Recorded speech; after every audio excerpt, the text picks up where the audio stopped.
got them on the market. They're supposed to tone you up and degenerate you. What, to make it up young and lovely? Go on, I know they haven't worked here to get me money back. Oh, Stanley, your idea of a joke didn't amuse me 30 years since, and it doesn't amuse me now. No, it's me vibrations. They seem to have got very powerful lately. It'll be them heavy lorries taking the shortcut down Viaduct Street, you know. Me supernatural vibrations. Here, give us your mug. No, I've had enough. I want to read your tea leaves. You can't tell out from that. Now, didn't I predict our Trevor's last would be a girl? That wasn't a prediction. That was an evens bet, wasn't it? Ah, well, they've told me when to expect trouble, though, haven't they? I'll tell you when to expect trouble for us. Every flaming day. All right, go on, Gypsy Rose Ogden. Tell me future. If it's bad, I don't want to hear it. Oh.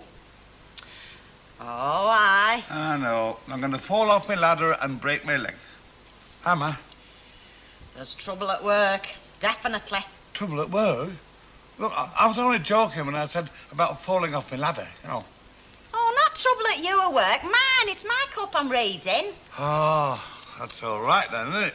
Oh, I suppose it doesn't matter if I break my leg then. Come on, let's have a look at yours. According to this, you haven't even got a future. Eh? Well, you've swigged everything, haven't you? Tea leaves and all. Annie Rhoda thought you didn't believe in me powers. I don't. Trouble at work. Ooh, now I wonder what that can be. Annie Walker's going to trip over your bucket, and everybody's going to see next week's washing. Like I said, Stan, whatever it was I married you for, it certainly wasn't your sense of humour. Oh, I don't know. I think I'm a bit of a comic. They all say so, you know. Oh, it's very kind of you to phone, Derek. Oh, no, I didn't get much sleep last night. She had me up about 4 times. Oh, no, I can cope. No, I've spoken to Rita and she says I don't need to go in today. She can manage. No, she can be very understanding when she wants. I'm lucky in that respect. Oh, yes, that would be nice if you're sure you can manage it. About 11. Yes, that'll be fine. Oh, I think I'll be in need of a bit of cheerful company by that time. I'm coming, Auntie. Look, Derek, I'll have to go, so I'll see you later, eh? No, I don't need anything. Bye. Oh. Where did it go from? Flipping sewing basket, would you believe? She kept 45 quid in a sewing basket. Why? What's wrong with bank? Don't ask me. She always kept cash in there. She had a funny selection of hiding places. Some do. Well, I don't. Mind you, I never have any brass to hide. Did she actually accuse Betty of taking it? You know, straight out? No, sort of implied, you know. Yeah, Betty got the message and took the oath. Well, I don't blame her. Mind you, if I'd have been here, she'd have accused me, and I'd have wiped the flipping floor with her. Yeah, I know you would. Anyway, I'm not so worried about Betty, at least. Well, at least she has got another job. Yeah, but it's only temporary till she gets back from looking after a poorly mum. Where's Madam now? She's in, Kit. She's wearing that "what have I done to deserve this" expression of hers. Ah, well, let her suffer. She's asked for it. You know, Bet, there's a vicious streak in you. It's a streak I don't like to see in a young girl. Well, we could always tell her Betty's Aunt Dole. I mean, that'd cheer her up. Yeah, we could, but we won't, will we? You know, Fred, there's a nasty, vicious streak in you. I don't care to see in a young lad. Bet. No, she's a right jammy devil, is that Rena? What, with the mother being poorly? How do you make that out? Oh, no, having you on standby, as it were, to help her out. Aye, when she had flu, she had me on standby and all. Oh, well, she needed me and I needed a job, so we've done one another a good turn, really. Yeah, I hear you dashed out of the Rovers in a right tiz was the other night. Not that I know any detail. Yeah, you won't neither, because she's saying no. It's a personal matter between me and Mrs. Walker, and I prefer to keep it that way. Oh, love, it's not to do with me. I'm not surprised that you've had a row with her. All I'm surprised at is that you didn't have a row with her every day or every year that you worked there. Give us a bottle of vinegar, will you? She's got a very placid temperament, as our Betty. Yeah, most of the time. But there are some things, you know, that even a placid person like me can't tolerate. Large or small? Eh? Oh, large. Right. You know, since them girls have been staying with me, I think we've got about 3 chip hands. Small bottle and go nowhere. Anyway, love, keep smiling. Whatever it is, it's not worth letting it get you down. I won't, believe me. If anybody's going to get herself down, it's going to be Mrs. Walker. And my Stan was stood here. Large as life and playing darts with Len. True or false, Fred? True. And he never mentioned a word to me. Nor a dicky bird. I shouldn't chastise him too much, Hilda. We can all slip up, you know. He might have got carried away by the other bit of excitement we've had round here. Bet she were wearing a see-through blouse. So what's new? If they're not see-through, they're practically non-existent. Oh, no, I'm not going to chastise Stanley. No, not a bit of it. Now, I know I'm as thick as two short planks, Hilda, but have I got this right? We're telling you that Betty doesn't work here anymore on account of her having a blazing row with Annie Walker. And you're telling us that you please your Stan forgot to mention it to you. Yeah, because it proves that my prediction were based on me ESP and not on him gossiping. Prediction? What prediction? ESP? Extra-sensitive perception. I've been reading up about it. It's about these folk what have a knack of tuning in to the future. You know, foretelling what's going to happen. And you're one of them? That's right. I were reading my teacup this morning and it said trouble at work. I come in here and what do I find? Trouble at work. By gum, Fred. Doesn't it frighten the pants off you, having somebody like Hilda around the place? Just think, you've only got to do something wicked. She'll read the tea leaves and she'll know all about it. We're going to have to do a hell of a lot of brewing up. You sure I can't get you a bite of something? A sandwich? Oh, no thanks, Mavis. I do have a lunch date, as a matter of fact. With a client, Mr. Simpson. He does a lot of business with us. Oh, you lead a very different life from me, don't you, Derek? I've heard all about these expense account lunches. Don't misunderstand me. We'll not be whining and dining. No, this'll just be a pork pie and a shandy at his local while we go over his new ordering system. But you are out in the world, meeting people. Ooh, sometimes I feel like I'm in a prison. Do you enjoy your job at the cabin? Yes, most of the time, but that can get very boring. I mean, you do see the same old faces over and over again. Like mine? Oh, no, I'm very pleased to see you. Oh, you're a friend. I hope so. Oh, I'm sorry moaning on like this. I suppose it's with having to come back here to Auntie Edith's. It's understandable you should feel a bit low. Trapped is the word I'd use. Just when I got used to having a place of my own. Or maybe she'll buck up soon and you can get back to the flat. It may only be for a week or so. Can you see it? I can't. Not in a million years. I'm coming, Auntie Edie. I did try to stagger down before. The spirit was good, the flesh was weak. Hello there. What's up there? Oh, she's had a bit of a tiff with Betty Turpin about what I don't know. It's a state secret. Yeah, that was my impression. Hey, does she know Betty's... Look, would you do me a favour? Nobody mention that Betty's got a job at Coronation. Just how long do you expect to keep that news out the headlines? Well, just for the next few minutes, they'll do.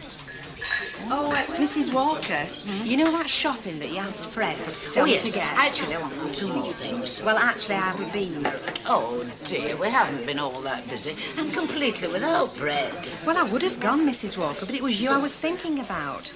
What's the best thing to get rid of a splitting headache? What's kept her in bed all morning, I asked myself. A nice little walk in the fresh air, I told myself, just as far as the corner shop and back. She's right there, Mrs. Walker. Nice little walk in the fresh air. Bring roses to your cheeks. Oh, well, you may be right. I certainly need a tonic of some kind. Get my hand out. She'll go spare It'll when she be the sees. tonic she badly needs, Fred. What are you up to, Bet Lynch? Me, Mrs. Sharp? Yes, you. You're as bad as these two here. We're little angels, Mrs. Sharples. We're just misunderstood, that's all. Won't be long. Do you know, I bet you're feeling as right as rain by the time you get back. Does she know Betty's working over there? I've no idea. Does she, Fred? Search me. I'd love to see her face when she finds out. Me too.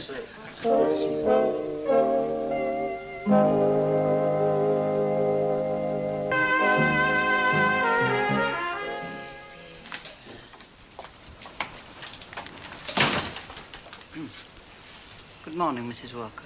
Well, this is a surprise. Huh? Not surprised, just surprised. Did nobody tell you that I was working here? No, they didn't. What can I get for you? Well, I've got a list here. And I'd like a small brown sliced loaf, which I'll take with me, please. When do you want this? Well, ask Greenie to let me have him about 4 o'clock, will you? She's not here.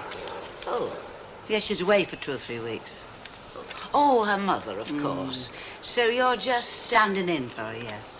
Temporary? Oh, yes, but she's left me in complete charge. It's what you might call a position of trust. Thank you. How do? Where's Stan? I've got to keep him warm in the oven. He'll turn up when he feels like it. Reliability never was his strong point. Yeah, well, you never let it get you down, do you, Mrs. O? Well, a lot of things get me down, Eddie, but you have to try not to show it. You know, you have to learn to put a face on in this life. Go on, you can have 1 chip and that's your lot. Same as me, you know, Mrs. O. Just because I've always got a smile on my face, nobody ever thinks I get depressed.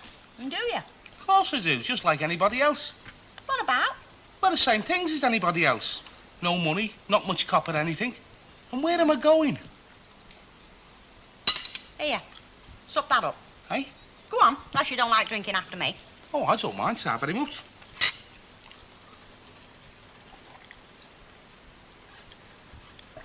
Now then, you wanted to know where you was going. I'm going to tell you. Now, I'm not making no exaggerated claims. I mean, I can't predict your whole future for the rest of your life. I don't think I want you to. No, but I do have this gift, as I showed to certain folk only this morning. Now, let's see what we've got here. Is Joanna Lumley coming into me life then, like tomorrow? Amazing. I can see it clear as clear. What? 6. Well, healthy young lad like me, you know. Oh, I said 6, not sex. Your lucky number, 6. There, can't you see? Oh, and the froth in the bottom? Yeah. Hey, that's 6, definitely. Hey, hang on, how do you know it's my lucky number and not my unlucky number? There's certain questions you don't ask. Now, either you trust my instinct or you don't. Ah, well, it's best to look on the bright side, innit? I don't have to cross your palm with silver, do I? Don't mock at things you don't understand, Eddie Yates. Sorry. Hello, Edie, love, how are you? Are you feeling any better? Hello, Ethel. I'm better than I was yesterday. I'm still off my food, though. Oh, there's nothing worse, is there?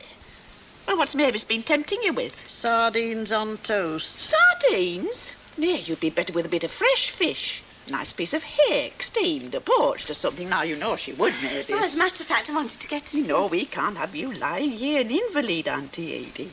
Well, I brought you some grapes and a bottle of lemon barley I made myself. Maybe that'll improve your appetite. Well, I know it does mine. Oh, she's not been eating badly. She had a very good tea yesterday, didn't you? She had the boiled egg followed by bananas and custard.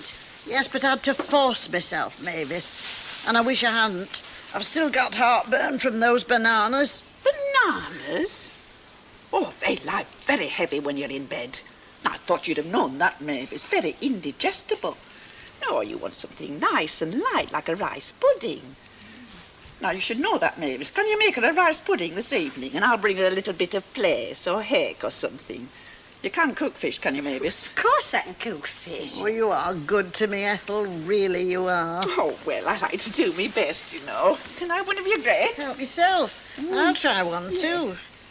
Bet, I have some questions to ask you, and I want straight answers. What other kind would I give you, Mrs. Walker? You are aware that during your absence there was some misunderstanding between Elizabeth and myself. Fred said. And you know that, as a result, she walked out, leaving me completely in the lurch. Yes, I know that as well.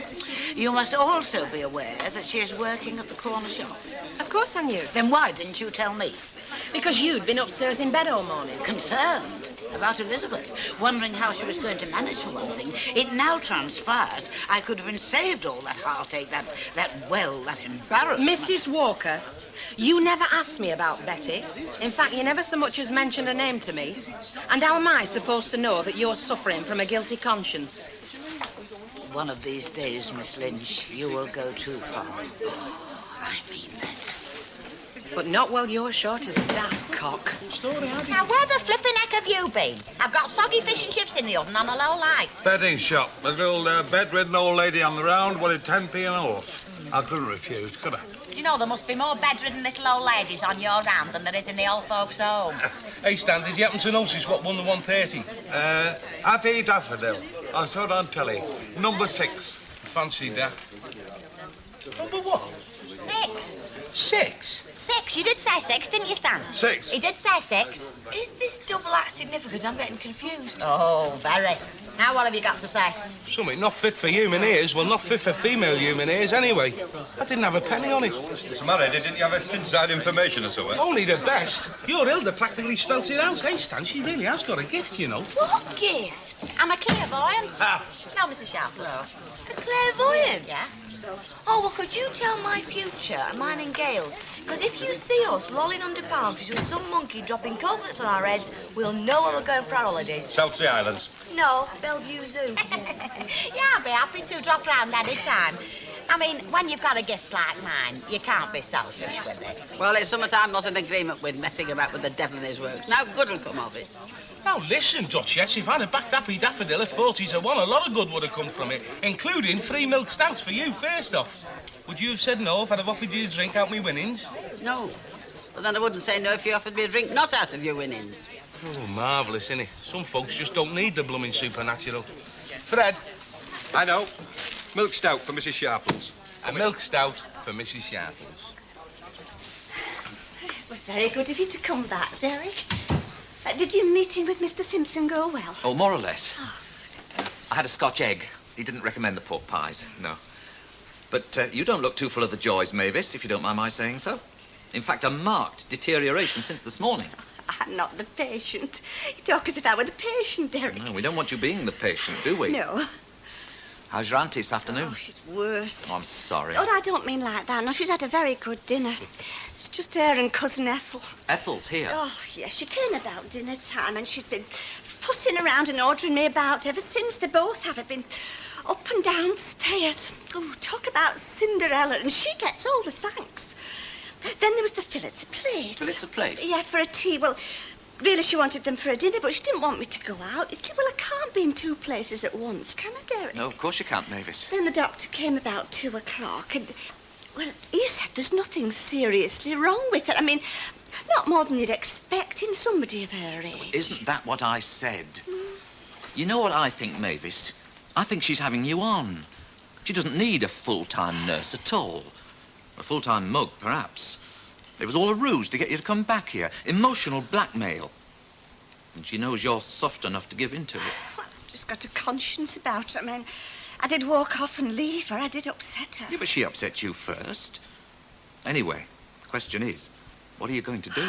What can I do? I shall have to stay here, shan't I? I mean, if I walk off and leave her again and she gets really ill, I'll never forgive myself. Oh, Derek, I'm trapped. Oh. Well, I'm off now. Oh, you're here, are you? Yes, and a good thing, too, from Mavis's point of view, anyhow. Well, I don't know what Mavis has to grumble at. It's poor Auntie Edie I'm sorry for, suffering so bravely up there. Now, don't you forget that rice pudding, Mavis, and make it with top of the milk. That's Royal Dalton, that is. Worth quite a bit, I should wonder. You know, there's 1 or 2 nice pieces round here that'd fetch a bob or 2. Oh, and Mavis, Auntie wants some fresh bread for her breakfast. And don't let visitors eat all the grapes I brought her. You see, I'm trapped. What's all this in aid of? Well, I've told you. I've watched you making mistake after mistake. I've seen you wasting yourself on fellas that even half it would have told you were wrong for you. Oh, it's lecture time, is it? Yes. What is this marriage that you've just chucked away? Your 3rd? Where do you go from here? You know, Mrs. Sharples, that's a question I've often asked myself, and I never seem to get any sensible answers. No, you never will get any sensible answers until you start behaving sensibly. It's high time you started. Are you very upset? About Ellen? No, the pain was a long time ago, when we first split up. Now all we're going through is just formalities. You're on your own again? Yeah.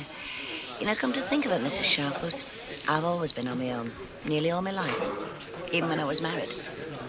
It's the loneliest state to be in, with a fella you don't get on with. You seem to know all about him. Do I? Yeah, I mean, speaking personally, I always thought you had the perfect marriage. You're a bigger fool than I thought you were if you imagined there was such a thing. Were you happy? Well, we tried to be happy, and that's more than they do today. The first sign of trouble and they walk out. Oh, Oh, it wasn't a bad marriage, but perfect. Well, it should have been. You always seem to know all the answers. Oh, I just crack on, I do. It gives me the right to put my nose in. Like you're doing now. In a way. Because for all your foolhardiness, there's an awful lot to you. You have an awful lot to offer, and I don't want to see it wasted. That makes two of us. But I tell you something, Mrs. Sharples. I'm not going to fall into the arms of the first eligible man who asks me just for the sake of security. I've had enough of that. No, I'd rather be on my own and peaceful. Like me. I could do a lot worse. Hang on a minute, love. Mrs. Walker, fuzz for you. Oh, Detective Constable Burton knows me, don't you, Chuck? He knows I'd love 6 months in strange ways. You know, you do a lot for the crime rate. We'd have all the villains battering at the gates trying to get in. Smooth talker. Yes, Ben. He wants you. Mrs. Walker. It's about some money which I understand could have come from here. Money? I haven't reported any money. No, I know, but has some been taken? Like £45? Mrs. Walker? Oh, I didn't want it to get out. I really didn't. Yes, it was. Well, why didn't you report it? Well, because I suspected that a personal friend was involved. A personal friend? That young lad? Lad, what lad?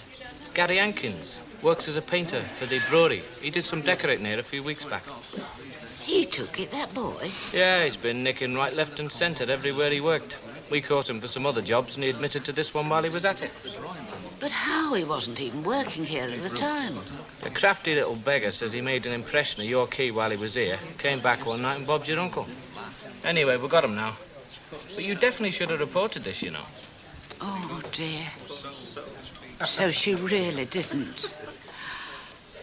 What on earth have I done?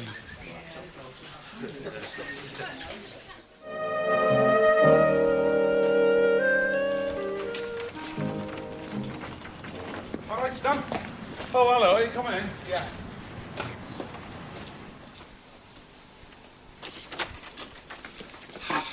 What are you doing back here? Oh, isn't it marvellous? Welcome on the mat. Well, the door's not been shut behind you 5 minutes. You said you wanted to be home early for dinner. Early? Yeah, well, I started up on Argyle Street, you know. I didn't know how long it would take there. You can't have done more than one house. It's taken all morning to get there and get back here. Oh, for goodness sake, Stanley. What are you going to do to make them happy? I'm not standing between a man and his wife, Stanley. Well, I'm not needed here, I can see that. Well, look, you can make yourselves a pot of tea and some jam butties or something. I've not been able to go shopping yet or anything. That do you? Cup of tea's all right by me. Right. I hope we didn't ask you in for some dinner. No, we just dropped into conversation about not having the price of a pint between us, you know what I mean? You'll be all right, won't you, with your fortune selling? Oh, I'm not going to make no profit out of that. No, just a small contribution towards the refreshments, that's all.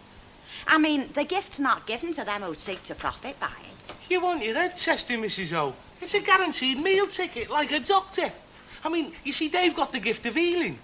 If you've got a gift, you ought to use it for the good of the most number of people, just like a doctor. So there's nothing wrong with doing it for money. Well, I won't say you're wrong, Eddie, but needs a lot of thought. No jam. Marmalade do? Smashing. Oh, use your eyes, Stan. There's jam in the bottom cupboard.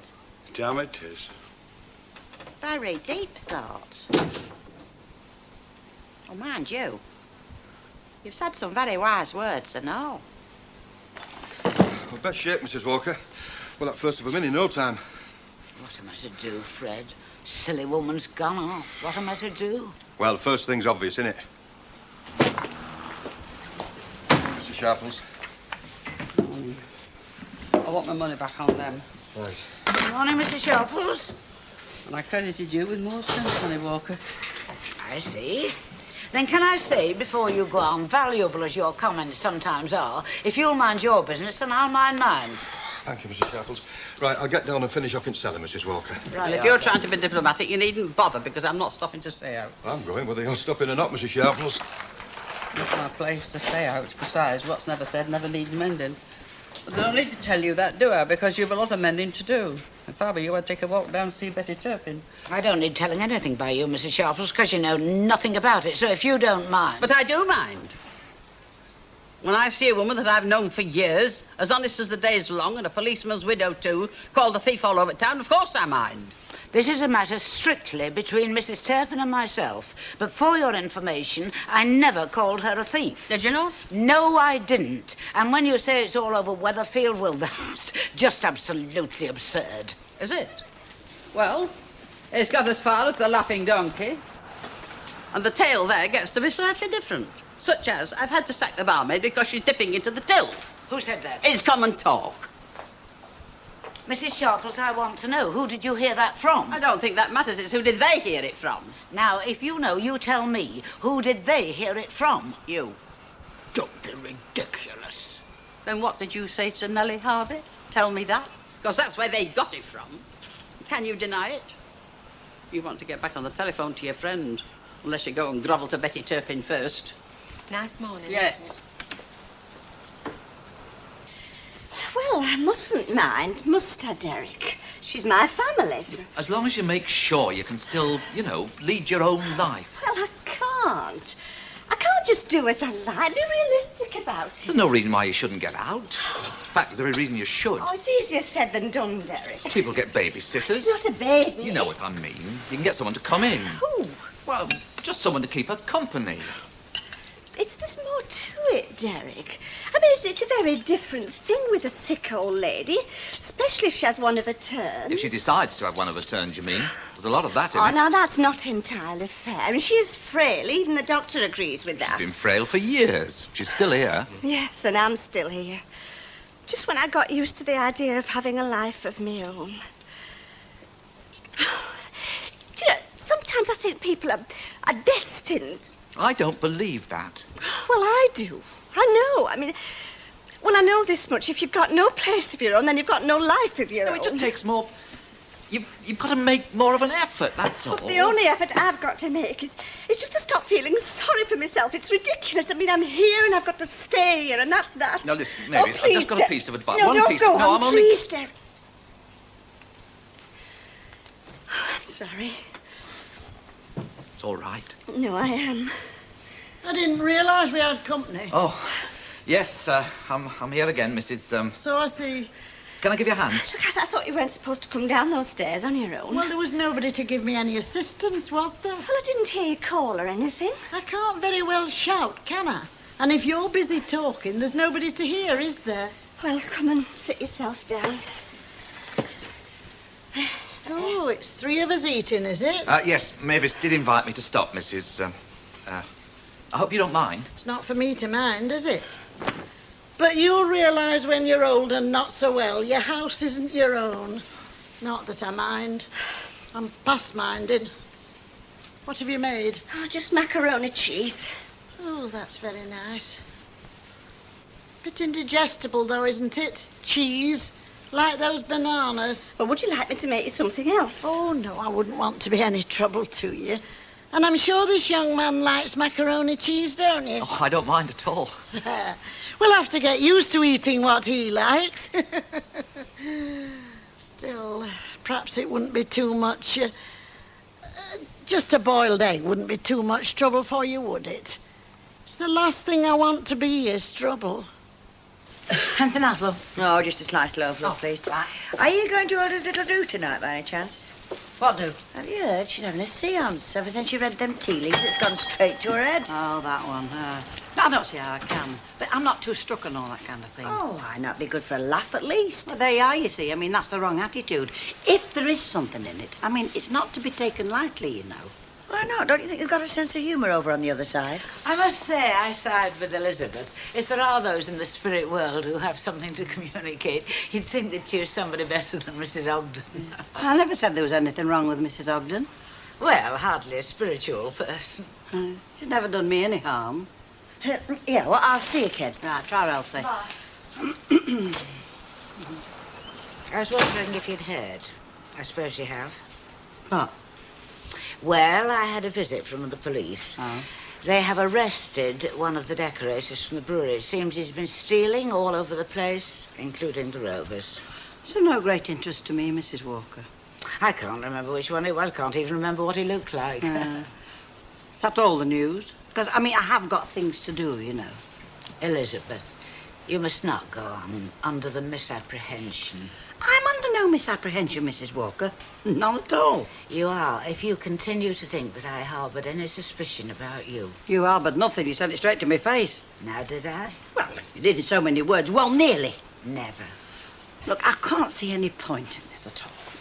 Elizabeth, what I did do that was wrong, very wrong and very silly, was to give you that impression when it was the last thing I wanted to convey. And for that I want to apologise, deeply and sincerely. Well, makes everything all right then, doesn't it? I know that an apology is inadequate, but I do trust that mine will be accepted. Yes, we can say that, Mrs. Walker. I just want it over and done with. Well, I'm glad, because that means we feel the same way. Yeah. Let it all be dead and buried. No, just done with. I'd like that, Elizabeth. Oh, I'm sorry. Do serve this lady. Yes, love. Have you got a raspberry jelly? Yes, I have. But, Elizabeth, I do think if you could call in, we could perhaps clear the air over a sherry. I'd just sooner leave it where it is, Mrs. Walker. There's some in the back, love. I'll get you one. Now then, just draw your chairs evenly up round the table. That's right. Oh, there's nowhere to put my knees. Well, as long as you can lay your hands on the table, it doesn't matter. What do we do now? I'll tell you what you do. First thing, empty your mind. Oh, not a big job. Now, Luke, either you're serious about this or you're not. If you're Oh, not... I'm sorry. You see, your mind's is full of day-to-day clutter. You'll get nothing through that. It's like when you get interference on the radio. So, you switch off, right? Right. Now, I'm like a radio what can tune in, but only in certain circumstances. I don't think it's easy, because if anybody's got a septic attitude, it sort of puts up an obstacle like. Now then, hands on the table. Very lightly, just touching. Just fingertip. Oh, no, don't hold her hand, Chuck.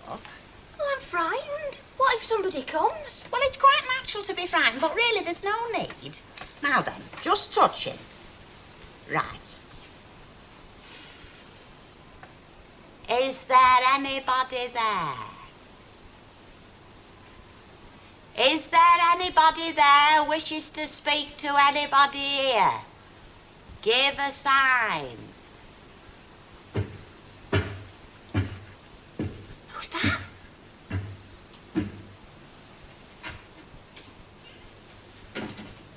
Stan going to the cars, so we'll have to wait.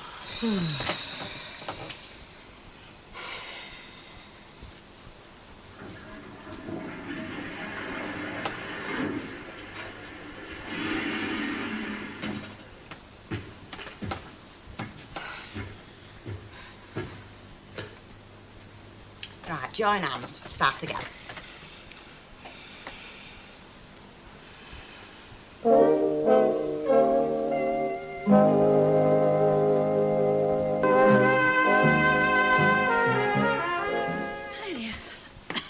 Don't you climb down, love.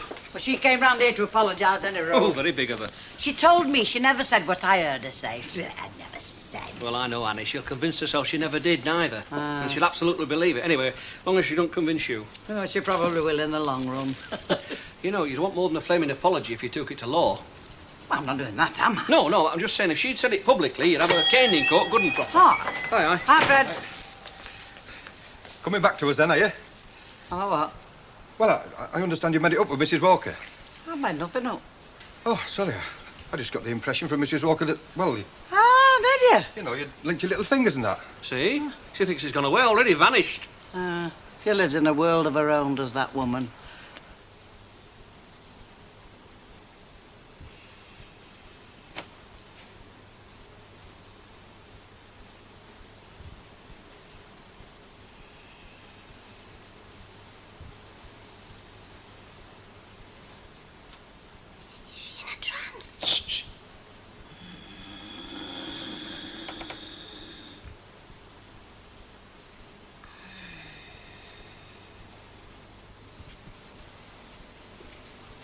Of course, she's a grown woman. And she can do as she likes, of course, but... She goes away with him, you know. She goes away where with him? Well, how should I know where? She wouldn't tell me that, would she? But she goes away weekends. Didn't go nowhere last weekend. Oh, well, perhaps not every weekend, but, well, you can see what's on the cards, and if it isn't, well, she's being a fool for herself. I can't say anything, can I? But I know what her mother would say. Well, her mother isn't here to say it, is she? But you know our Mavis. Well, she always needed a guiding hand, our Mavis. There'll be no shenanigans under my roof. I'll not stand for that, even if I am an invalid. Oh, well, I'm sure she'd never dream. We wish to speak to someone on the other side. Is there anybody there on the other side? Hey? We wish to communicate with someone on the other side. What are you going to ask? Ask for a name. What is your name on the other side? What'd she say? I didn't catch. What is your name? Arthur. She said Arthur. He said Arthur. It can't be Arthur. Why not? Is your name Arthur? I don't think it can be. Arthur. Hey, she said Arthur. Arthur, it might be a book writer what's passed on. We don't know any book writers round here. You can get anything. Red Indians or anything. Elsie, ask a question. You ask it. Well, has nobody got a question to ask? My name is Arafah. You have disturbed me. Why? You are not earnest in your heart. Nobody here wishes to speak to you. Not even me mum.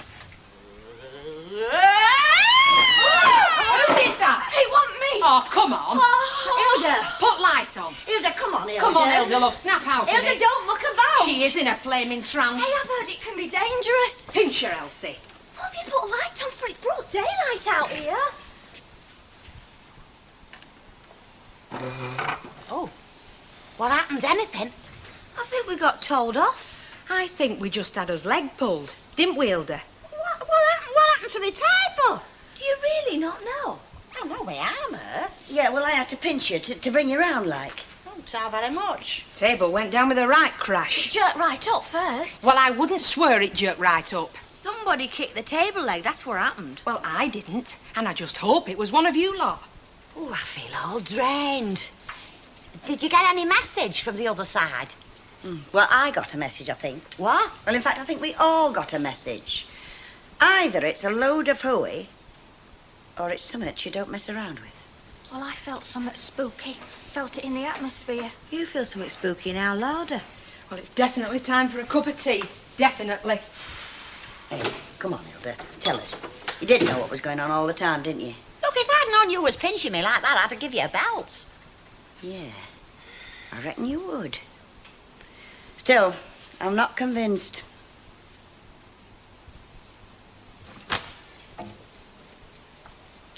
Where's your young man, then? I do wish you wouldn't keep calling him my young man. It's just Derek. You can call him Derek. I've lost my sense of smell, you know. What kind of soup is it? Celery. I thought for a minute it was mushrooms. I can't abide mushrooms. Well, it isn't. It's celery. Not in any shape or form. Mushrooms. I've only to think of a mushroom and I'm bilious. Well, then don't think of it. Just drink your soup. Where did you say your young man was? Well, I don't know. He's got his own life to lead. Don't keep tabs on him every minute.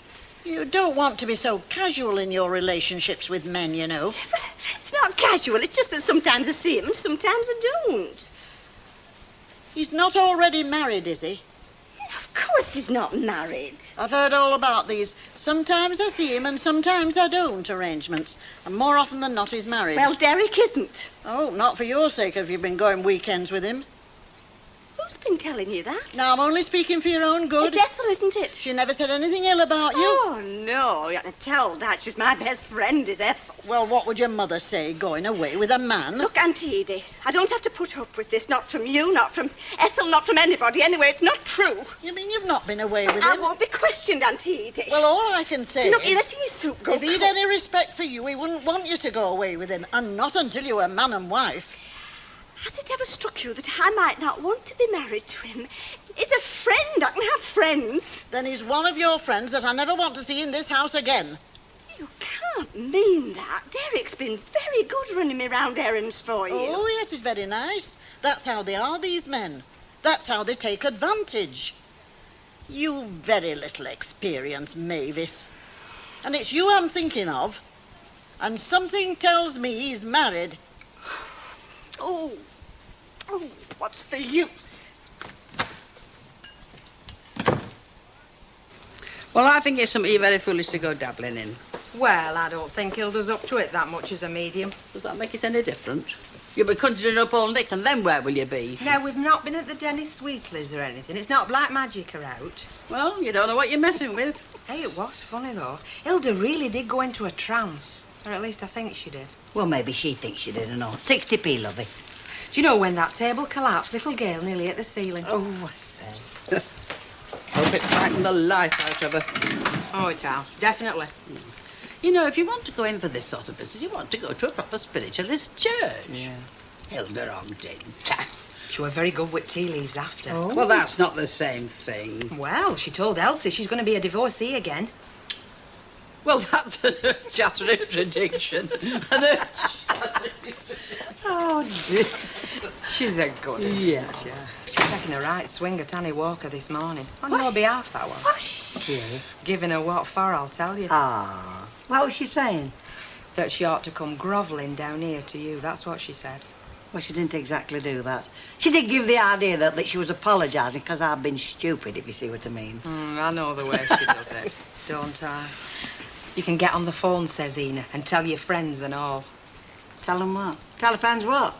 That she's been a complete fool, I suppose. Just a minute. If she's telling her friends about me, I want to know. I mean, if she's saying bad things about me, I'm not going to let it rest at that. Well, I don't know what she said, kid. Well, who was she talking to? Sounded like it was Nellie Harvey. Oh, if she said anything to my disadvantage. Well, you can find out, can't you? How? Pick the phone up. She's looking for a barmaid. Ah. Apply for it. Now, when she hears your experience, she's got to be interested. See if she's still interested when she hears your name. I might just do that.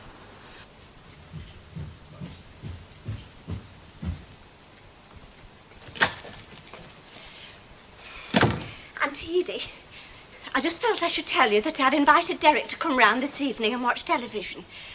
Now, you may feel that you must ask him to leave, and of course you're quite entitled to do so, but if you insist, I'm sure he'll leave at once, and so will I.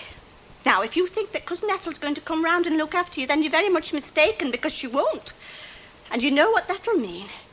But if I can't live here and live my own life at the same time, then obviously I've got to go. And you'll have to go into a home. So, it's up to you. Now, is there anything you want?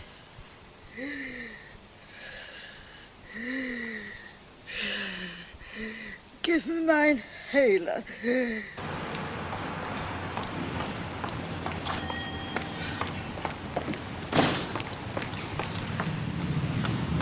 I often think that they must think we're very impatient, wanting to get across to eternity when our whole life here is no more.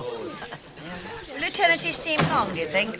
Elizabeth, dear, let me say... I'll let you say nothing, Mrs. Walker. If you'd have said not to start with, you'd have been much wiser. Elizabeth, we've been through... We've been nowhere yet, but I'll tell you where we are going. We're going to court. Oh, yes. Tomorrow I am going to my solicitor, and I am suing you for defamation of character. So, Mrs. Walker, you can put your best sherry where the monkey puts his nuts. Now, do I make myself clear?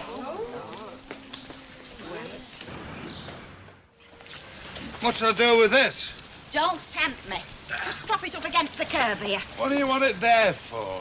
I want it there, Magnus, because I find it very difficult to bottom my front parlour with a flipping tandem leaning against the sofa. And while it's outside, you can get rid. It's worth a bob or two, that, you know. So we'll be a few bob better off, and I'll be able to flick the dust around without ringing the flipping bell. Honest? You know, I could understand you if you was never off the damn thing. Well, it was never a success, was it? No. Who does it remind you of? Oh, and if you see Annie Walker and Betty Turpin heading for one another, give us a shout. What for? Because there's a row going on and I don't want to miss out. Now, do as you're told and don't ask that question. Oh.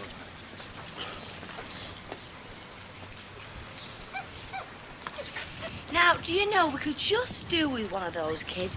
That would get us to work in quick sticks with that. You want to buy it? Buy it? You can give us a couple of quid to take it off your hands. Do me a favour. Do you think we should get bikes? Hey, are they selling it? Oh, don't ask me, love. Personally, I wouldn't have that thing as a gift. Do you think they might? Well, they might. Let's put it this way. Stan and Hilda like to go their separate ways. That's a bit tricky on a tandem. Oh, hello, Al. Morning. Betty's had a postcard from Reenie. Oh, aye? What's she got to say for herself? Well, she says her mother's perking up a bit. She should be back in a week or two. What's going to happen to you then?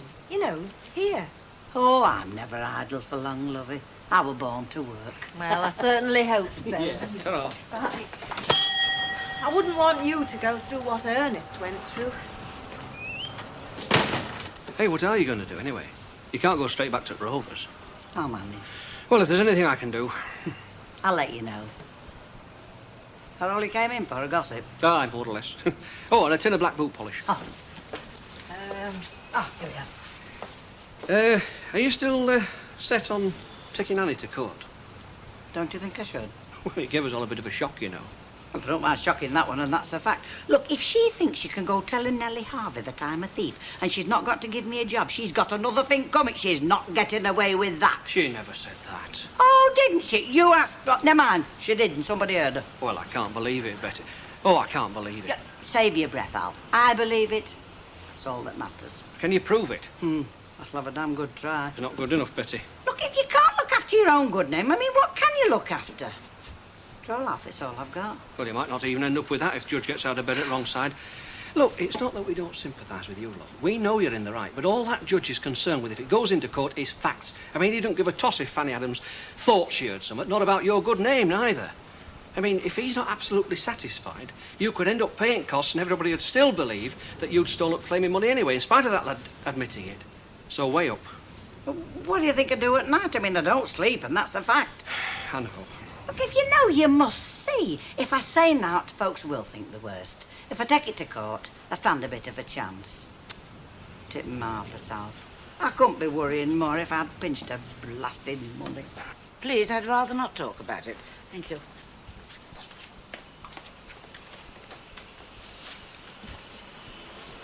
All very well for her not talking about it. She should have thought of that before she started flinging her accusations all over the place. I thought they'd made it up. What would you if you was Betty Turpin? Oh, there's a lot of things been said. Like what? Well, things. Mind you, I've no sympathy with either of them. I mean, a policeman's widow should show a better example than to go around stealing. But it wasn't her, Hilda. With that painter lad. They copped him. Well, they've proved now. It hasn't come to court yet. It could have been her. Fire, you're a rummin, Hilda. You think worst of everybody. Yeah, well, it's no good kidding yourself folks is better than they are, 'cause they're not. That's what's called fantasticizing, and it doesn't do you no good. Oh, no. Reality's what matters in this life. Has the new Barbara Cartland come in yet? No, it hasn't, Hilda. Have you read all Harold Robbins's? He writes about real life and all. No, I'll not bother. Oh, well, come to this. I'll just have another look. I thought you might. Yes, sir. Come on, let's be having this. Oh, haven't you noticed? I met a girl upon the stair. I met a girl who wasn't there. She wasn't there again today. I wish she'd damn well go away. No, Mavis. Anti-Flaming Edie again. Anti-Flaming Edie again. When is she going to get better? Well, ask yourself. If Mavis came to see you every day, would you get better? I'm not sure how you mean that. Oh, yes, you do. Anyway, it's your loss. I'm going to Rovers. If she does by any chance turn up, will you get a clip round the ear for me? She's doing you out of a three-course dinner. I know, it's all going down in my little book. I'll give her a couple of black marks for me, will you? Look, if I'm only getting a pie now, I'll need a big tea later on, won't I? Hello, it's my little girlfriend. Give us a kiss. And me other little girlfriend at all. Give us a kiss. Oh, get off, your wife's looking. She trusts me, don't you? Of course I do. Get your hands off her. Hey, has that new Slimming magazine come in yet? Not yet, love. I think it comes out tomorrow. Well, we're advertised on telly. Ah, but that comes to you with the speed of light. My magazines come by van. Take 2 days. Yeah. Hey, reminds me of a story, does that? Is it an Irish one, Hilda? No, it's true. You know that Mrs. Caldecott on Gas Street? It were her nephew what told me about it. He works in the television studios, you know. Very high up he is in the office. Men's typewriters on 7th floor. Yes, well, he was telling me as how they showed this Zoo Time programme. Zoo Time? By gum, you're going back a bit, aren't you, Hilda? Oh, it is a bit back, yeah. Anyway, it was all about this baby tiger what was born in that zoo in London. Oh. Ah, now there you are. Listen to her, you see, that's just how it was. The next weekend, hundreds of thousands of people was queuing up to see it. And you'll never guess.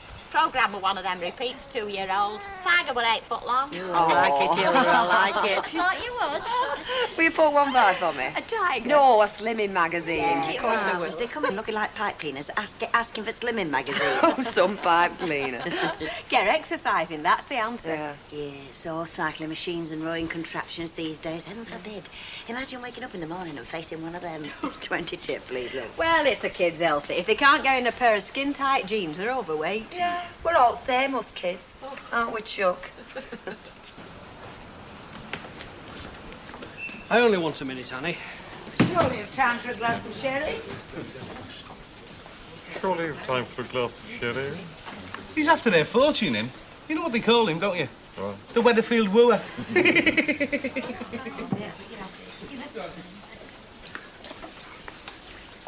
I take it it's right, Elizabeth. Ah, it is. Well, you can have a glass of sherry, can't you? Yes, all right, I'll have a glass of sweet, Now, you can't drink sweet. This is a rather nice Amontillado. I think you'll like it. Yes, all right, thank you. Well, she's set on this court case, love. Oh, no. Why on earth is she behaving like this? I mean, she's an intelligent woman, not educated perhaps, but certainly not stupid. Well, apparently, she heard that you said something about her to Nellie Harvey. What am I supposed to have said? Well, according to Betty, before this other chap was caught, you said that you thought that Betty had pinched the money, and you warned Nellie Harvey not to set her on. I mean, I told her I didn't believe it. I should hope you did.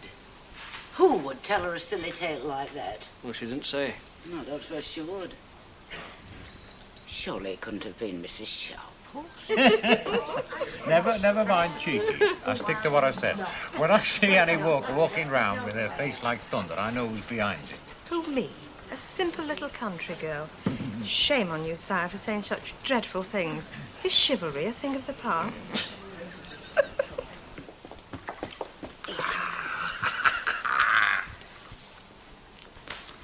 Oh, I don't know about tigers. They'd queue up to see you if you was in the zoo. Hey?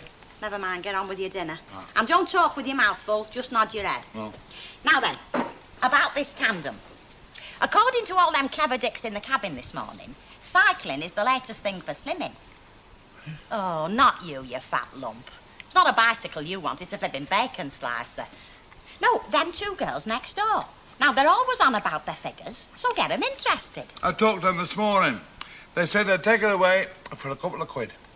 Well, they was trying it on, wasn't they? Don't tell me you can't see that. You've done enough of it. No. Mark my words. If they knew somewhat what'd take a couple of pounds off, they'd pay through the nose. Now then, bearing in mind its uniquity, there's not many tandems about. Plus the fact that it's hardly ever been rode. And it's got a new bell. And a new bell, yeah. Now then, working it out mathematical, say 12 quid. 12? You'd never get 12 for that. 12 quid. Never. Oh, all right then, do your best. No, on second thoughts, I'll do my worst, we'll get more. Oh, so she's finally turned up, has she? Oh, aye. Graciously consented to honour us with her presence. Just for me dinner hour, then she's going back. Who's this then? Mavis, looking after her Auntie Edie. That's hoping she's doing a better flipping job. Oh, shut up, Len. I'm more put out than you are. Getting bedded in, aren't they? How long is it now? Since when? Since you made your big mistake. Oh, him. Nearly 4 months. 4 months. Well, you've got another 2 to go then. I gave you 6, remember? Did you really give it that long? Yeah, well, you know me. Nothing if not generous. Yes, you could say that. There's not like being amongst friends. Keep me? What do you mean, keep me? You don't keep me. And where do you think your social security comes from, then, eh? Do you reckon that Ely knocks it out every day on his junior printing set? It comes from me, mate, and my taxes. Yeah, well, you're fortunate, aren't you? I mean, you're in work. Which brings us happily to my point. If I'm going to pay you, I might as well get something out of you. There's a labourer's job going across the road. Start Monday. Labouring? Oh, that's not my scene, Squire. Well, it's a job, innit? Oh, yeah, it's a job. I'm not denying that. Look, I'll tell you what, I'll think about it. I mean, I'd be letting me brothers down if I didn't exercise my freedom of choice. I mean, that is the God-given right of every British working man. You're not working. No. No, but I would be if I took that job, wouldn't I? Look, I'll give it me undivided attention. Mrs. Shaw, believe me, I don't want an argument with you. All I want is the name of your informant, and I'm not telling you.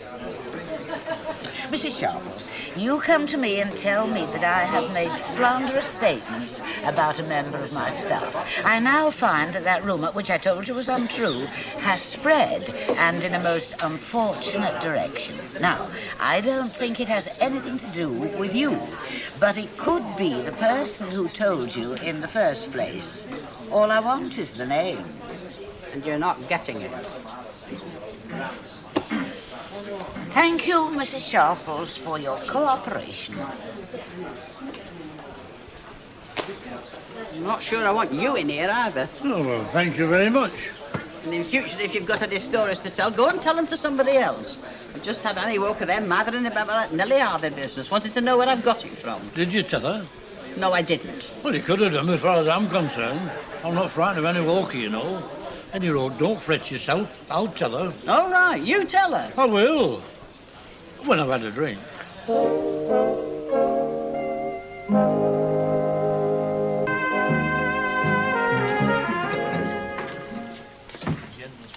I hear you're joining us. No. No, I've given it a great deal of thought, like I said, but reluctantly I've got to say no. You don't want the job? Well, it's not that. No, it's, how shall I put it? I don't get any job satisfaction from work, you see. What does give you satisfaction, then? Well, talking to me mates, you know, about issues of the day, like unemployment and that. And where can you do that better than at the Labour? They don't call it the Labour anymore. Oh, but I forgot. You first signed on in a cave, didn't you? Now, listen, if anyone's got to be bitter, Squire, it's me. You try getting a job when you're an ex-con. I've just offered you one. He's always got a ready answer, hasn't he? Bed, sir, Mr. Clements, would you? How's your chance? She's back. You think I won't, don't you? But I will. Mrs. Walker, Yes, Mr. Tatlow. Ina's been telling me you've been trying to find out who told her what you said to Nellie Harvey. You know, about Betty Turpin. Yes, I was. Well, it were me. I see. Well, then, could you tell me where you obtained the so-called information? Please keep your voice down in the process. No, it's you that ought to keep your voice down. I could hear played as a pikestaff every word you said on telephone, and that all. These walls are not but 3-ply, you know. Well, I don't know what you think you heard, Mr. Tatlock. You certainly didn't hear me slandering Mrs. Turpin. Oh, I did. Oh, no, you didn't. And if you persist in this malicious rumour, I shall sue you for slander. You can take it to the House of Lords if you like. I know what I heard. Don't look at me.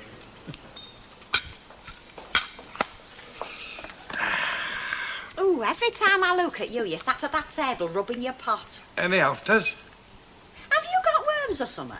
I give you dinner enough for 3 at dinner time. You've had 8 rounds of bread and a tin of luncheon meat for your tea, and now you're after afters.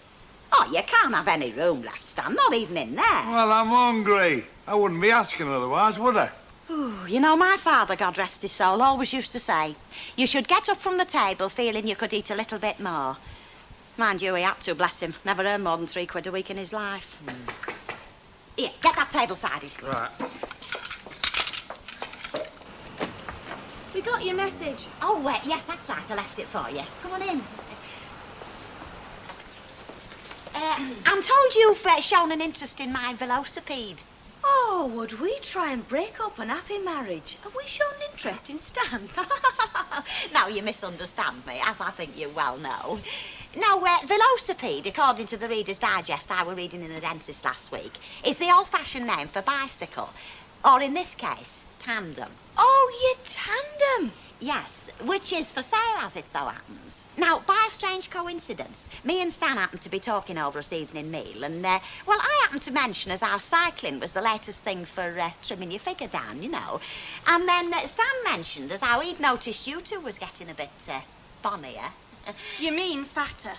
You know, that's very worrying. I mean, let's face it, Mr. Ogden just has to be an expert on fat.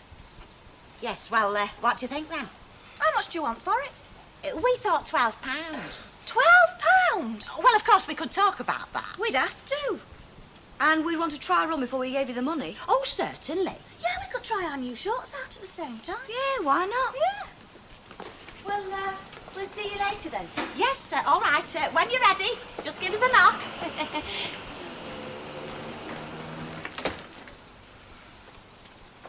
Hey, that tandem is as much mine as yours. Oh, stop worrying. If we sell it, you'll get your beer money. I will. That's all? Don't sell champagne out of a barrel, do you? No, that's all then. Good now, nick a bit, aren't you? I mean, I thought vodka was your drink. Them love are for me lord and master, who can't get out of the Rover's habit. Oh, the spirit's willing, for his legs are too strong. They keep carrying him to the front door, and I have to keep dragging him back. See you, love. Ta-ra. I'll do. Hello.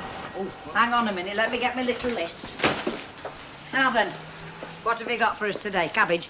They're not carrots, are they? Well, no, they're definitely not carrots. Now then, how much do you want for this lot? Look, look at that round art. Yeah. Stop like that for days, that will. Yes, well, I'll take your word for it, love. There you are, got that. That's it, yeah. Right. Let's have another dollop. Right. I've got a bit of news for you. It was me as heard Annie Walker talking to Nellie Harvey about you. It was. All right, it weren't then. Honest? Look, if I say it were, it were. I'll be a witness. And you heard her tell Nellie Harvey that I'd had my fingers in her till? As near as makes no difference. Will you stand up in court and say that? You know, if you took these to nearest pound, it'd be a lot easier. Yeah. Would you say that's getting on for 7? Oh, yeah. Definitely 7. Of course I'll stand up in court. Ilza, Ilza, give us your answer, do. I'm afraid. Eddie! What? Do you want to buy it? I'll tell you what, Stan. I'll enter you for the wheel tappers and shunters. You're a comic. There's no wrong with that. No, not in the steamroller one cure. They're out of date, Stanley. Nobody uses these things But anymore. you can get money for it. Nobody uses chamber pots these days, do they? Now, there speaks a man who hasn't been in the neck. Aye, Who got you, Daddy? aye. Just you try it. Here, off you. Come on, girls. I'll help them on. We don't need any help. We're very sporty, aren't we, kid? Yeah, give us a push in the right direction. We'll be off like the wind. Oh. Whoops. 1, 2, 3. Hey, you reckon there's a bit of gold at the bottom of the river, eh? Hey, Stanley, you're a very lucky man, you know. How do you make that out? Well, you've reached the age where you're happy just looking. Well, if I were a betting man, I'd say it was 10 to 1 against it ever coming to court. Never mind Betty winning. I mean, solicitors aren't daft, you know. Nobody's going to tell her to make a case of it when there's no case to be made. What about Mr. Tatlock? Well, ask yourself, is it likely? Come in. I'm sorry to trouble you, Mrs. Walker, but do you think I could have £10 worth of small silver? We're discussing Elizabeth and her stupid decision to take me to court. Oh, yes. Apparently there's a rumour circulating that I slandered her over the telephone to Mrs. Harvey. Story has got round, Mrs. Walker. Indeed it has, and much too far. Somebody was kind enough to tell Mrs. Turpin. Some people. They can't leave well enough alone, can they? Apparently not. Oh, will you be told, Annie? If this case ever goes to court, what judge in his right mind is going to believe that Albert Tatlock can remember something word for word that he heard a week ago? That he thinks he heard. Well, that's what I mean. I agree with Alf, Mrs. Walker. Really? Oh, aye. The fact that Albert can remember everything about the First World War, you know, names, dates, the lot, means nothing. There are folk like that who can remember everything what happened 60-odd years ago and nowt about last week. On the other hand, still, it's best to look on the bright side, eh?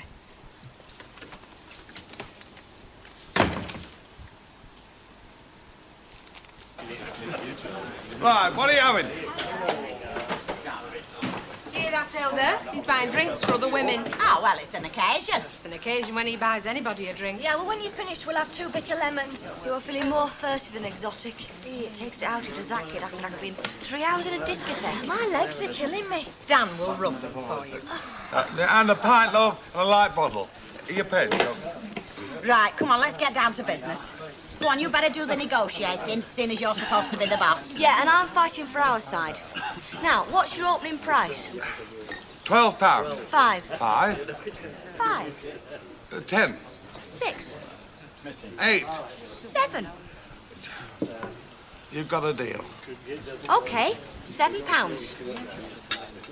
We'll give you the money tomorrow. Yeah, see that you do. Can we have another practice run? Oh, do as you like, Chuck, as long as you remember yours £7. Could we ever forget? £7.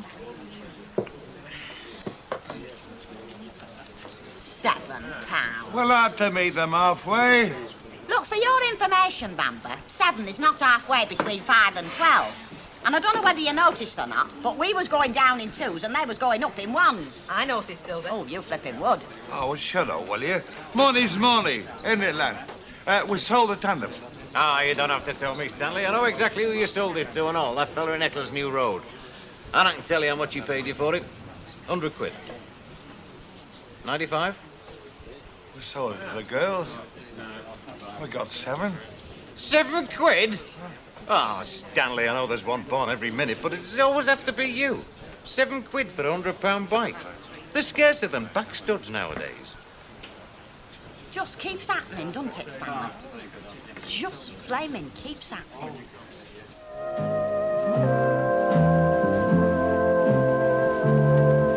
A bit more tandem double dealing in tomorrow's classic Coronation Street, same time, 9 o'clock. Stay with us tonight on Granada Plus. The comedians are next.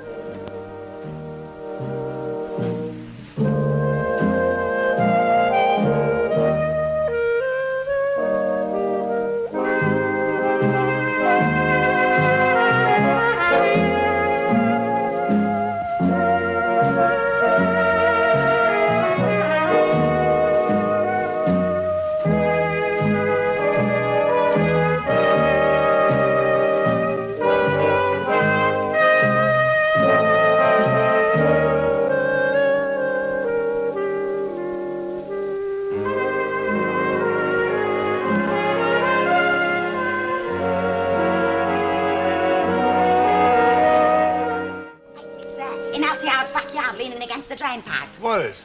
Warwick, I'll give you what is your great pie can. Our tandem worth 100 quid, what you went and sold for 7. Well, how was I to know? It was your idea to sell it in the first place. That's got nothing to do with it. You're the man of the house. You're supposed to know what things like a tandem will fetch. Look, I'm a window cleaner. I don't give a bike chop. Yeah, well, you just have to make them 2 girls give it back to us, that's all. So you better shape yourself and get round next door before they go to work. Oh. Hey, it's them. Now, box clever, Stan. Don't let on how much it's worth. Oh, morning. To pay you for the tandem. She means our tandem. Now, it was £7. Yes, well, you know, it's funny you should call round now because, well, Stan was just coming round to your house, actually. You see, there was a bit of a misunderstanding last night. We're not selling it now. You've already sold it, Hilda. Yeah, to us it was all arranged. The price, everything, it was £7. Stan? Tell them. Well, we were thinking of selling it, like, you know, but we've changed our minds. It were you that pestered us till we said we'd have it. Yeah, great aid for keeping fit, you said. Great for slimming, you said. Ah, yeah, well, I mean, that proves he was having your hand, doesn't it? I mean, if it were any good for slimming, Stan wouldn't look like he does, would he? He wouldn't if he rode it. No. Yes, well, any road, we'll be using the tandem ourselves now. You see, we're going on holiday on it, aren't we, Chuck? Yeah, you know, holidays. We can't afford public transport, you see. Well, not for going away, so we've booked us boarding house, but we'll have to get there on the tandem. Where are you going? Isle of Man. Oh, yeah. Goes underwater, does it? Come on, kid, let's go to work on our tandem. Hey, you've got no receipt or anything. It's not a legal sale. They do say possession is 9/10 the law, Hilda. Ta-ra. Ta-ra.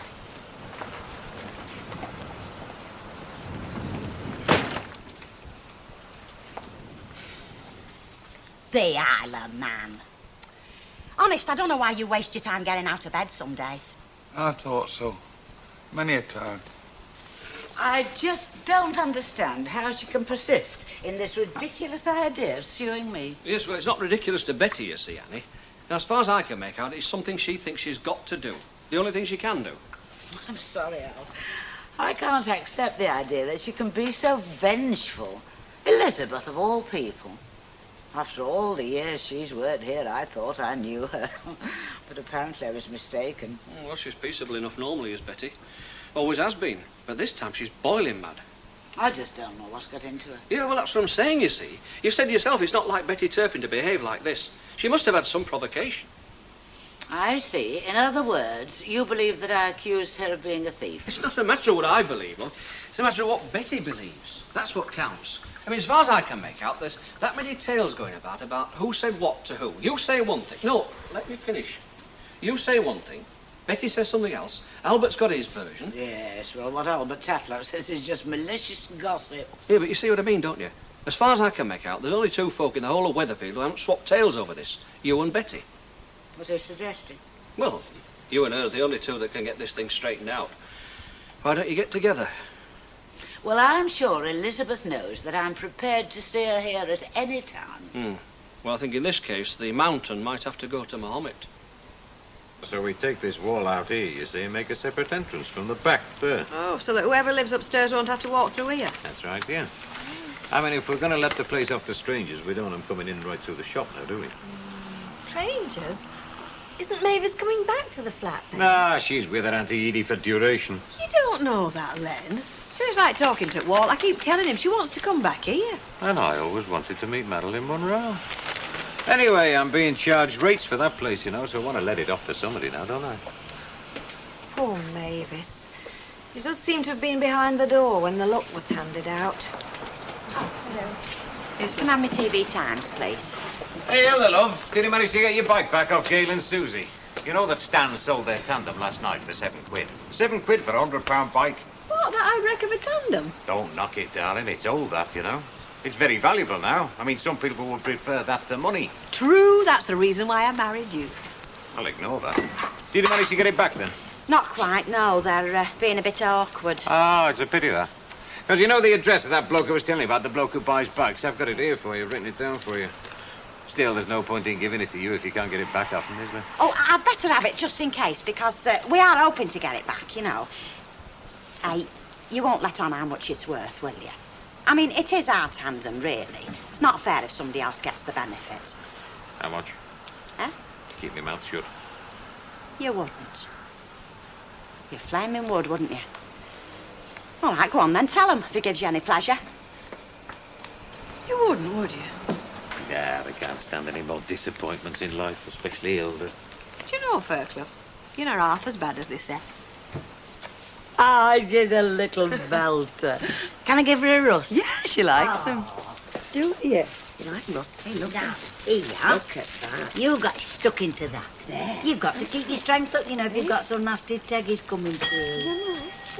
Oh, dear. Hello, Mrs. Walker. I'm not in any rush if you want to get your order in. No, it's quite all right. Oh, I see.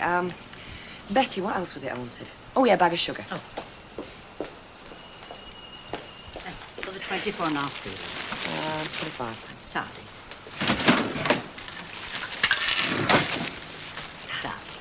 Bye. Ta-ta. I expect you know why I'm here. I've no idea. Oh, I think you have. Surely this unfortunate misunderstanding has been allowed to go on for quite long enough. The trouble is, Mrs. Walker, I don't think there's been any misunderstanding. You thought I took that money. I know you did. I mean, I could feel it, and you as much as said so.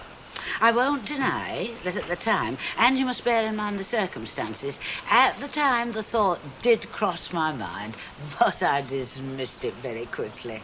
Not how it felt to me on the receiving end. I give you my word, your honesty is not in question. How could it be? I mean, the police have got somebody who pinched the money. Well, of course they have, exactly. Mrs. Walker, what you think of me, I really couldn't care that much now. But it's what you've led other people to think of me. I mean, thanks to you, folks round here think that I'm a little bit light-fingered. No, I'm sorry, Mrs. Walker. I just can't shrug it off like that. Elizabeth, I am offering you the olive branch. Yes, well, that's just not enough, is it? So I suggest you take it back again. Now then, was there anything else you wanted? No, thank you. Why didn't you come to me for advice in the first place? Well, what good would that have done? You didn't know how much tandem were worth. True knowledge, Mrs. O, is not knowing a thing, it's knowing where you can find out. I mean, I don't personally know the chemical formula for turning lead into gold, but I know a scrap dealer that'll pay a lot of money for the flashings on your roof. Look, why don't you leave the next move to me? I mean, what have you got to lose? Nothing, because we've lost it already. Faith, Mrs. O, have faith. Have I ever let you down? Many and many a time. I'll cure Paul Knight if I have to see you in the witness box, Albert Tatlock. I'm not frightened of law courts, you know. Well, you should be. So should every sensible person. You wait till they start asking you awkward questions like, when did you stop beating your wife? I'm a widower, aren't I? Oh, I'm wasting my time. Will you have a drink? I will. Bet. Wait a minute, we'll have them again. Right, Mrs. Sharples. I suppose you'll put your best suit on like a little lad going to a Sunday school treat. Well, I shall definitely wear my medals. I mean, they'll think twice, won't they, about blackguarding a witness who's fought for his country? If you give evidence against Annie Walker, my lad, you'll need somebody to test your beer next time you come in here. So that's a nice piece of activity. Excuse me, girls, but could I have a word in the pursuit of commerce? You see, my business associate and myself... You're who? My business associate, Monkey Gibbon. Now, we are looking for a new commercial vehicle, what we can gear our expansion to, and your tandem would just do us nicely. But we're not selling it, we've only just bought it ourselves. Of course you have, but here's a way of making a nice little profit and helping to get England back on its feet economically. How much? Spoken like a true tycooness. Now, I hear you paid 7. I'm prepared to do the handsome thing and offer you a tenner. No chance. That tandem is wonderful. It saves us a fortune in bus fares. Look, I'll tell you what, a tenner and half a dozen pair of ladies' tights. You'll have to do better than that, Eddie. 20 quid and it's yours. Oh, come on, girls, a joke's a joke, but the market won't bear a pantomime. I'll tell you what, my final offer, £12 and 3/4 dozen tights. No tights, Eddie. £15. Done. Right, here we are. 3 fivers of the Queen's Realm. Where is the object of the transaction? Leaning on the wall outside. It's all yours. Thank you very much indeed, girls. You drive a very hard bargain. Yes, we do. The back tyre's got a puncture in it. Hey, 8 quid profit, kid. We should go into business. There we are, Mrs. O. What did I tell you? Leave it to your Uncle Eddie. You've done a good job, Eddie. I must admit, Eddie, you've done very well getting us tandem back fellas like that. Hang on, Mrs. O. I mean, I haven't got it back for you. I mean, it has changed hands from the girls to me. What are you hinting? Well, I'm just hinting that it's my tandem. I paid 15 notes for it. Your tandem? But seeing as how things are, and not wanting any bad feeling between old friends, I'm willing to go halves with you when I sell it. Now, that's fair, isn't it?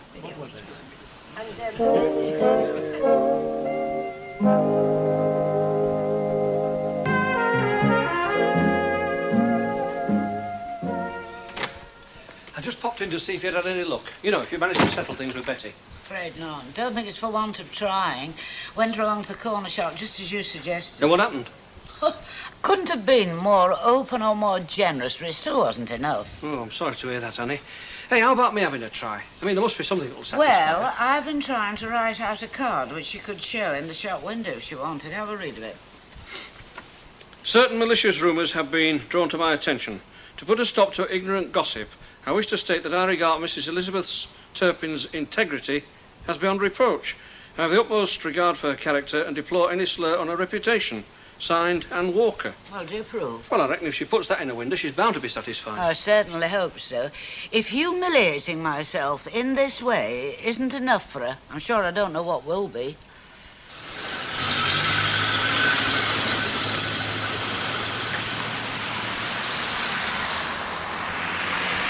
Now, you've got that address, haven't you? Engraved on me brain, Mrs. O. Come on, Stan, let's be having you. Oh! Oh, my back. Oh, I felt something go. Yeah, wish you could say the same. Come on, let's get going. No, you better go without me. Oh, the pain I was suffering. I think I better lie down, love. Oh, no, you don't, Stanley Upton. Oh, no. I'm not having Eddie Yates swanning off on his valuable tandem on his own. It's bad enough him getting half the money. We're a business partnership now, Mrs. O. A state of perfect trust now exists between us. Yeah, all the same, Stan's going with you. And he's got to hold the money till you get back. I can't get on that bike with me back. Well, you'll have to push it then, won't you? Well, across Weatherfield, it's 3 flaming miles. Well, it'll be good exercise. Go on, off you go. I'll be waiting for you. Oh, come on, if we got to, we got to. Come on, Stan. Mind you, I feel a bit daft pushing a bike. It's like having a cow and buying condensed milk. Hey, mind you don't get knocked down. Don't worry, love, I know the highway code. I mean on the price, you great tater. 100 quid rock bottom. I have the utmost regard for her character and deplore any slur on her reputation. Signed, Anne Walker. I can't say that I can express myself more clearly than that. And you want me to put this somewhere where people can see it, is that it? Yes, I thought in the shop window or on the door, you know, prominent position where everyone can see it. No, Mrs. Walker, this just isn't on. I'm sorry. I mean, I dare say you mean well, but... Well, I can't have this. You know, I don't understand your objections. I am prepared to put up a similar card in the Rovers, if you so wish.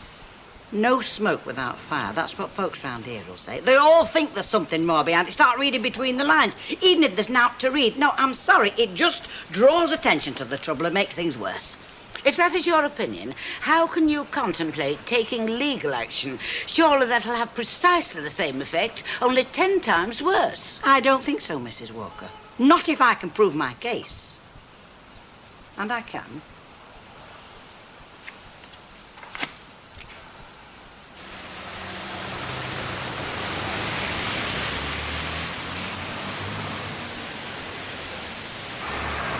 Hey, Cersei Road, this, Eddie. Definitely not, and that's final. NO spells no. Cersei Road pushing the tandem. We're not going in that pub, Stan. It's good ale, you know. I've had some tasty pints in there. I don't care how tasty the ale is. When we get to this fella that buys tandems, I want you reasonably sober. You've had enough in the Rovers. Just one pint, Eddie. Look, let's get the money in our pocket and then we'll go on the bevy. Come on. You turned her down? Yeah, I did. Had to. Well, she was only trying to make amends, you know, Betty. I mean, she made a big effort, especially for her. Yeah. I won't argue with you about that, love. And I must say, I was very surprised when she admitted that she was in the wrong. Grudging though she were. But for Annie Walker, we're handsome. Well, there you are, then. Why not meet her halfway? Well, it's not even that, is it? Quarter way. Look, stick the card in the window and forget it. Alf, I once had a neighbour. Many years ago. And there was a lot of nasty gossip about her and another fellow. I don't know if it was true or not, but she didn't like it, whether or not. So she put an advert in the local paper threatening what she'd do if she caught anybody spreading this gossip around. Well, as soon as the advert went in, everybody was sure that she was guilty. I see what you mean. Yes, well, you see, I've done my threatening, haven't I? So I've just got to go through with it. Or folks round here will think that I'm the same. Hey, here comes my star witness. Hope you're not getting frightened of standing up in court for me, Albert. My acre's frightened. Well, he might not be frightened, and you might not be frightened. But if I was in your place, Betty Tippin, I'd be quaking in my boots, because I wouldn't rely on Albert Tatlot telling me what day it was. Take no notice. I don't go pale when I hear the sound of gunfire.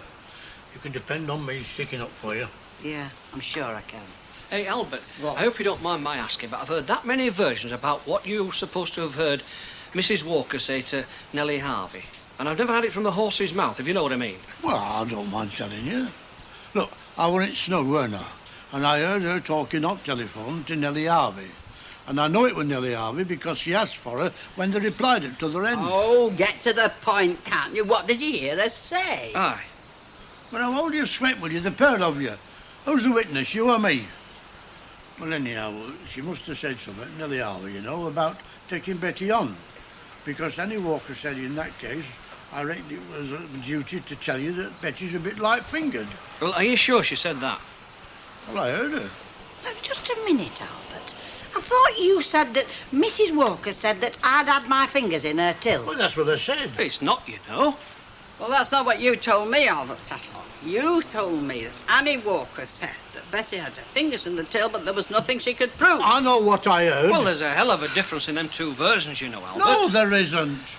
Well, I haven't got the exact words, because, I mean, it's a good step from that telephone to Snug, you know, but I know what she was cracking on about Betty Turpin.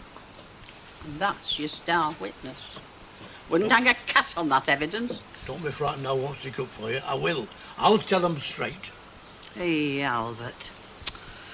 See you later. We see what everybody's having, please, Bet. We won't get round in. Right, love. Yeah, that includes you too, Mr. Baldwin. It's a scotch, isn't it? Oh, no, I'm paying you too much. I remember this when you asked for a rise. Oh, it's not out of our money. We've had a windfall. Oh, a little bit of big business, eh? What's all this? I'll tell you what all this is. They bought the bike from Stan Ogden for £7 and they sold it to Eddie Yates for 15. Not bad for a couple of novices, eh? What are you having, Mr. Fairclough? Hey, before you start spending your profits, I think I ought to tell you something. Pay attention, girls. This is the facts of life, Tom. Oh, we know that. Yeah, better than Mr. Fairclough, I should wonder. You might think you've beaten Eddie Yates to 15 quid, but you weren't doing yourselves a favour, you know. You were doing him one. That tandem's worth 100 quid now. You're kidding. They're worth a bomb nowadays, tandems. 100 quid? And we let him have it for 15? You're stupid, you are. I am. Can I have a light out, please? Oh, Hilda, I'm very sorry about the bike. Why? Eddie Yates is cleaned up again. Oh, not by a long shot. Oh, no. Me and Stan have got a few bob to come, don't you fret. Hey, son, where are you coming down here? Quickest way, Stan. We'll save ourselves half a mile. Hey, Eddie, there's the Moonrakers. Told you, no pubs till after. I've got to go, Eddie. Oh, it's really got you, hasn't it, Stan? No, it's not the drink I want. It's the drink I've already had. Oh. All right, I wouldn't mind going there myself. Well, if I've a couple of pints, you can't go in a pub and not have a drink. It looks bad. Oh, all right, we haven't got far to go now. Just one pint, though, all right. Can we leave the tandem over there? You're joking, aren't you? Don't have the socks off your feet round here. Come on. We'll pop it in that house there. Be all right for 5 minutes. Yeah. Safer than locking it up. Yeah.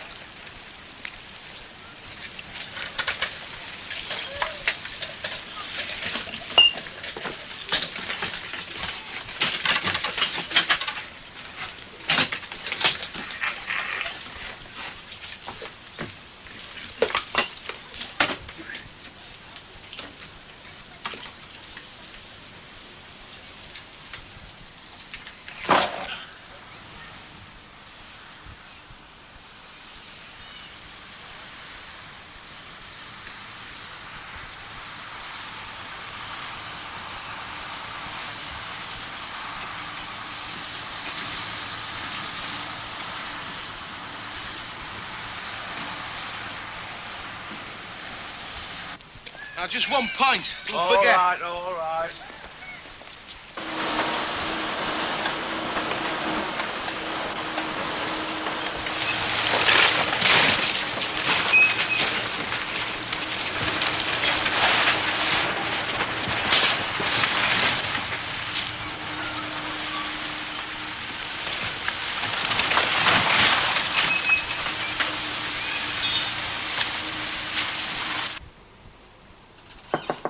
Come in. Mrs. Walker. Closing time, Mr. Love. Do you want me to catch up? No, it's not about Mrs. Walker. Somebody wants to see you. It's Betty. Oh, ask her to come in. Elizabeth, do sit down. May I offer you a glass of sherry? But this isn't a social visit, Mrs. Walker. I've been thinking about what you asked me down at the shop this morning. I've been thinking too, and I cannot see what more I can do to demonstrate my confidence Well, in you. I've decided not to go through with it. I'm not going to go to my solicitor. I do think that's a very wise decision, and I think it calls for celebration in the very best sense of the word. Oh, I am pleased you've come to this decision. The whole affair has been so unpleasant for everybody. I know that more than anybody, Mrs. Walker. Oh, I haven't got time for that. I've got to Now, get to the shop. Elizabeth, you can spare 5 minutes. By the way, dear, when is Miss Bradshaw due back? Because we all want to see you back in your rightful place here as soon as possible. I don't know when she'll be back. I suppose when she gets her mother on her feet. I've got to say this, Mrs. Walker. I mean, in view of what happened, I don't know whether I want to come back here anyway. Excuse me. Daisy, give me your answer, do. I'm off crazy, oh, for the love of you. It won't be a stylish marriage, I can't afford the carriage, but you look sweet upon the seat of a bicycle made for two. Of a bicycle made for two. Are we in the right place? Of course we are. Where's that flaming tandem gone? Come to that, where's the house we put it in? Oh, hell. What's Hilda gonna say? What is our Hilda gonna say?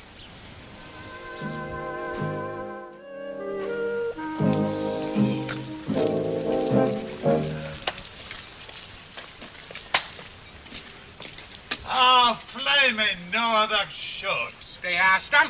Now you know how Lawrence of Arabia felt when that boozer he thought he spotted turned out to be a camel.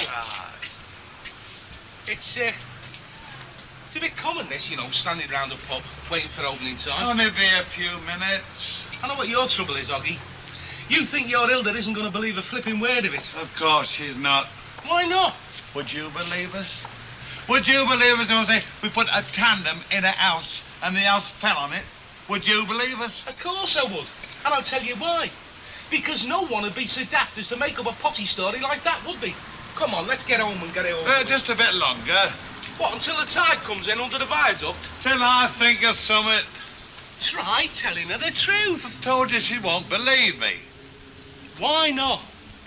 Because for 30 years I've been telling her lies and she knows it. She's too old to change now.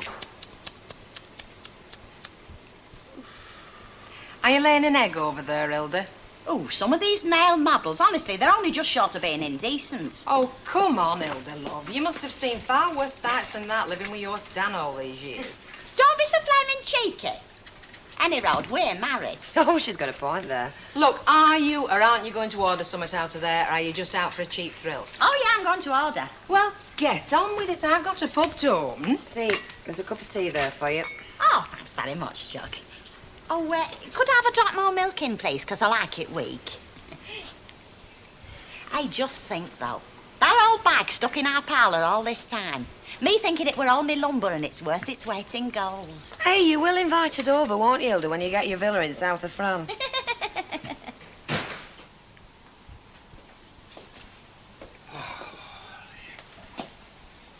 Hiya. Oh, Len, you smell as you've been working down a drain. Have you? Next best thing, yeah. Franklin's boiler house. It's a rat hole, that place, you know. Well, do world a favour, love. Go and have a bath. I am. Right. Ta-ra. Ta-ra? It's Lancashire, is that? For our Vidas in. Where are you going? Back to shop. I thought you had the afternoon off. So did I. But maybe it is off on an errand of mercy again. Not Auntie Flaming Edie again. Oh, she's gone and get her a tea. Oh, what about my tea? Well, there's boiled ham in fridge and bread in bread tin. Won't forget to have a bath, will you? No.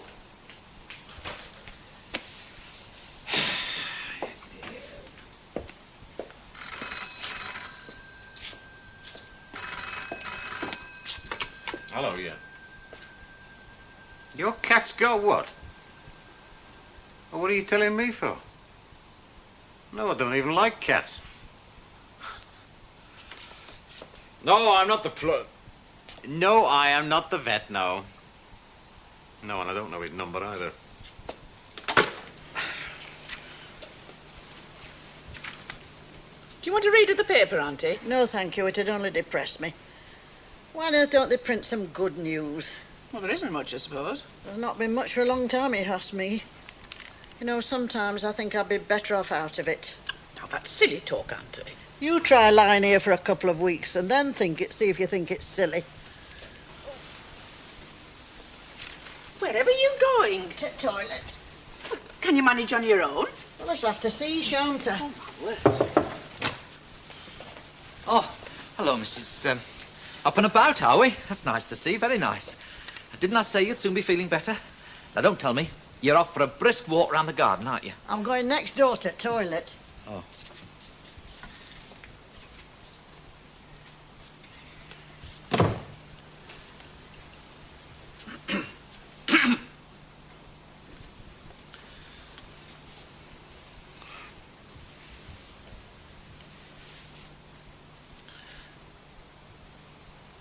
She does look better, though, doesn't she? She doesn't feel it. Well, I think it's more mental than physical. Do you? Yes, I do. What are you up to, Mr. Wilton? Pardon? You're never away from this house. You and Mavis got expectations, have you? No, we haven't. You don't fool me, you know. Neither of you can be as daft as you seem. Hello. Here we are, then. Oh. Thank you. I've cut the crust off your bread and your eggs all runny, just like you like it. I don't think I can face it now. Oh. I've got past it. You said you fancied a lightly boiled egg. That was 20 minutes since. It's funny how your appetite can go when you're kept waiting. Would you like me to do you something else, then? Oh, no, I'll try and get it down. I don't like to see good food wasted. No. You've not brought any salt. Well, you said you didn't want any salt yesterday for chance it upset you. I can't eat an egg without salt, Mavis. Shall I get you some? Oh, it's all right. I'll go, Mavis. Oh, but... No, I insist. He's here again, I see. Now then, Auntie, I thought we'd settled that once and for all. If there's one thing I can't stand, it's folk watching me eat. Oh, I know. I'm just the same. Hasn't he got home of his own to go to? Auntie? Oh, I know. You think I'm a complaining old woman and a burden. Oh, if only I'd got me legs. You're not a burden, Auntie Edie. Whoever put that idea into your head? Well, I'm sure I didn't. Here we are, then. We have got a salt cellar, you know. I know, I'm sorry. I couldn't find It's it. all right, Derek. There. Is that enough? I suppose so. I do hope I don't have to suffer through eating it. Sure you won't. Come on, Derek, let's leave Auntie in peace to have a tea. Right. Bon appetit. Means good appetite. Enjoy your meal. Bye. You know, she's quite a bully, our Mavis, in her own quiet way, isn't she? You wouldn't believe what I have to put up with, Ethel. You just wouldn't believe. Oh, but I would. I've got eyes, you know. I don't miss much. Don't you worry. Hand again, please, Fred. Right. It's beginning to show again. What is? That. Oh, come on, Uncle Albert. I'm not overweight, and you know it. I never said out about being overweight. I said it's beginning to show again. Yeah, we know what they say, don't you? A man's not really a man until he's got a bit of gut hanging over his belt. Oh, who said it? Oh, I don't know. Just a saying. Yeah. Some fella, I reckon, that was overweight himself and didn't have enough willpower to do out about it. Hey, he's got a point there, you know. There's a lot to be said for these old sayings. Like my cousin Bob when he went prematurely bald. His mum said, don't worry, love. It just goes to prove it, doesn't it? Grass doesn't grow on a busy street. My cousin Bob, he was as thick as two short planks. It took him all his time to go to Lavy on his own. Well, what are you going to do about it? Oh, what do you suggest? Well, I don't know. I reckon you want a bit of exercise, eh? Oh, yeah, like digging up potatoes, say, down that allotment of yours. That's a good idea, that Yeah, is. one you probably got about an hour ago. Look, do me a favour, Uncle Albert. If you want me to help on that allotment, just ask me. Don't try and con me into it, because it doesn't work. Well, are you going to help me or not? Yes. Who says it doesn't work? You know, I think Uncle Albert missed his way. If he'd been born in Chicago, he'd have been a godfather. At least, Ken, at least. Oh, cheer up, Stanley. You're turning me ale flat with that face of yours. I'm thinking, aren't I? Trying to solve our problem. Well, if it's that much of a problem, I wouldn't bother. It's obviously more than your brain can cope with. No, but you got to think things out, haven't you? And have you? No. I'll tell you what, Stanley.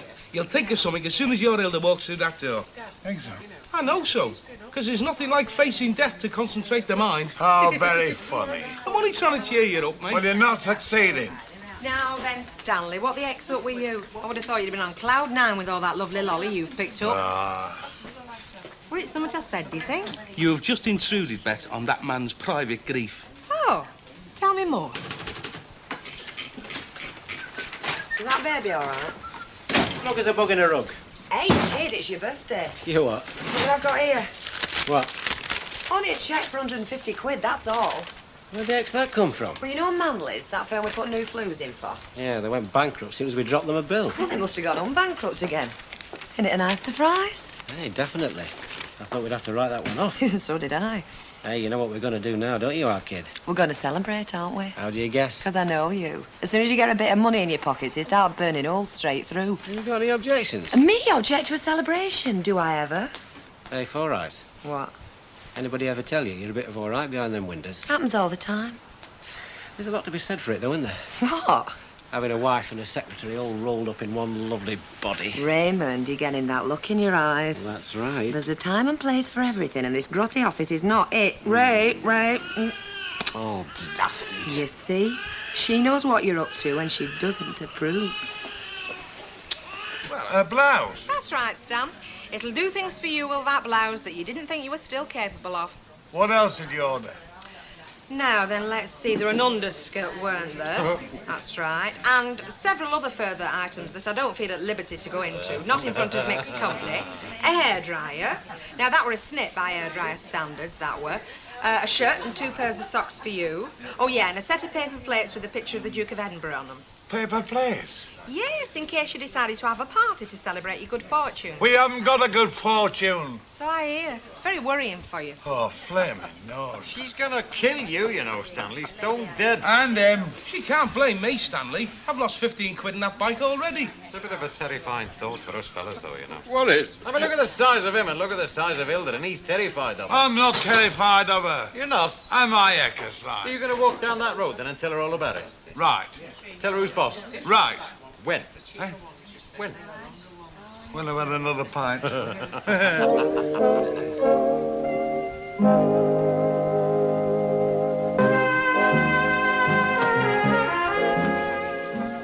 Hey, you still here, St. George? I'd have thought you'd gone away hours ago fighting that dragon you I'll bit with. see you when I'm good and ready. Would a whiskey help, you think? Oh, thanks very much.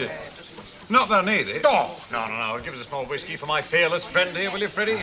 You've got to admit, there is a funny side. I mean, to what happened, you know. It's been Nick, mate. It's happening all the time nowadays. Oh, no, I don't think so. I think it's just got flattened. I mean, it's happening all around. Old towns are just getting flattened to debris, you know. One whiskey. Oh, tar. Cheers. Hey, from where I'm standing, me old China, you're going to need it and all. Oh, aye. Oh, hello, Chuck. Started us little jubilation already, have we? Go on then, don't be skinny. I'll have a port and lemon with you. Well, Len's in the chair, love. Oh, no, Stan. No, I mean, it's not every day us Ogdens get the chance to be patronising. Drinks all round on my husband, please, Fred. I'll have a large whiskey, Fred, please. Look, Hilda, I think you should be in full possession of the facts, like, before you go splashing out, you know. Facts? What facts? Well, about the bike, you know. You've not still got it. No. Well, how much do you get for it, then? Well, that's it, you see. Nothing. Nothing? No, we're going past this pub, you know. Oh, yeah. We didn't mean to go in for a drink. We didn't, anyway. No, nothing was fairer from our minds. No. Naturally. You know, and then, well, you know. You know? There was this house. I see. And I, like, put the bike in the lobby, like, so that it wouldn't get nicked, you know.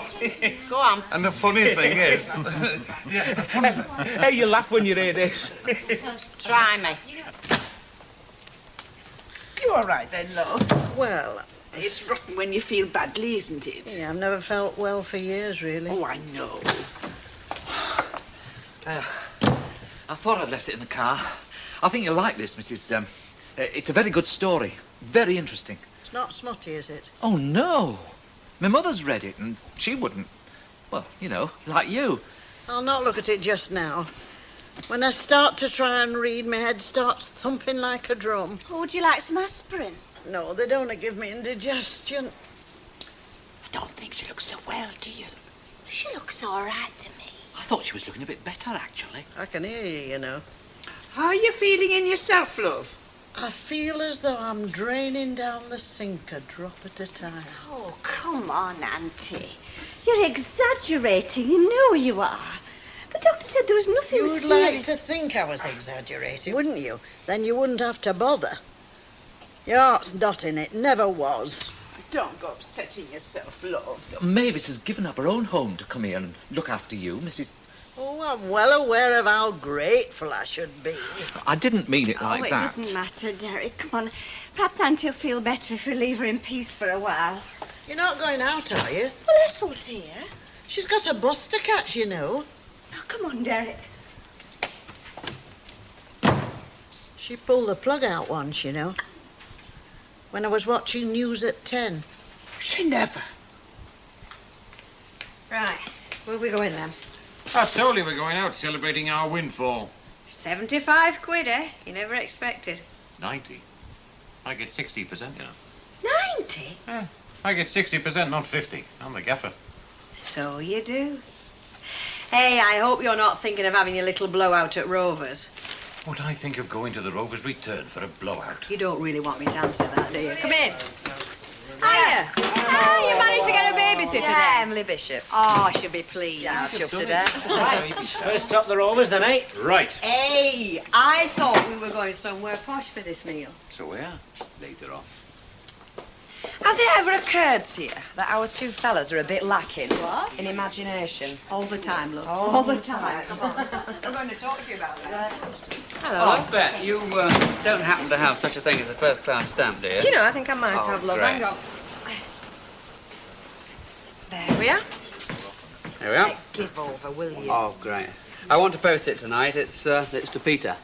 Susan's gone off on a school camp, and I thought I'd ask him if he'd like to come and stay with me for a bit. Oh, that'll be nice for you both. I bet he's quite a young man, eh? Yeah, it won't be long before he's buying me a pint. Mine never did. Take my advice, Ken. See as much as young Peter as you can. I didn't see enough of mine. Not half enough. It was the best thing I ever did, having a kid. And I wasted him.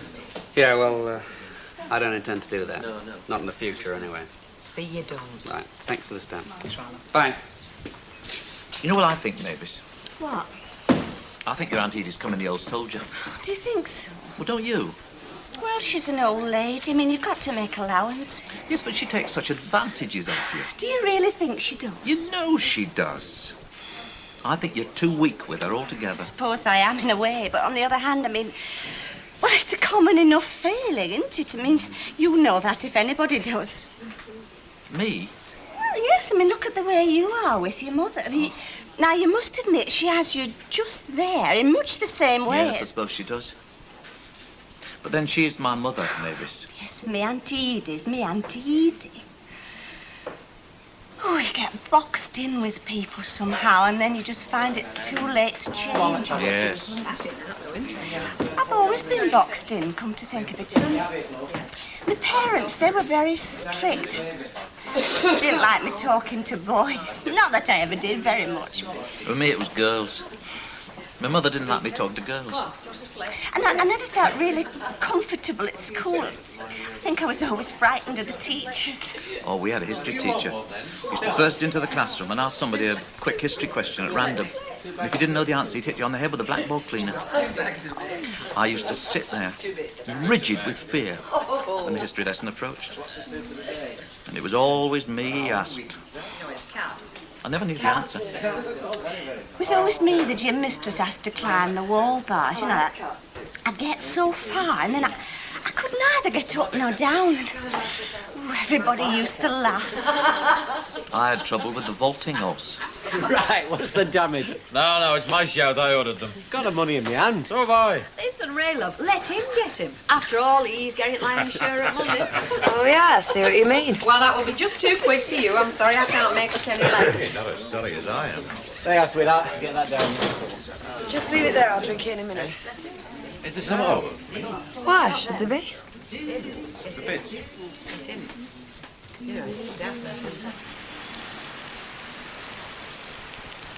Look, the house was here, right? Yeah. Well, you can see it was here from the footings. Oh, yeah, once. Well, then went to the pub, you know. And when you come out, it had gone. It and the house. Yeah, well, you don't believe us, do you? Oh, it's the daftest story I've ever heard. Well, that proves it, doesn't it? Proves it. Yeah, anybody tell you something like that? Oh, Oh, I don't know. I can think of somebody who would. 2 of them come to that if they was desperate enough. Look, Hilda, you gotta believe us. I'll tell you what I believe, Eddie Yates. I believe you're as big a lad as what he is. Well, here's something you better believe. I'm not as green as I'm cabbage looking. I know you've got that money, and I want my share of it. And what's more, I'm going to get it. Or else.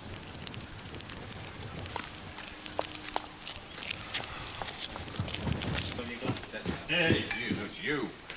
Hey, you sure you won't go before you have another, No, you thank lady? you. I've had enough. And you've had more than enough, Fairclough. You saw nearly a full bottle of wine in that restaurant. All right, give us a kiss then. Will I acres lie? You're stinking. You know, that's the second time today you've said that about me. Is there something about me you haven't told me, Langton? There's quite a few. You know, she'll kiss me sooner or later. She can't resist me, this one. Mine's exactly the same. She can't resist me. Silly. True that. Can you, sweetheart? Especially when I breathe on her glasses. Give over, will you? It's only a bit of fun, It's though. not very funny having your best specs smashed by a drunk. She thinks we're drunk, Len. Hey, that's a disgusting thing to say. Disgusting. Not a drop has passed my lips since how long? 4 or 5 seconds. Aye. Definitely. Right. Here's a dirty, filthy, stinking capitalism. Mary, Whitehouse. Whitehouse, yeah, and the Queen. God bless her. You may smoke, gentlemen. And Lord Beveridge. Who is Lord Beveridge? He used to play in the second row for Batley. Oh, that Lord Beveridge. Lord Beveridge. Bless him. And Don Revy. And his Arabs. Arab. To say nothing of our friend and benefactor Manley's, without whose unprecedented generosity... You say that again? Unprecedented generosity. Very good. We would not be here supping today. Manley's. Right, Mr. Chairman, if you've quite finished, shall we get off home? Aye. Come on. Hey, I told you, didn't I? She can't resist me. It's not that, mate. It's just that she's got this thing about older men, you know. I'll say I believe you. I'll see you tomorrow. I You'll doubt be it. lucky if you can see anything. There you are, love. Good night. Good night, love. Ta-da. Good night. Hey. It's a great night, eh? Yeah, we're all right. Is there something on your mind? Is there? Well, isn't there? Just tell me something, Ray. How did it happen? What? This arrangement you've got with Lem where he takes 60% of the lolly and you only take 40. Well, that's the arrangement, isn't it? Yeah, I know that. What I'm saying is, why is it the arrangement? Because that's the way it's always been. Yeah, but why? Well, because that's the way it was set up from the start, because he's the gaffer. Oh, I see. And you're quite happy with that setup, are you? But what's happiness got to do with it? I mean, it's his business in the first place, you know. He took me on. By Ray, I think he saw you coming, didn't he? What do you mean? Look, you're partners, aren't you? Junior and senior Oh, partners. come on, Ray. You take just as many decisions as he does. You do twice as much work. You're there twice as often. Because he's gallivanting off to his council meetings every day, God sends. Oh, for goodness And don't sake. tell me it's not true, because I'm in that office all day and I can see what's happening. You're a mug, Ray. And you're also a married man with a family now. He's only got to worry about him and her, who is also coining it, by the way. Come on, Deirdre. Come on, nothing. He's letting you carry that firm and he's still got the blind cheek to take 60%. Well, you may be happy with that arrangement, but I'll tell you this for nothing. I'm certainly not.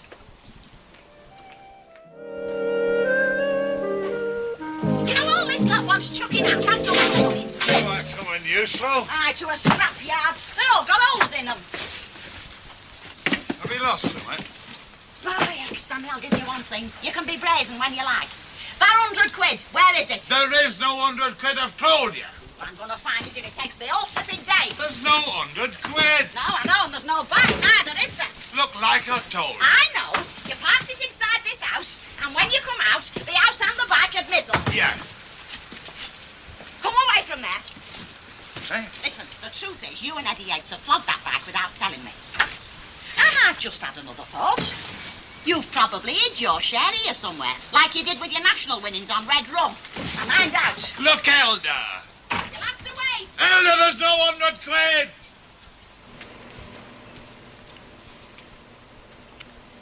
Wonder what they did before. Hmm? Before they started putting things in tins. Well, he had things when they was in season, didn't he? He had to. Yeah, I suppose so. Oh, it's beginning to make a difference, you know. What is? Feeding 3 of us. Well, how come? 2's supposed to live cheaper than 1, so why not 3 cheaper still? You'd really like to believe that, wouldn't you? My mum's mum brought up 11 kids on 36 bob a week. Yeah, they also used to bring kids up in caves once upon a time. We're not talking about them, we're talking about now. 1977, where prices are going up every week. Every day in some cases. Do you know I bought some tinned oranges in Fisher's last Tuesday for 17p? By Thursday, they'd gone up to 20. Same stock. I mean, she'd obviously read somewhere about some trade union asking for a 30% rise, so she thinks, right, I'll stake my claim, so up go me tinned oranges. And they're all doing it. World's gone mad. And all you can do is sit there cracking silly jokes about it. It's not funny trying to make ends meet, Ray. Not funny at all. And I'm one of the fortunate ones. Heaven help those with a few kids to bring up. What's that for? Stop your chuntering.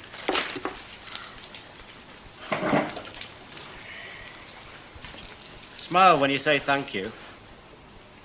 Why should I say thank you? Give that here. No, I want to know.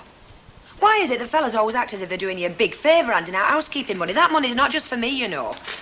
You remind me the next time we have a night out with Len and Rita, it's just me what goes on my I own, enjoyed right? it, you know I did. Yeah, except you get this flaming bee in your bonnet about, well, you know. Yeah, you must have me. Must not you as well, love, Len taking more out of the firm than you do. Here we go again. Look, just consider the amount of time you spend there compared to him. Half the time he's at council meetings. Put another record on, eh? He's done it more since I've been working back at the yard and all. Look, you can't always keep things dead even, you know. I do my share of skiving. Oh, yeah? When? Well, like when I go to the supermarket with you. Well, why can't it be 50-50 of what you make as well? It's only fair. You give it a rest, eh? So you're not going to say anything to him? Well, I'll have to pick the right moment. Which means you've no intention. It's always been 40-60 right from the first. Well, all I can say is more fool you. I've said I'll think about it.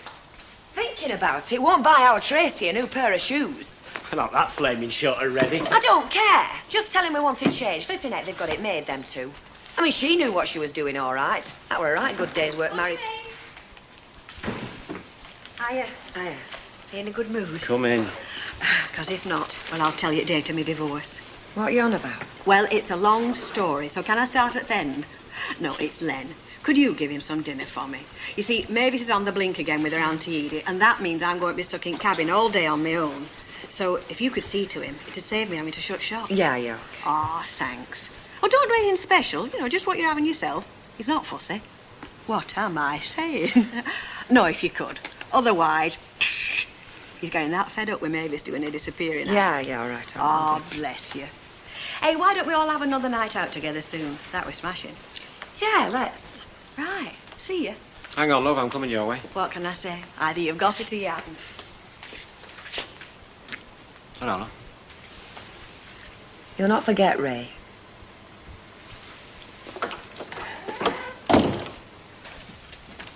A visitor for you, Mavis. Oh, hello, Derek. Hello, Mavis. How are you this morning? You look better. Doesn't she look better, Mavis? Well, she's not feeling very well, actually. Oh, sorry. What's the matter, Auntie Edie? Who's been upsetting you? She says she's got pains in her chest, but she won't have the doctor. Don't whisper, Mavis. You've always been a whisperer. It's very bad manners to whisper. It's you who's been upsetting her. It's not. There, you're doing it again. I brought you a couple of magazines. Well, my mother sent them, actually. She always asks how you are. Can't stand the weight on my legs. Well, you do look tired, Auntie. You do, really. I am. The sooner I'm out of the way, and the better. Please, Auntie, don't say things like that. I'd better be on my way. I've work to do, you know. I'll call again tonight. I don't think she should have visitors.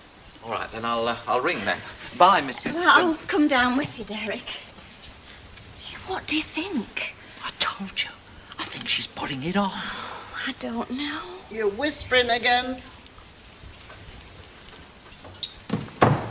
She's besotted with him. Well, he's her last chance, isn't he? Let me do them pillars. I don't think Mavis ever touches them. I am tired, Ethel, I am really. Yes, well, you had a bad night, that's all. I've had a few bad nights lately. Yes, I know. You want a good rest and no more visitors. Perhaps you're right.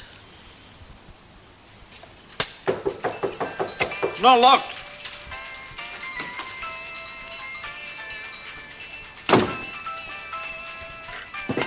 Your dinner, sir. What's all this in, Ada? Don't let it go cold. I think you must be psychic, you know, love. I think my missus has walked out on me. Yeah, it was her idea, actually. She's stuck at cabin. Mavis again, you know. Oh, get stuck in. I will, thank you very much. It's only liver and onions. Delicious, that, love. I'm a very good plain cook. You are that. Get your money's worth out of all those Langtons, don't you? Ah, you just teach your little Tracy to do some filing and I've got it made, haven't I? I'll send her to night school. Bet you'd like that.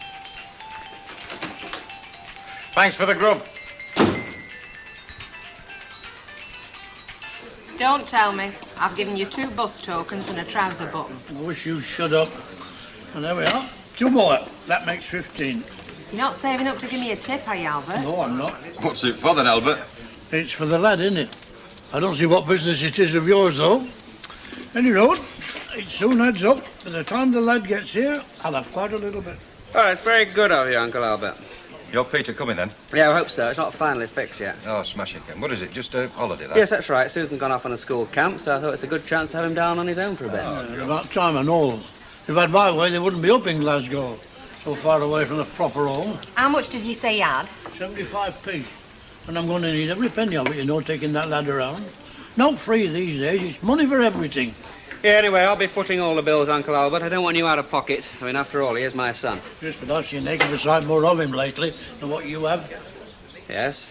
Yes, that's probably true. Any road, Ken, things will be different now. He's older, isn't he? He can come and go as he pleases. You'll see more of him, mate. Well, I hope so. I really do hope so. Oh, by the way, do you know any good places I could take him fishing? You're never asking him that, are you? Everybody he takes fishing finishes up in water. Flipping ha. Yeah, I do. I know. A nice little beat. It's a fair stretch up the M6, actually, but there's not many people know about it. Now, look, bring your map in tonight. I'll make a card for you, mate. Yeah. How's that? There's no point in that. Oh, why not? Because he's gone off fishing. Oh, come on, Uncle Albert. He told me himself. He's crackers about it. I'll tell you, he's gone off. You sure? Of course I'm sure. He's keen on something else now. And I ought to know, didn't I? Better than you, any road. Yeah, well, kids do chop and change, don't they?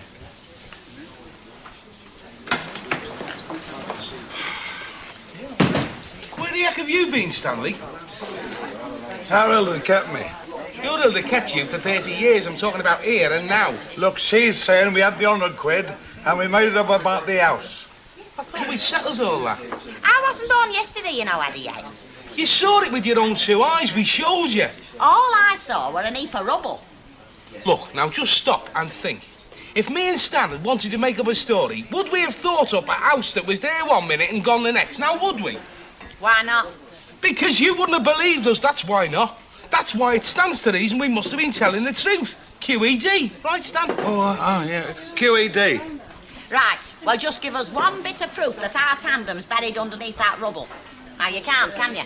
Hilda, love, I got them things you ordered. They're in back. Oh, me blouse, eh, that were quick. Well, I went to warehouse special for you. Ah, did you, Chuck? Thanks very much. I didn't think I'd have them till next week. I've totted up the damages. Oh, aye. Oh, hey, mounts up, doesn't it? Well, you went a bit wild, didn't you, Hilda? Come on, Rothschild. Cough up for your missus. Me? Yes, you. You with all the necessary. I can't afford this. Can't you take them back? Take them back, Hilda. Take no notice, Chuck. They can't keep this up indefinite. They've got 100 quid between them somewhere. Hilda, we keep telling you. You keep out of this. Unless, of course, you'd like to buy me this lot as a present. I'm not saying another word. Don't worry, Chuck, you'll get me your money. I'm not letting this one out of his sight till he coughs up, and I don't think he can stand that for long. Give us a pint, Pet. And I'll have a light ale. Wakey, wakey. Have you said anything yet? You know. No. Oh, Ray. Hey, Deirdre, love, do us a favour, will you, darling? Nip round to Renshaw's and say I'll be round there first thing Friday morning. Can't I ring them? No. They've been waiting 3 weeks for those hand basins. Use a bit of feminine charm, eh? Make them feel wanted. But it won't take you 5 minutes. Yeah, okay. Now's your chance while I'm out. Oh, for heaven's sake, let it rest with you. I'll have a word with him sometime. Now, Ray. What's the hurry? I know you. You let it get to next Christmas and you might think about it, and then again you might not. It's you what's griping, not me. It works all right as it is. Oh, give me strength. Please, Ray.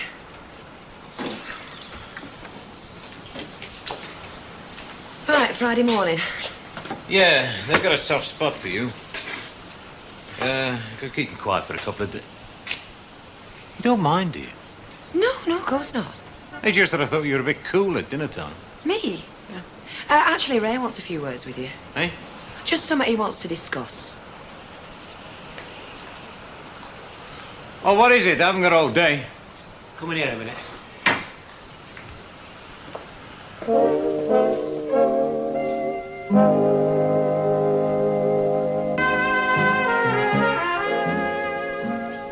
She's not hungry, Mavis. Oh, just a little bit, Auntie. I'm not hungry. There, what did he say? Oh, look, Ethel, if you intend going, why don't you go?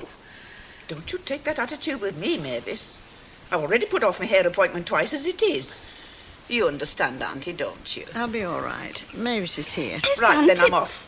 And don't try and force her to eat it if she doesn't want it. Look, Auntie, I'll have to go into work this afternoon. Ring and tell them you can't. But I'll be losing my job soon. Oh, I do think Ethel could have stayed just this once. She had a hair appointment. Yes, and I've got a job to go to. Oh, I wish I had. Oh, look, you'll be all right. I'll leave the radio near you. There's a play on later, and you like plays. Don't go, Mavis. I don't want to be left. It won't seem very long.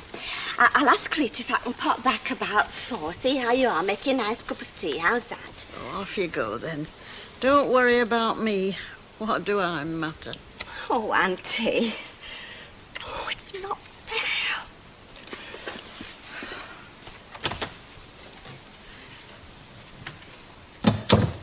I knew there was something wrong when she brought my dinner in.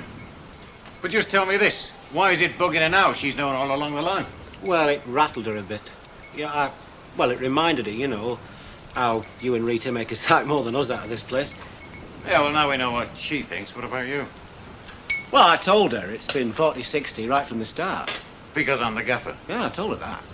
Yeah, but what about you? Well, I think she's got a point. I don't flipping believe it. What? Big Mouth himself, you're flipping henpecked, aren't you? You can't say a dicky bird until your wife tells you what to say. You watch it, mate. Nobody tells me what to say. I never thought I'd live to see the day. But hang on. Len, you heard what I said. I said I think she's got a point. You reckon? Yeah, so what about it? 50-50, is that what she says? Yeah? What shall I tell her? Oh, yeah, there is always that, isn't there? She's dead upset. She's gonna know what you said. Tell her. No flipping chance.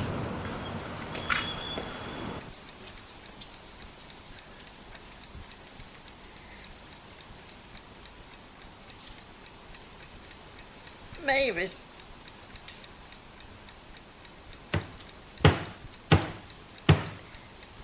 Mavis. Mavis. The sun, I think.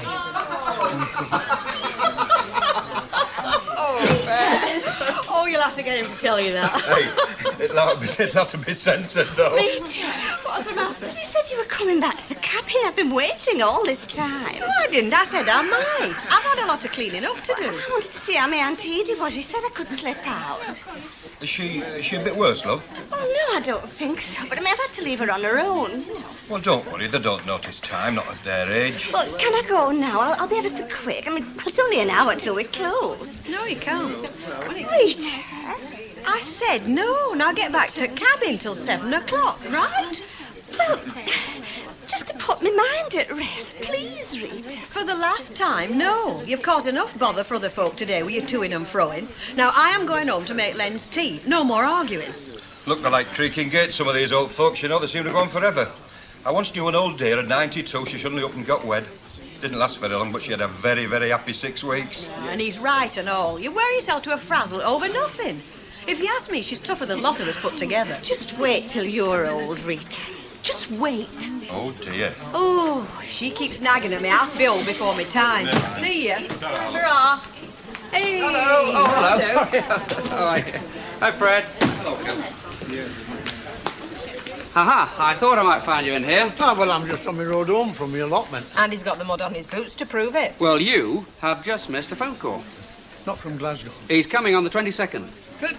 But that's next Monday. Hey, did I tell you Peter was coming? You did mention it a couple of times, Albert. He's ever so tall. He'll be bigger than him when he's finished. Well, You'll see. You've not got long then, have you? Eh? To save up more 5p's. Oh. Right. Oh, well, we better cast our bread upon the waters then, see what this produces. A half of bitter, Uncle Albert? Half a mile.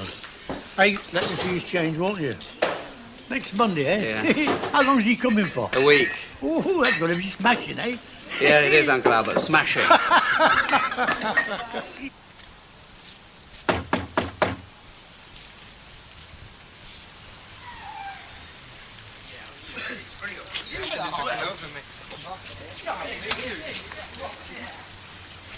Oh, it's you, is it? What do you want? Very nice, Hilda. Nylon, is it? Get your mucky paws off. It's not paid for yet, as you very well know. Goes with your curlers. Evening. Look, what is it you want? I can't stand out here all night. Well, how about inviting me in then? What you've got to say, you can say out here. Yeah, but it's not so much saying, it's more showing, if you get me meaning. No, I don't.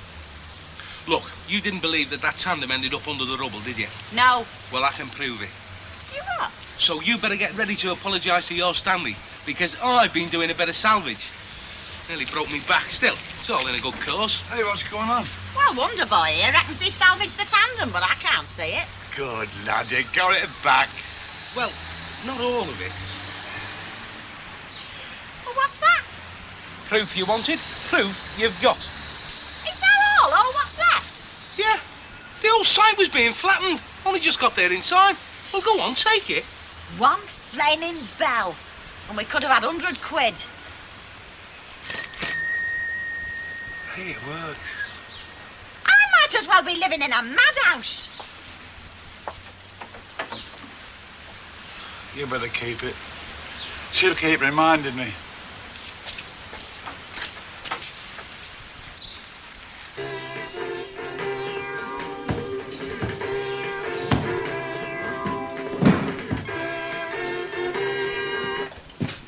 Any kid can sleep with all that flaming racket going on. She went straight off. Yeah, still I got the message. Well, honestly, Ray. It's no good pushing too hard, you know, Len. Pushing too hard? Don't make me laugh.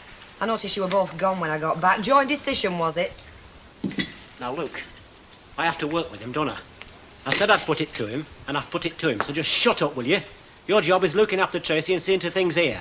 And the yard is looked after by me and Len, whether you like it or not. So the way it's run is up to me and Len. Oh, no, it's not. That yard is run how Len wants it run. Shall I tell you something? You're scared of him. You always have been and you always will be. Oh, yeah, I know you like to talk big, but that's all it is. Shall I tell you something else? Go on. If this is how you see being married, you've got another thing coming. Me sitting here saying, yes, Ray, no, Ray, 3 bags full, Ray. My mother never let a fella tell her what to do. She lived her own life and coped on her own. Maybe I'm more like her than I thought I was. So just watch it, mate. Next time you start doing your male pig act, just watch it. All right.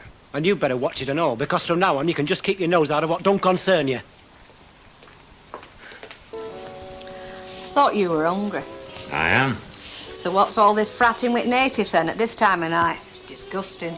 Are you complaining? No. It's great, though, isn't it? No argument.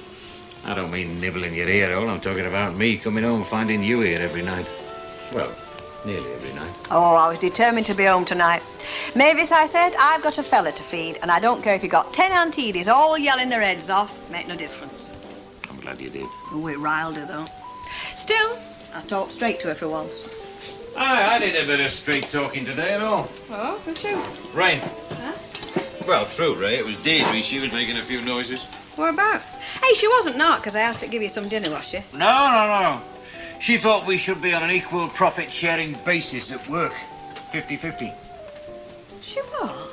Well, she thinks it's wrong that I should get more than him, you see. Didn't she tell you all this? Oh, she didn't. She sent a messenger boy. You mean Ray? Yeah. What did you say? I told him. No chance. I should think so and all. Flaming cheek. He's lucky to have a share of that yard with his record. Should count their blessings. You can't go digging up the past. I mean, he didn't have much going for him as a kid, did he? Neither did you. No, look where it got me. Hey, dish it up, will you? Just a little minute. You wouldn't by any chance be thinking she's right, would you? Well, there are 3 of them now, you know. There's only 2 of us. I mean, it wouldn't make all that much difference to us now, would it? We get less. Langtons would get more. Well, that usually happens, yeah, when you change from 60-40 to 50-50. Yeah, one of them's bound to get more and the other one's bound to Mr. get Rotten less. patronising. I'm not being patronising. Well, you don't have to spell it out to me as if I'm a kid or Some something. things need spelling out to you, don't they? Meaning I'm thick. Is that what you mean? I'm just saying it needs thinking about, that's all. I don't think it does. You what? I don't think it needs thinking about. No way. Pardon? This is yard business. Keep your nose out of things that don't concern you. Look, get that dished up. My belly thinks my throat's cut.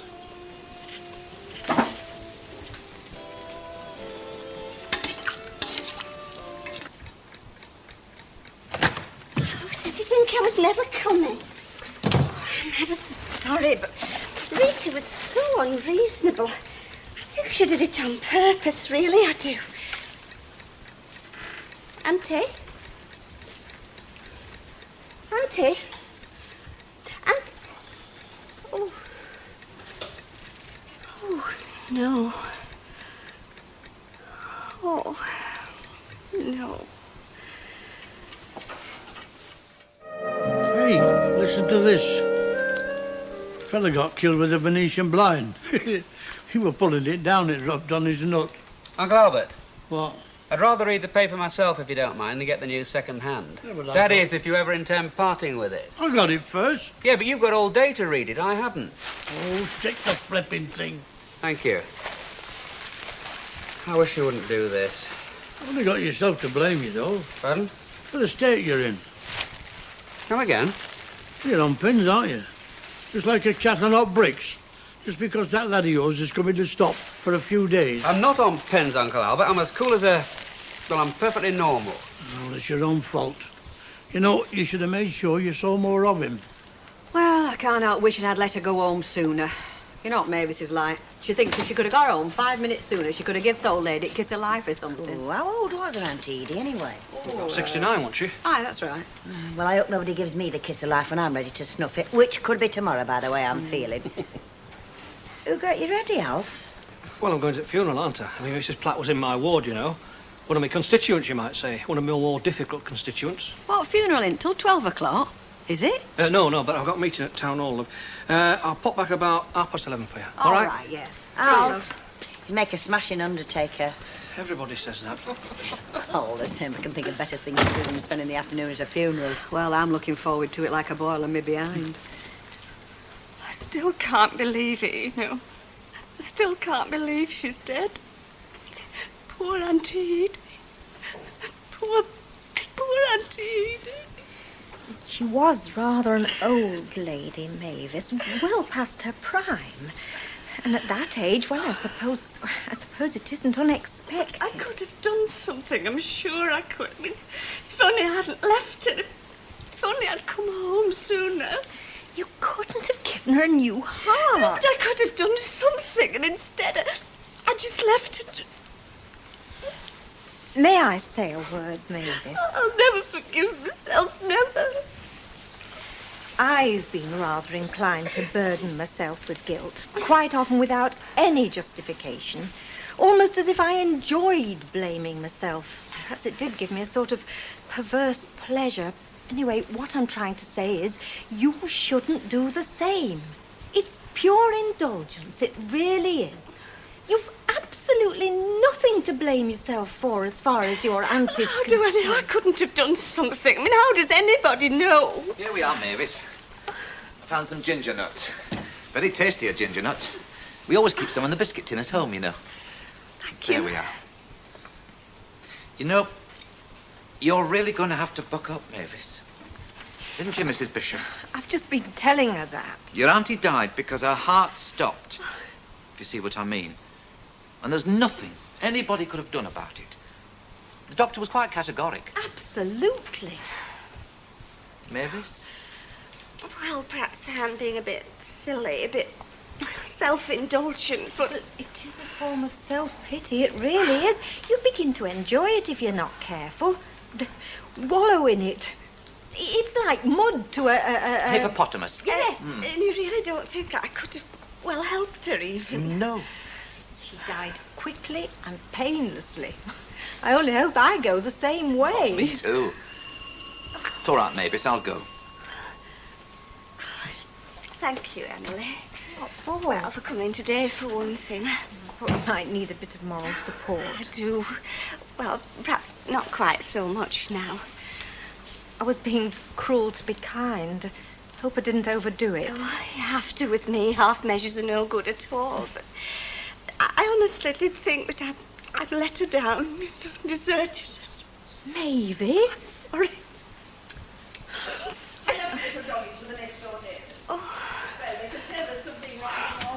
Doggies are very sensitive to atmosphere, especially pigs.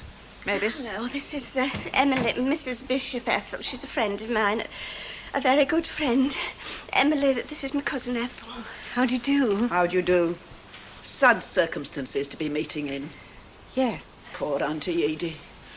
It's a tragic loss. She was 69, Miss Platt. I'm looking forward to being 79. She told me not once, but scores of times. Ethel, she said, Ethel, I'm going to live to be a ripe old age, given proper care and attention.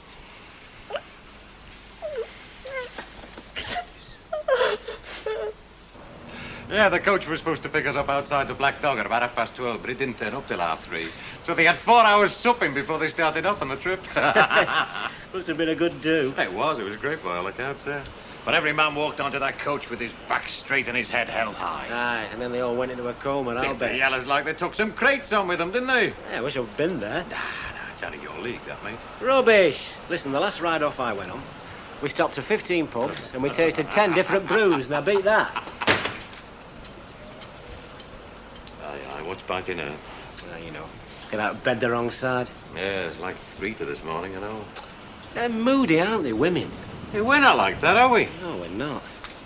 Any road, I'd better get off to that meeting. I've been missing too many lately. They'll be drumming me off the council. Yeah, and it'll be tad hard of all them lovely exes. How much is it you get? 10 quid a day? Right, More than you make working. More than some of them make, yeah. Hey, see you dinner time in the Rovers. All right. Right pair of buddies, aren't you? Yeah, that's right, we are. We work together, don't we? We have to be mates.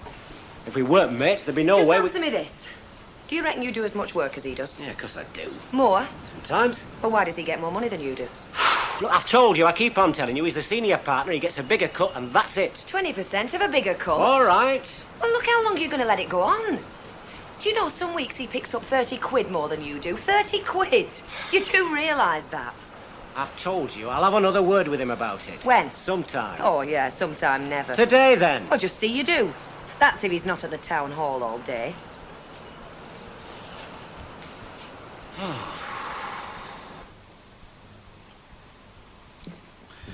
Damn blast and set fire to it. Right, well, I'll be off to the station. Uncle Albert. You absolutely sure you made a kite before? Made dozens when I were a lad. Did they fly? Of course they flew. What do you think I made them do? Sing a song of sixpence? What makes you so sure that Peter wants to fly a kite? Because every lad does. I didn't, particularly. No, well, you always were different, weren't you? You still are, out of step with the rest of the world. Yeah, that's who's talking. He's not a guest, you know, Uncle Albert. I mean, it's not as if we're a hotel with a duty to... Look, he's my son, coming up to stay with his dad for a couple of weeks. You're not expect us to turn ourselves into a concert party for his amusement. And if he does, he's going to be disappointed. We've just got to be natural, all of us. Look, I'm making a kite for the lad. And if he doesn't want to fly it, there's plenty does. Me, for instance. I don't care what they say. It can't be easy for him getting together again. I mean, he's not a kid anymore, a lad of 13. He's had his first whiff of a cigarette, he's beginning to watch the lasses change shape, and he's worried about his appearance. Well, he is Ken's son, Elsie. Yeah, and how long is it since Ken last saw him? Strangers or not, I wish my son were coming to stop with me. Hey, you know what I started to do when I was 13? Oh, no, go on, Fred, surprise us. Watching women that smoked. Give me a right erotic turn on, did that. Just to see one with a woodbine in her hand was sufficient. We all know you're a pervert, Fred. I just didn't know you started so young. Go on, Fred, and what turns you on now? You. Liar. You know, the trouble with you women, you've forgotten how to take a compliment, haven't you? That was no compliment, Fred. That was a threat. And what's turning you on these days, Mr. Baldwin? Well, at the moment, darling, there's this little waitress at the hotel I'm using. Nothing fancy, but nice and cuddly, do you know what I mean? Oh, I would have thought you'd have been setting your sights a bit higher. Factory back on its feet, coining it in. Oh, no, I prefer the ordinary sort of girl. Always have. I mean, they call a spade, I call a spade a spade. That way you don't waste time sparring, do you? What do you want? Large scotch, pint of porridge for me friend, yeah. There were a time when he weren't your friend. Then again, there were a time when I was. Oh, well, that's life, innit? You know what I reckon? What's that? I reckon that you and her will be getting together again. Ah, you gotta be joking. She would if she's got any sense. Money bags like you. That's what they're really interested in, you know. Money. They're very mercenary, women. That came straight from the heart, you know that? Yeah, well, you know, Lee said. The hearse and the cars are here. They arrived just as we did. Miss Platt. Mr. Roberts? Do you know, Oh, we have met briefly. One scene, though, eh? You took the words right out of my mouth. The undertaker would like us outside. That's if we're all ready to go. Come on now, Mavis. I'm sorry, Rita, but I'm sorry. Come on, love, I know ya. Soon be over. Crocodile tears, if you ask me.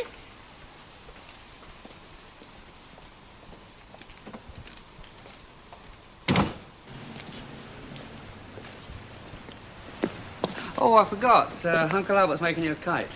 What? A kite, you know, a thing you fly on the end of a bit of string. Why? Good question. Look, try and show a bit of interest in it, will you? You know, indulge him a little. I know what you mean. I do it when he comes up to Glasgow. Well, you have to, don't you, with Uncle Albert? Yes, you do. Right, well, here we are. Tatlock Towers. Small like faulty towers. What? You know, on telly. Oh, yeah. Do you watch a lot of telly? Quite a bit. Especially comedy shows. Do you watch much telly? No, not a lot. Ah, he's landed then, has he? Yep. Oh, fine. Yeah.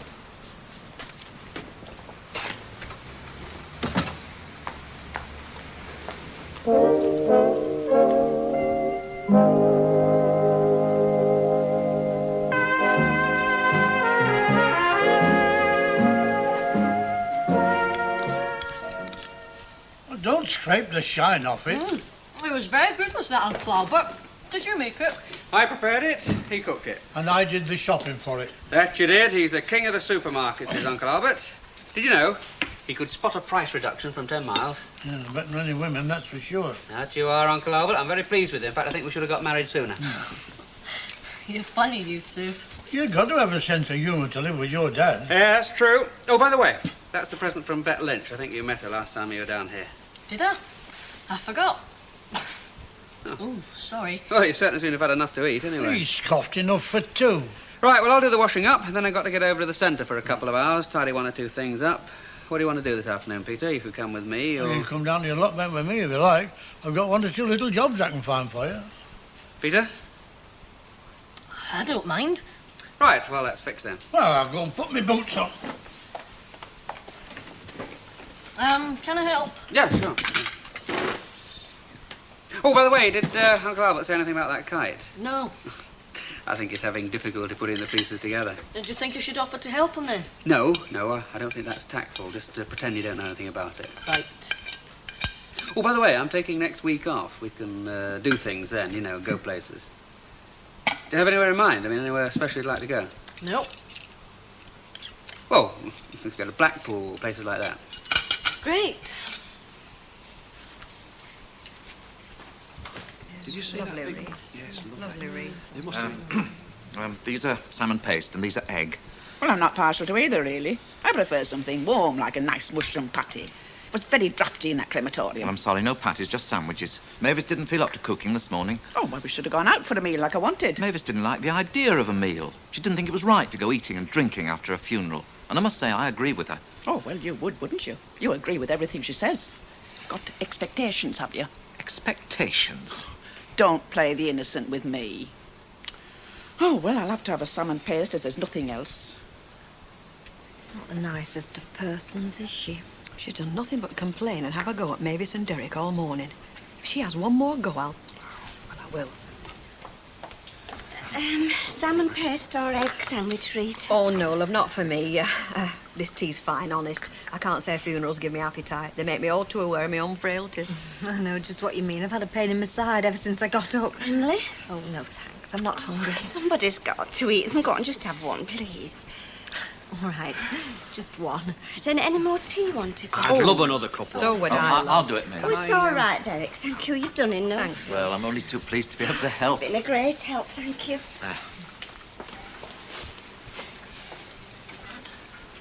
Well, I think it went very well, if these things can go well. Yes, so do I. The minister was very nice. Yes, it was. I presume she did ask to be cremated. Oh, she didn't ask me. She made it clear to Mavis she wanted to be cremated. Oh, well, you'd know, wouldn't you? I think I'd like to be cremated. It's best end to it. I agree. Mavis, are you sure this salmon paste is all right? Yes, I think so. I only opened it this morning. It tastes a bit off to me. Well, mine tastes all right. And so does mine. So does hers. I just said it didn't. I know, I heard you. I don't believe you. You're just trying to cause trouble like you have all morning. Me cause trouble? What about you, then? Who wouldn't let our Mavis away from shop to look after Auntie Edie properly? She looked after her damn sight better than you ever did. No, thanks to you. You never give Anne's turn. Why, it wasn't my place. I didn't live here. She did. She were your relation as well. Any road, what's it to do with you? Who looked after Auntie Edie? Stop it. We've just cremated her. We've just cremated Auntie Edith. Stop it, please. I'm sorry, Mavis. Still say this salmon paste tastes funny. Yeah, well, thanks, Jack. It's nice to know your friends are, isn't it? Yeah, we'll have a drink to celebrate sometime, yeah. Sooner the better. Aye, all the best. Cheers. Hello, you're back soon. I was just coming down the Rovers to buy you one. I wouldn't if I were you. Why? Deirdre's there, still griping about us not splitting 50-50. She sent me round to sort it out once and for all. I've been having it out with Rita, you know. All right. She's going up the wall. She says no way is she going to take a cut in her housekeeping just so that Deirdre can get herself a lot more new clothes. Well, she doesn't get that many new Oh, clothes. I know, but that's the flipping way they talk, isn't it? Is it still bugging you not getting half? Well, it wasn't. I mean, we've been doing all right lately. I've not thought that much about brass. Maybe you've been thinking about it now, eh? Well, it is a bit of a difference, you know, mate. I know it sounds all right as percentages. 40-60 sounds all right on paper, but when it comes to cash in your pocket, you are taking home 20-odd quid a week more than me. Yeah, but the taxman's getting most of that, you know. I mean, he's nailing me. No kids and Rita working as well. Still? Well, the way I look at it, mate, is it anything worth falling out over? I think I'm entitled to the biggest cut, you know, because I did start the firm. But one day, we will talk about it straight up. I do my fair share of work, you know. More than my fair share sometimes, like all this morning, for instance, when you was away at the town hall. Yeah, I know about that, yeah. But I still think I'm entitled. Yeah, so does Rita. It's got nothing to do with her. And by the same token, it's got nothing to do with Deirdre. You know what it says out there? It says Fairclough and Langton on that door. Try telling Deirdre that.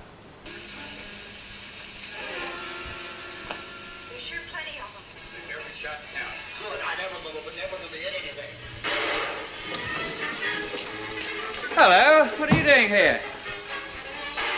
Where's Uncle Albert? I've left him down at the allotment. You mind? It's a bit loud. You left him? Well, he was talking to his friends down there. It got a bit boring. So you came home? Nothing else to do. What's this then? Western. It looks a bit ancient. Peter? You're not going to watch television all the time, you're down here, are you? I mean, all the time. No, of course not. Does your gran mind you watching telly? She moans. But she doesn't stop you? No. Everybody watches telly.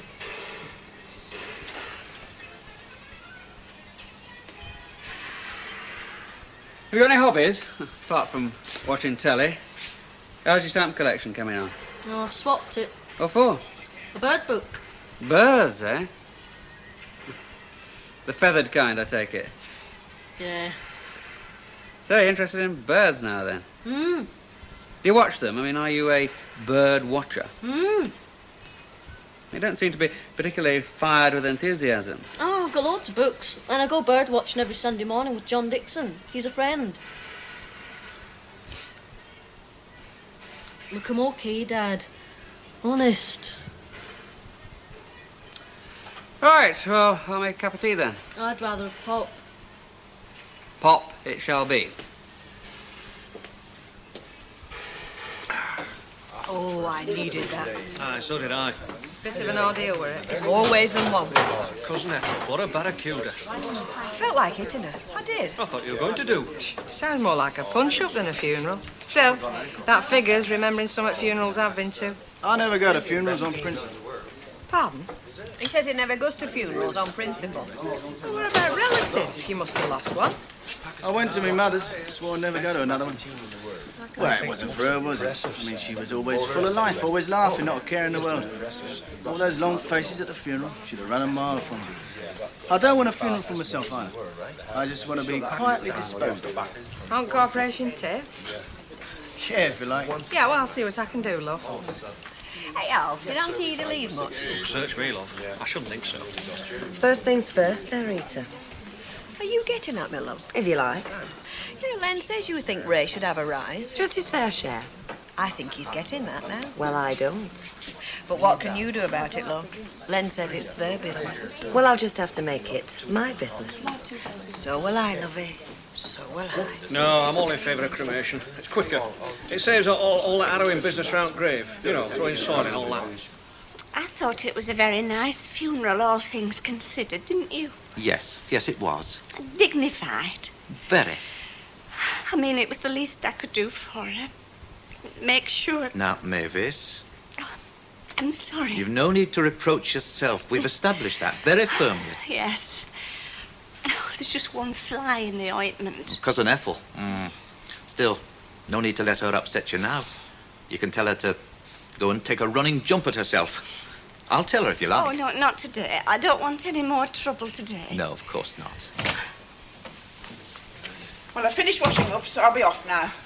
I can't leave me little doggies with a comparative stranger a moment longer. They'll only start to mope. Nice tea set, that of Auntie Edie's. Be worth a few pounds these days, I shouldn't wonder. I suppose so. By the way, Mavis, did she leave a will? I didn't like to ask before. I mean, it wouldn't have been proper. I don't know. Oh. Did Auntie not say? No, not to me. Oh, well, we'll have to look into that, won't we, tomorrow? I mean, Auntie wasn't rich, we know, but she wasn't exactly a pauper either. There's this house for a start. Oh, well, I'll be off. Bye-bye, Mavis. Mr. Wilton.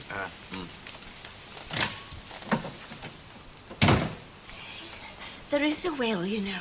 I thought you'd just said... I wasn't telling her. You know, she turned this house upside down searching for it. She didn't think I'd seen her. Well, where is the will, then? Oh, it's with the solicitor. Oh? Well, I don't know if she has, but Auntie Edith said she was going to leave everything to me. Well, that's nothing to cry about, Mavis. Sausage sandwich and a bacon sandwich. What's happened to me toast? Oh, I'm afraid it's all burned and black and horrible because the toaster's gone wonky again. You'll have to wait. I haven't got all day, you know. Well, it's not my fault. I'm not an electrician. Hey, you won't talk nice to her. She don't have to do this job. Lady of independent means. Read. I'm just telling them. If I were coming into money, I wouldn't be coming in here. Nobody says I'm coming into money. Well, you want to contest, will, if you don't. Oh, Rita, it's just not right to joke about it. Who's joking? Anyway, when do you find out? I don't know. Think you're out of luck with toast and all. Oh, is this yours? Yep, this is our Peter. Hey, haven't you grown? Proper young man. Well, they don't all shoot up these days. Yes, hey, and what's this here? A kite. Yeah. Oh, isn't it nice? Who made it for you, Peter? Who made it? You did, Uncle Albert. I bet you give him hand as well. Now, what kind of toffees are you going to have? Oh, I don't really want any. Oh, you must have some toffee. If anybody offered to buy me toffee when I was your age, you know, I'd just snatch their hand off. I'll have some mint imperials, please. Don't you like wine gums? All right. I understand wine gums cost a nice. Well, I'll have some wine gums then. No, you must have just what you want. I mean, if you want mint imperials... I'll have wine gums, please. Right, a packet of wine gums. Look, I'm very fond of them. Make it 2 packets. 2 packets of wine gums. Is Mavis in? Through there. Look, I'm not going to go through all the bread. Oh, hello, Ethel. Hello, Mavis. I'm just going round to put everything in order. Round where? To Auntie Edie's, Jubilee Terrace. Well, everything is in order. Oh, well, after yesterday, after funeral, you know. Well, there's nothing to do. I cleaned up before I came out this morning. Oh, well, I can't leave everything on your shoulders, Mavis, can I? So I'll just do odds and ends, if you've got key. Oh, all right. Am I going to get this toast or In a what? minute. I'll need it back by dinner time, though. Oh, I'll see you get it back. Have a nice time. We'll do our best. Ta-ra. Lovely, Peter. Good morning, Ethel. Oh, is it? Same to you with knobs on. What do you want to go and do that for? What? Give her key for. Well, what else could I do? She's only gone round there to root. There's nothing to root for. Oh, I don't know. Any little knickknacks will be in her bag. Look, I know what's there and what isn't. Oh, you've already been round and had a root, have you? No, I haven't. I've just made a careful note. I've written it all down to save argument. Anyway, she's looking for the will. I thought it were with solicitor. Oh, it is, but she'll be looking for a copy.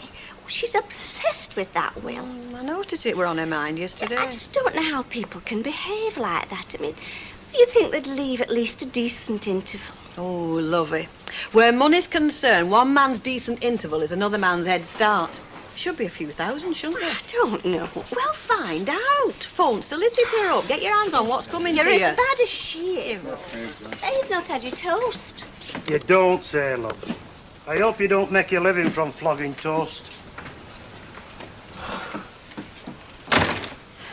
And what do you do if Mavis fancies moving back? What do you mean, what I would do? Well, what you going to be charging for this place when you've done it up? Oh, I don't know, 15 quid. Mavis can't afford 15 quid a week. In that case, she can't move back in then, can she? Well, she could if you put wages up. I've ploughed a lot of money into this lot, you know. A separate entrance, new bathroom suite. Oh, aye. Knock off. That was it, Ella's like knocked off. I paid good money for that. Aye, to George Townsend. Bent as a dog's hind leg. Anyway, what's Mavis moving back in got to do with it? She'd probably cop for the old lady's house. Who said?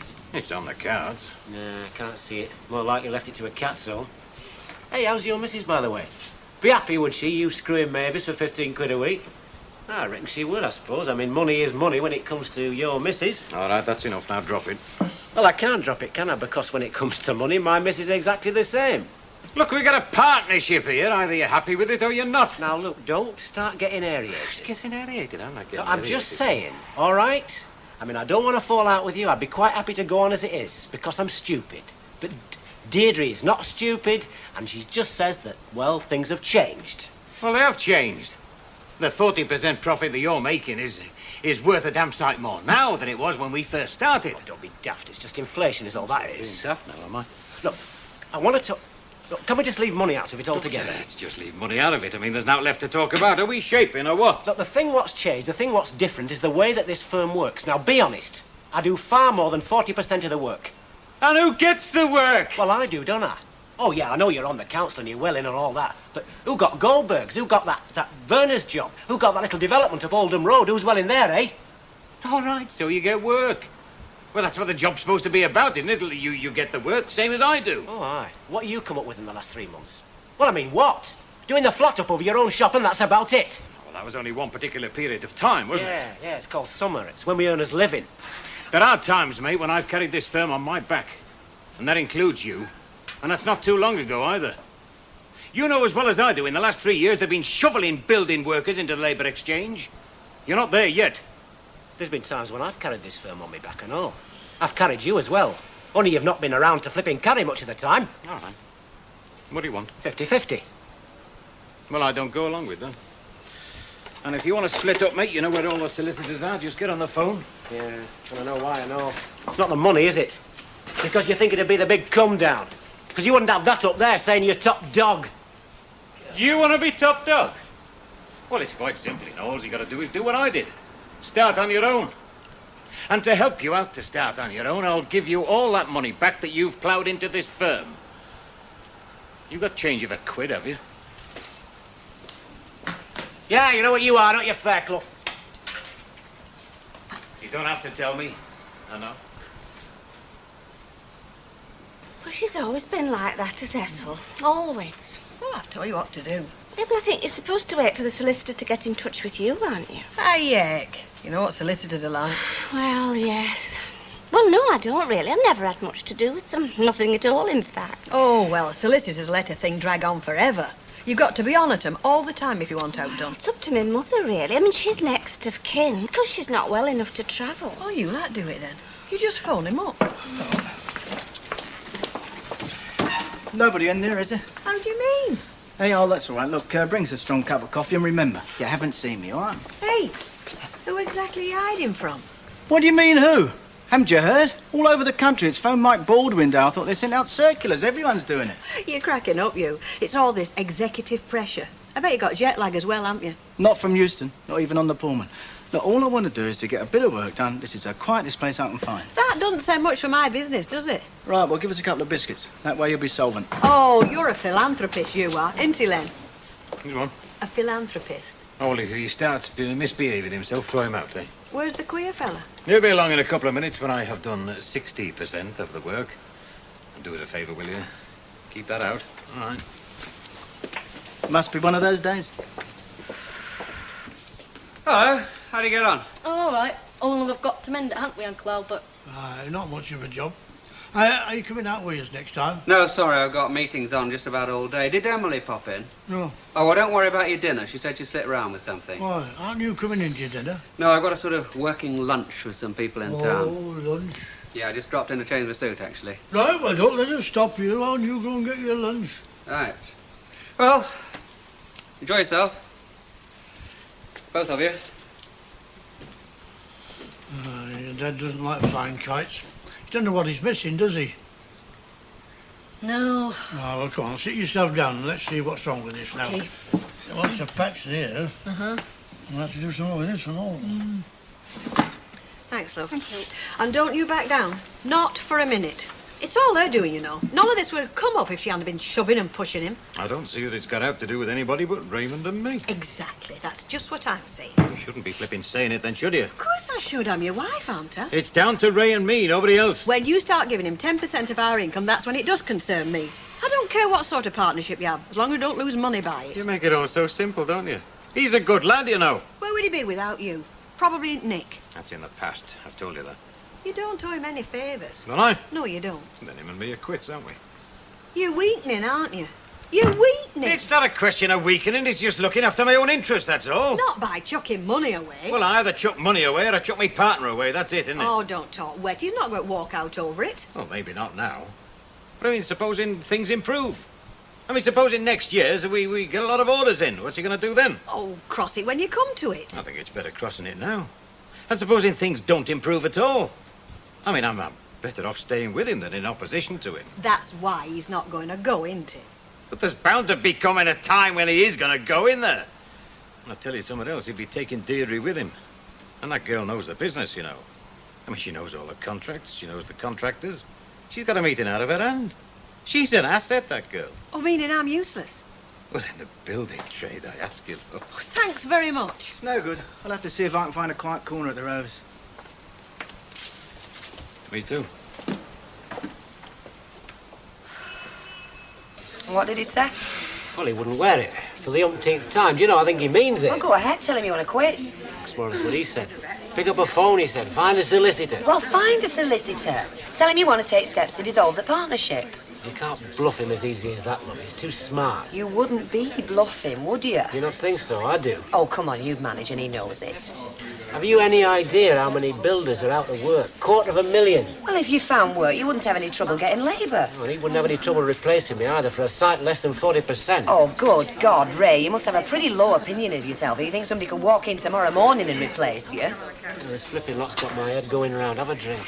This afternoon. And if he thinks you're bluffing, show him you're not.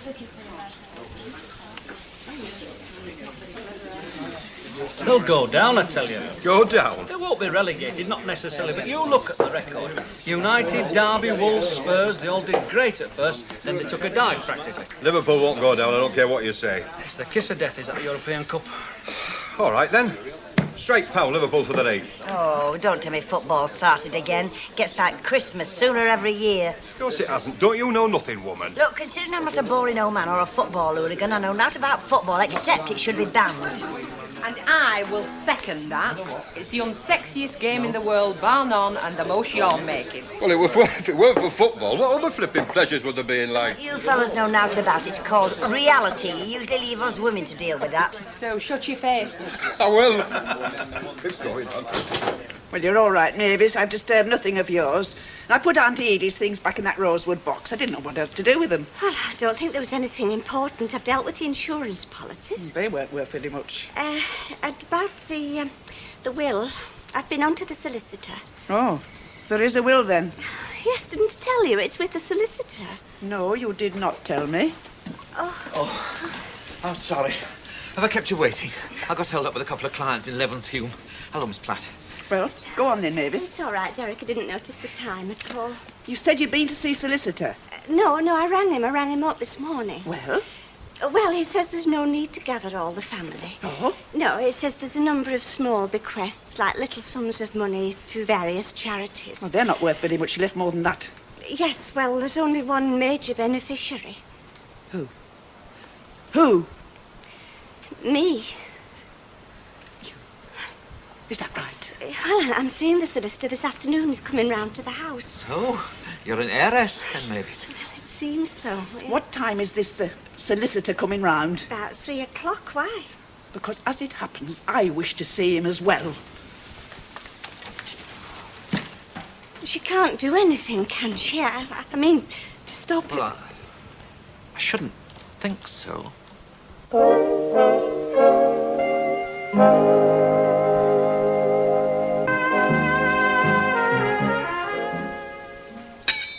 Well, Textile Museum. No? What sort of things do you like doing? Look, it'll be all right. You don't have to worry. No, but what sort of things do you like doing? I mean, what would you rather do better than anything? Bird watching. Now, come on, Peter. Give Mrs. Bishop hand with the pots. Oh, that's interesting. And camping. Oh, you like the great outdoors then, do you? Yeah, it's great. Where'd you go camping? With the Scouts. I've been twice. Well, out in the country was this? Right out, miles and miles. It's great. I'd like to go camping on my own. Don't you think you're a bit young yet? Well, I can put up a tent and I can cook, and I've got my own sleeping bag. Well, perhaps you should start camping with someone a bit experienced first. And I've got all the equipment. Well, you know, I have it home in Glasgow. I've even got a knife, fork and spoon that screw together. There's a new camping shop just opened in town, isn't it? Does all sorts of camping things. Very big shop. Oh, I wouldn't mind going there. But I've got no money to buy you out, lad. Oh, we could just go and look. Can we? Well, problem solved. Right, well, it's not my cup of tea, but come on.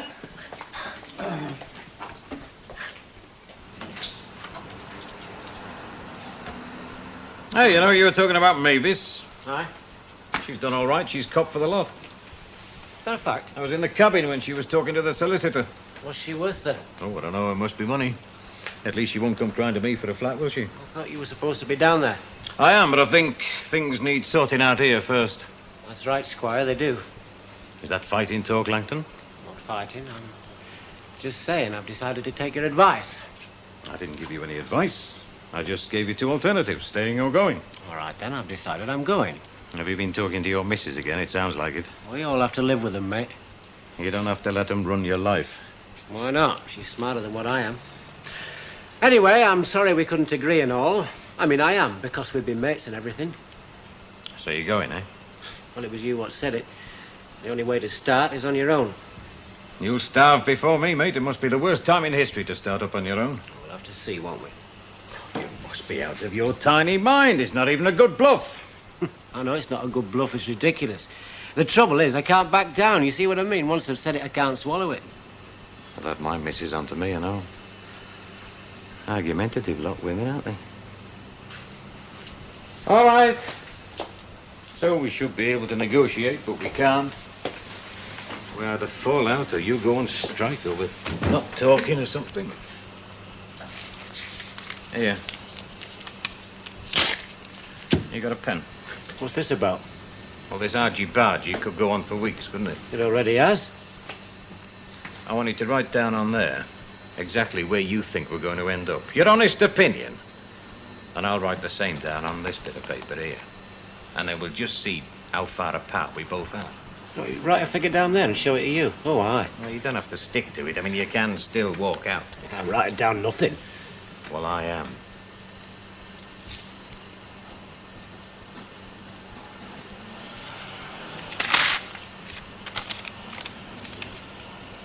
Now, that's where I think we'd end up if we argued for another week. All right.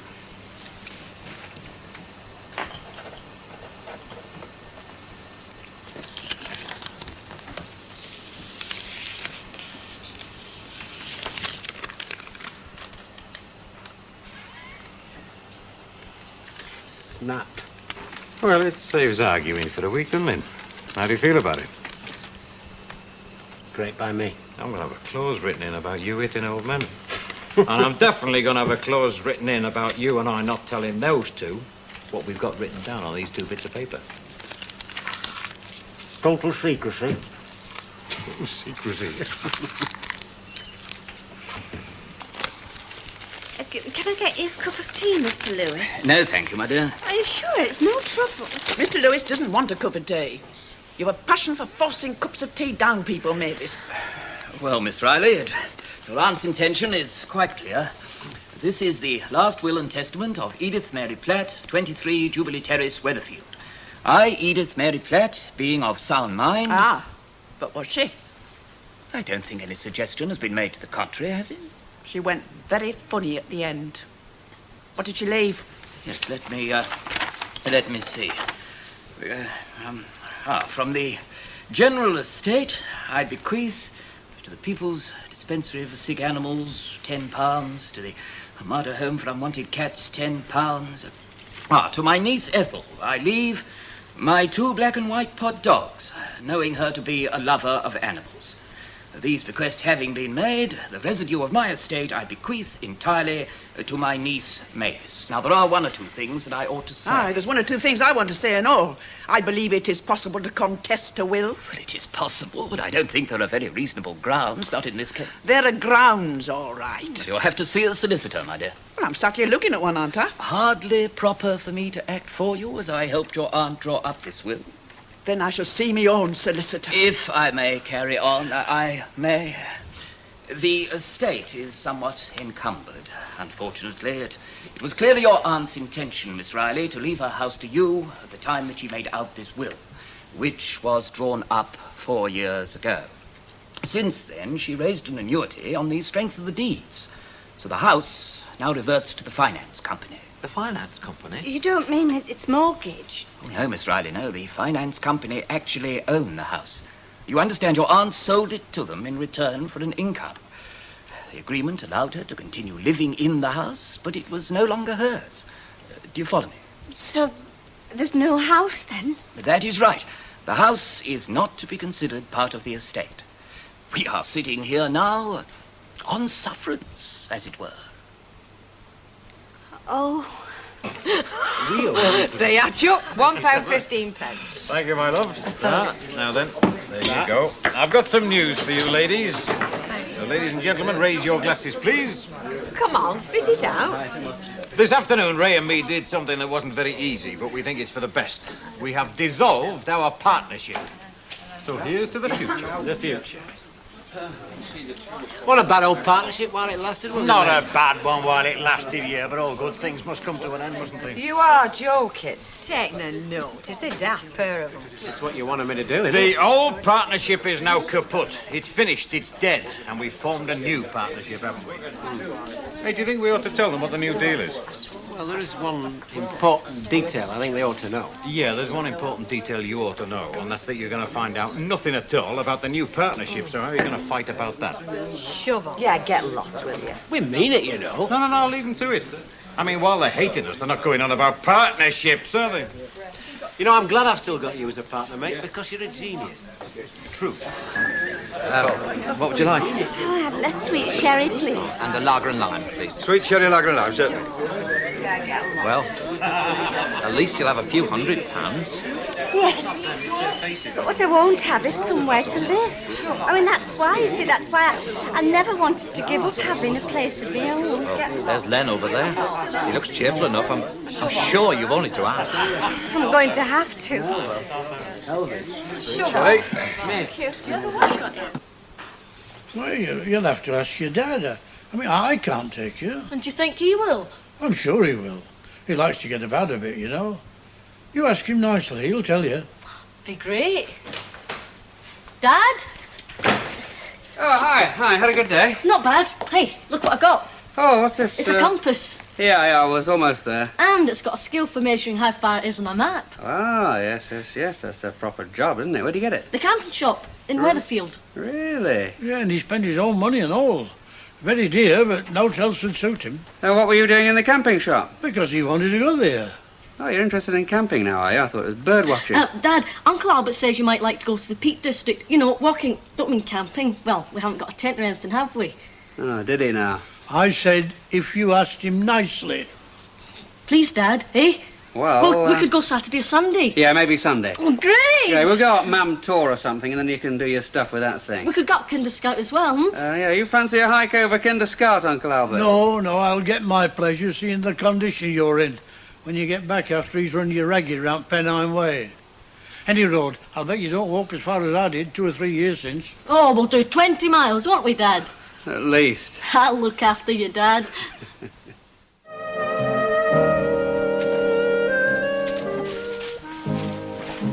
Now what are you at? I'm looking for the binoculars. They're in here somewhere. Oh, no, they're not. The next time you want out, just ask. Don't get chucking my stuff all over the floor. They're in the kitchen. Oh? So what are they doing in the kitchen? I've been using them. Oh, yeah? What for? Well, I don't know as how it's any of your business, but if you really must know, I've been watching a bird on a chimney pot in Maudsley Street. A likely story. Yeah. Was he looking at the girls, Dad, eh? You get on with your map reading. It were a seagull. You don't get many of them round here. By he's had a cruel beak. Hey, I found Hayfield, Dad. Oh, yeah? I didn't know it was lost. That, Peter, is supposed to be a joke. Yeah, I think it is. You know, you're not as good as the big one, Dad. The big what? The big one. He's a Scottish comedian, Billy Conley. He's always from Taylor in Scotland. I can understand what he says fine, but Grandma can't understand a word. She said he might as well just be foreign. Yeah, well, give him a couple of years and he might be. When Scotland gets its independence. Yeah, I know, it's on its way. Our gym master's a Scots nat. He says that whiskey's going to cost the Sassenachs £20 a bottle. Well, we can do without him. What part are you making for? Well, we don't quite know yet. We'll decide when we get to Hayfield, but it could be Glossop or Edale or Kinder Scout. Yeah, well, they're all nice walks, them. Why are we going to Hayfield by bus, Dad? Yeah, why are you? For one very good reason. No trains. Oh, well, in that case, you want a number 28 bus. Well, I think it was that, but, you know, they've got a very nasty habit these days of changing things. Not improving them, just changing them. Indeed they have, Uncle Albert, indeed they have. Only you remain constant. There's not wrong with that, is there? A compliment. Yeah, I know you and your compliments. Are you two always rowing? No, not always. Occasionally I slip something into his cocoa and get a few hours' peace. Peter, take no notice of him. If it weren't for me, he wouldn't have a roof over his head. Hey, and you ask him, why, if he doesn't like my company, does he continue to stop here? Yeah, I mean, where else would I get a way-out pad like this for 30 bob a week?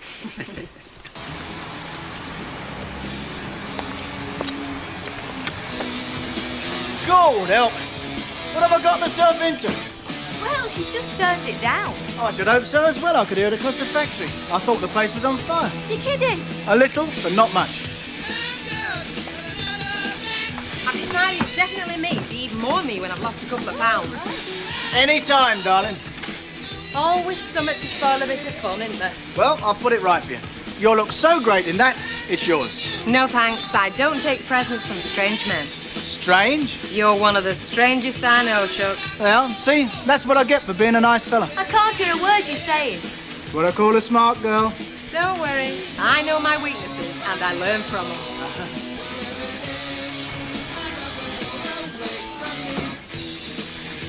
I'll take it. For cash. There we are. 3 nice little places. Lovely. That's, 15p of it. Thank you. Trot.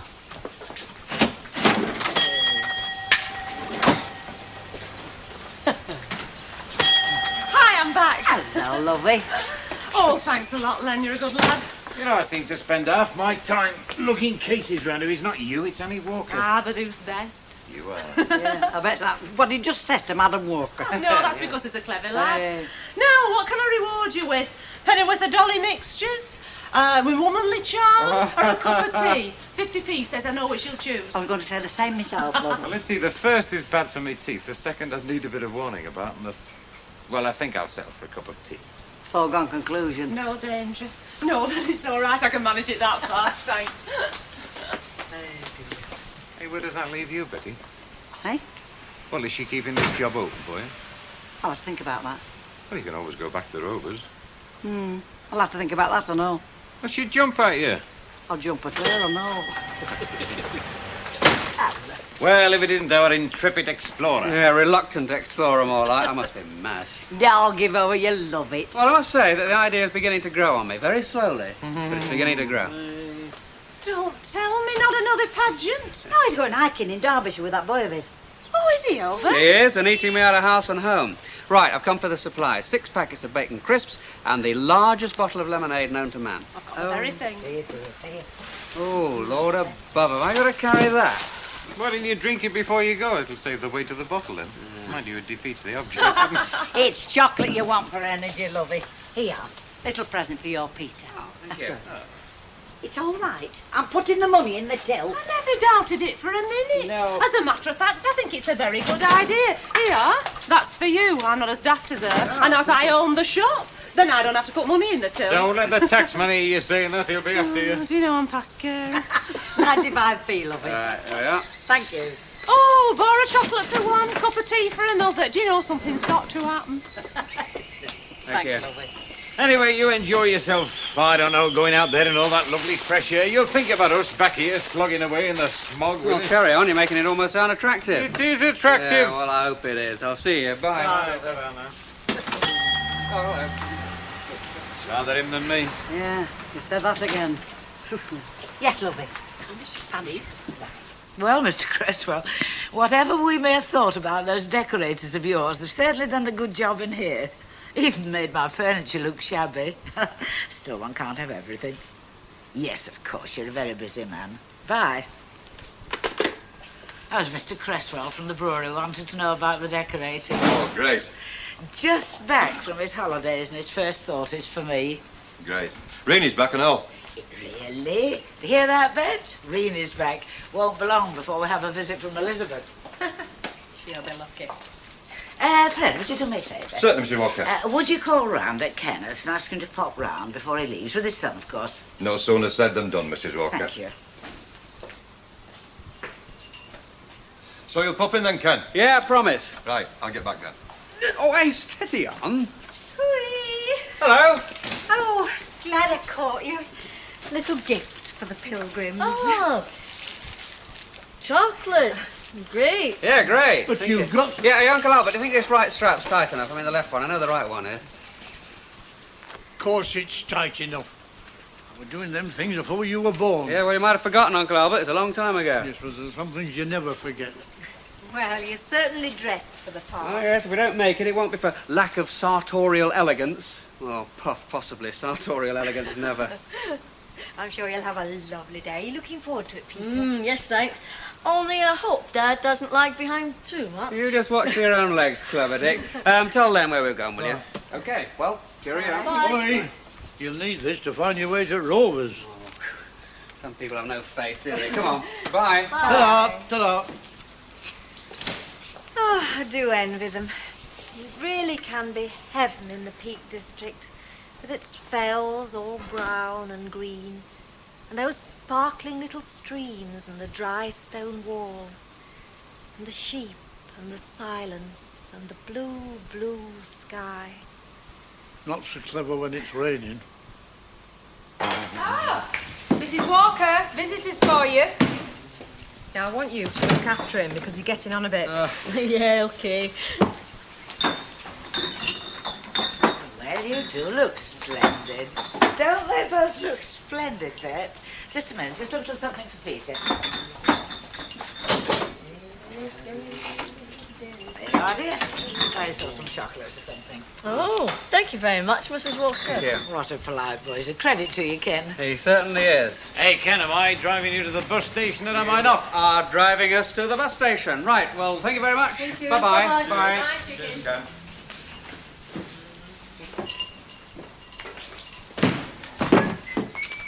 You know, in my youth, true to my name, I was a great walker. Must have been lovely. Yes, it was. No cars on the road.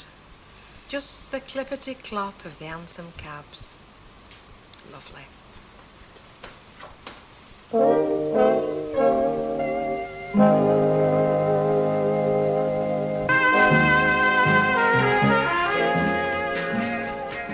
How about this? We sell a lot of them. Oh, well, that's it, isn't it? What's it? Well, we can't all be the greatest, can we? I'm not for a start. Can if you think you are. Oh, well, I don't even think I am. Oh, well, I've always said you know yourself best. See what we can tempt you with. I didn't go there. Who did? There's got to be something that tells the truth about you, right? Right. Like, I had great trouble finding this T-shirt. Oh, I like it. We haven't got it, but I like it. Susie, get us a Canal garage on the phone, will you? Tell them I've got a flat on the van. I'm not dressed for running repairs. Oh, and tell them I'm in a hurry, will you? Is it just the wheel you want changing? Yeah. You've got a spare, have you? Yeah, I've got a spare, yeah. Well, I'll change it for you. Be quicker than the garage. I'm a driver myself. I know what it's like when you're all dressed up. Well, if you're offering, mate, I'm not turning you down. Come on, I'm round the corner. Perhaps you can find me one while I'm out. Who's Sir Lancelot, then? Just a customer. A very polite customer. Shy with it. To boot. To boot. Right, we could go this way, Dad. Along Whitebrow and Nabbrow and Williams Clough, and then turn off right down the Pennine Way to Kinder Downfall. That's not down, that's up. Well, up then. And that takes us to Kinder Low and Jacob's Ladder and Edale. Hey, Dad, it takes us to Edale. Yeah, all right, Marco Polo, all right. Now, just calm down. Let's see how we feel later on. But right now, let's move off gently and find somewhere where we can cook those sausages. I can't wait. Me too.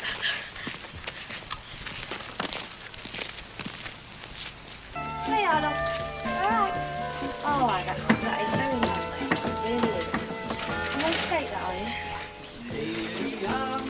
Them khaki jumpsuits are going a bomb. We've nearly run out of them already. I'll get some more too. Yeah, and not just small sizes either. They're not all skinny hips who want them, you know. Old women want them and all, don't they? 40-year-olds and that. I hope you don't let them hear you talking like that. Oh, now would we? Okay. Right, you got 4 wheels again. Great. No, forget it. Look. Did you find one? I haven't been looking. I'm sorry, I've been busy. Will, though. Sure you won't have a drink on me? No, honest. Perhaps you can do me a good turn sometime. Yeah, perhaps I could. What you say you're doing? Driving? Yeah? Happy? Not really. You know what it's like. I'm not even full-time. Well, if you feel like a change to full-time, come and see me later. Say about what, 5:15? Here, seeing as you know where the place is. Don't I look like the boss? Oh, yeah, only it's just that, yeah, you do. Well, are you coming or aren't you? Yeah, 5:15, right. Great. Look, give him a T-shirt. Don't take his money. How about if I could find one that says I'm on my way to being greatest? Oh, excuse me, Mrs. Walker. I've been thinking, you know, Mrs. Walker, like you do. Really? Yeah, and I thought to myself, Edward, I said, what happens when a lady who's renowned for her good taste has her house decorated? And I answered myself, I said, Edward, she starts looking at the furniture shops because her own stuff starts looking scruffy. Now, am I right or am I wrong? Well, As it so happens, I said the same thing to myself this morning. I didn't use the word scruffy, of course, because it isn't part of my vocabulary. But the meaning was much the same. There you go. Great minds think alike. Now, where does good furnishing start? At ground level. Get yourself a good carpet and you're halfway there. Now, it just so happens, Mrs. Walker, I've got an opportunity through a friend of mine in the trade to Mr. Yates. Now, how can I say this without sounding too insulting? I wouldn't trust you or your friends in the trade as far as I could throw a hogshead of bitter. Now, that wasn't too insulting, was it? Thank you very much, Mrs. Walker.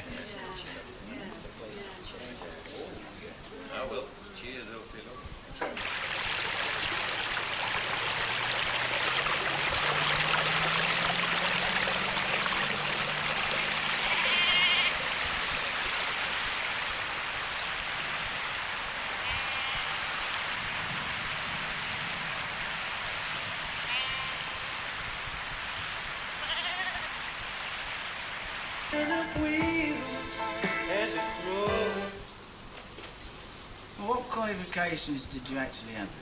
Well, I didn't have any qualifications worth talking about. So, they sugar. Yeah, we're off. I'll lock up then. See you. I hope so.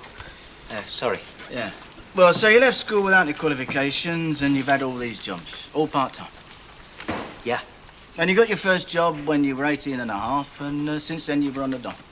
Yeah. You're a liar, aren't you? Well, let me tell you something, son. I've been hiring and firing since I was a kid, so I know a few tricks.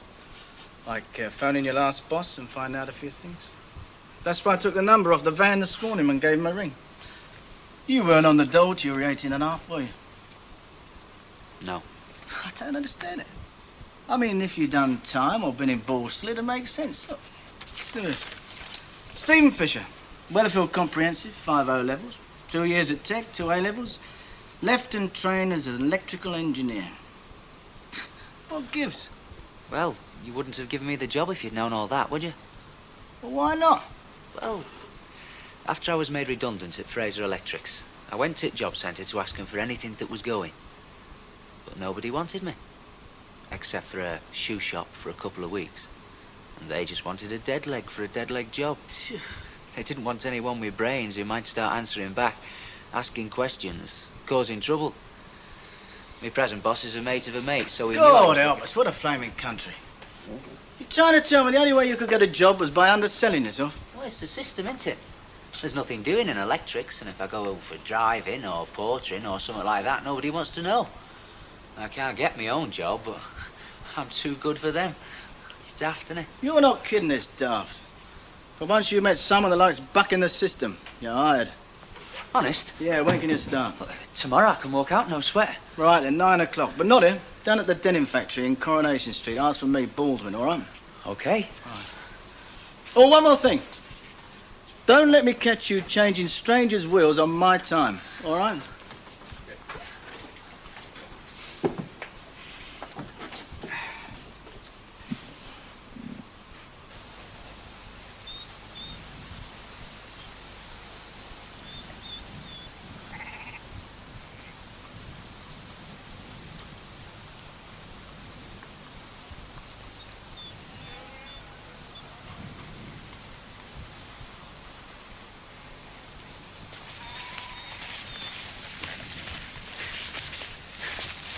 Hey! You know what time it is? It's nearly 20 to 8. And it's a long time since we left that track. Come on, we're heading back. Oh, Dad! Now, never mind, oh, Dad. It'll be dark before we know it. Now, come on. Best foot forward. You haven't got one. Oh, I'll show you whether I've got one or not.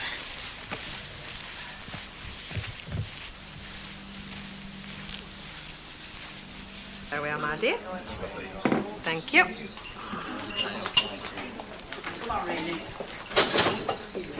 Elizabeth, I've been expecting you. Do come through. No, thank you, Mrs. Walker. I've just come in for a drink with my friend. I see. Serve the ladies, would you, bet? What lady's is she on about? Hey, don't you start, lady, as you'd like me to get a backhand. Outside, the pair of you. We're having no hooligans in here. I don't want to say a word against Miss Bradshaw, but it's always been my policy never to criticise any of my customers. But I do feel that she is the wrong person to advise Elizabeth. I'm sure she wouldn't deliberately keep Mrs. Turpin away from you. Now, dear, you mustn't be naive. Elizabeth isn't the strongest-willed person in the world, and Miss Bradshaw has never really forgiven me for opposing her application for the office. Oh, I'm sure she's forgotten all about it. She won when all's said and done.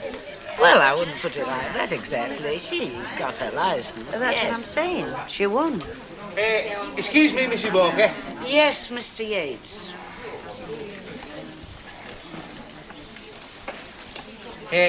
I wouldn't be able to sleep a wink if I didn't explain the full circumstances of that carpet, you know. Mr. Yates, I am not interested. Yeah, but it'll be monogrammed. You didn't give me a chance to tell you that. Monogram? Oh, yeah, in gold. Have my initials on it? Well, that's monogrammed, isn't it? Well, I know that, but I wasn't sure you did. Yeah, well, it's an advertising gimmick, you see. £5 a yard. You see, your friends will see it, ask you where you got it, and Bob's your uncle. It's a limited offer. Only for people with a wide selection of rich acquaintances like yourself. Oh, not me and her? No offence, Mrs. Howard. What do you say, Mrs. Walker? Could I have a sample made up for you? No obligation. Well, I must say this puts a different light on it. Very well, I'll see the sample. You won't regret it, Mrs. Walker, I promise you. Evening, all. Monogrammed, eh? Not a Nellie Harvey say to that. Ah, Mr. Tatler, have the rovers returned yet? No, they're just on the way now. I reckon I'll have half a mile and then I'll go and get the supper ready. If they're anything like Jack and I were, they will be famished. Oh. No, whenever I went hiking with my boyfriends, they always came back fit to drop. And you know, we never got a mile beyond the station.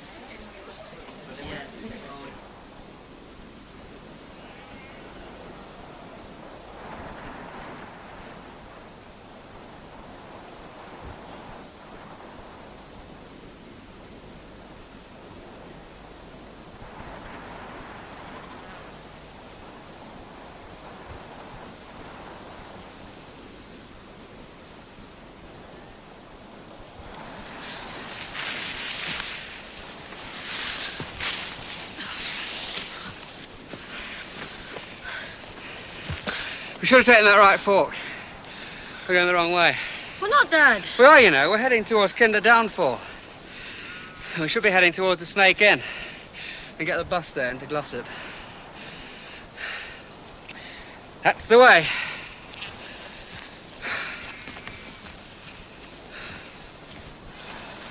Dad! Dad! Have you seen Ina? No, Albert, I haven't. Why? Well, I thought I'd ask you to give me a lift with the supper. Oh, I'm sorry, love, you're out of luck.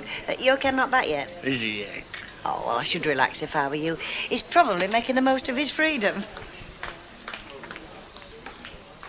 Okay, let's try again.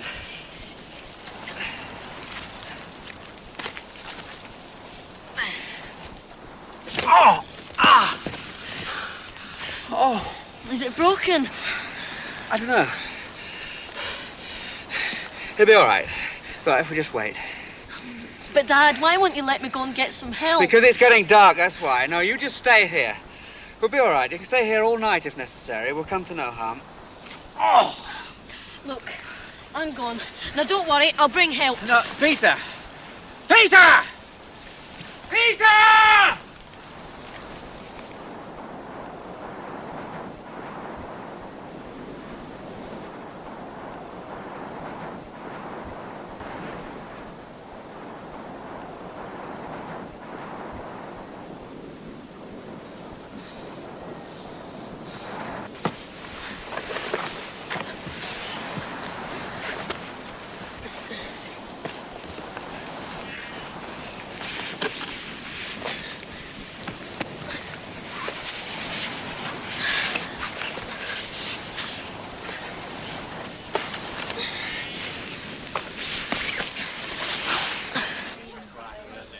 Of course, it's all luck, this dominoes, you know. I mean, there's no skill. Not like darts, for instance. Oh, you reckon, do you?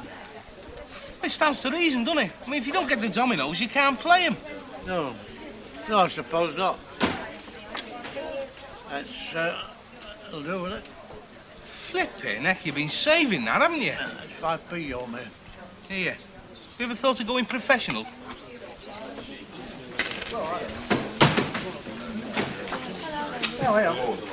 Oh, Charles. Hey, can you get compensation for brain damage caused by flashing lights and 8 hours of Muzak in that shop? No, you can't on 2 counts. What counts? Well, count number 1, it was your idea to turn it into a disco in the first place. Count number 2, you haven't got any brains to damage anyway. Oh, can't be cutting when he wants to be. You know, if you weren't my boss, I could take exception to that. Oh, that's one of the perks of being the boss nowadays. In fact, it's the only perk. Can we ask you something, Mr. Baldwin? Fire away, though I don't guarantee a truthful answer, especially if it's incriminating. Did he get the job, that fella? What fella? Steve, the one we left you interviewing. Why, do you fancy him? Mind you, that's a stupid question, isn't it, seeing as how he was wearing trousers? I only asked. He was a nice lad, and you don't get many nice lads. Well, as a matter of fact, he did. Oh, your looks change, kid. I had a feeling it might all day.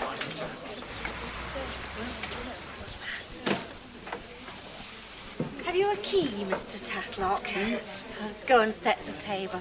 I've done a steak and kidney pie and I thought a few chips. Well, that'll be a real treat for him, won't it? Thanks very much. Oh, that's all right. You'll find some taters underneath the sink. Oh, thank you. Is she doing you a bite of supper? Only I feel a bit peckish myself, you know. No, it's not for me. It's for young Peter and our Ken when they get back from Derbyshire. Oh. Oh, all right. What time are they due back? It shouldn't be long now. There we are. Next time, Albert. There you are. That's another 5p, you owe me. Ah.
Are they not back yet? No.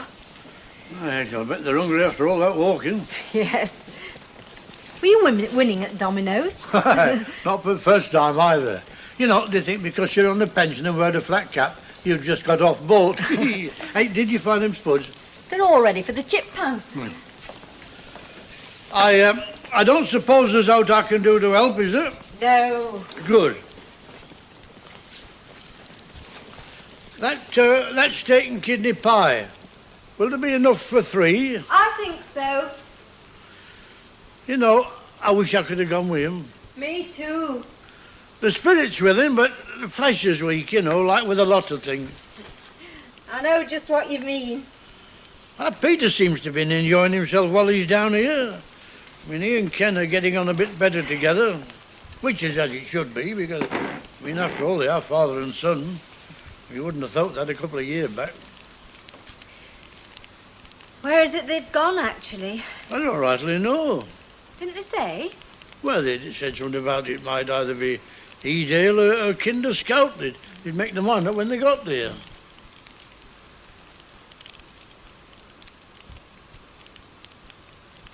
It shouldn't be long.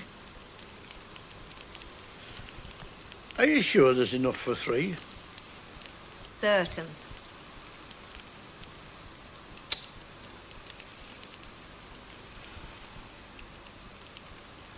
Or a little bit late, I suppose.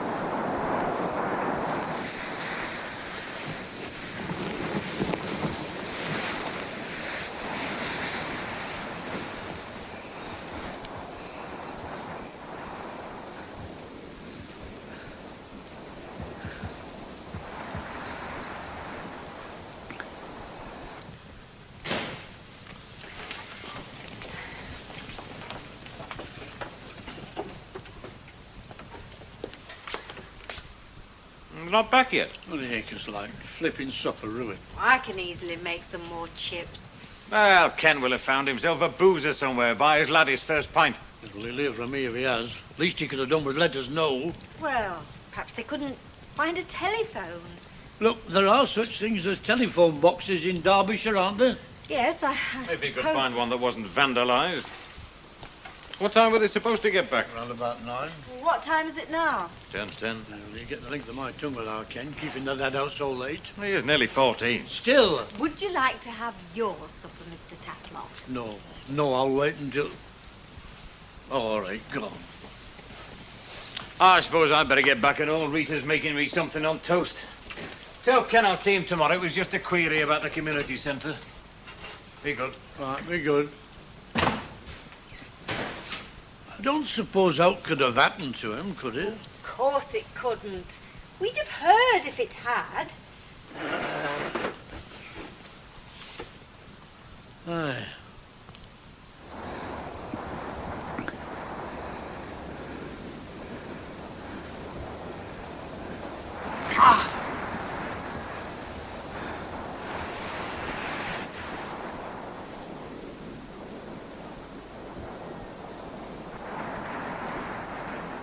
Help!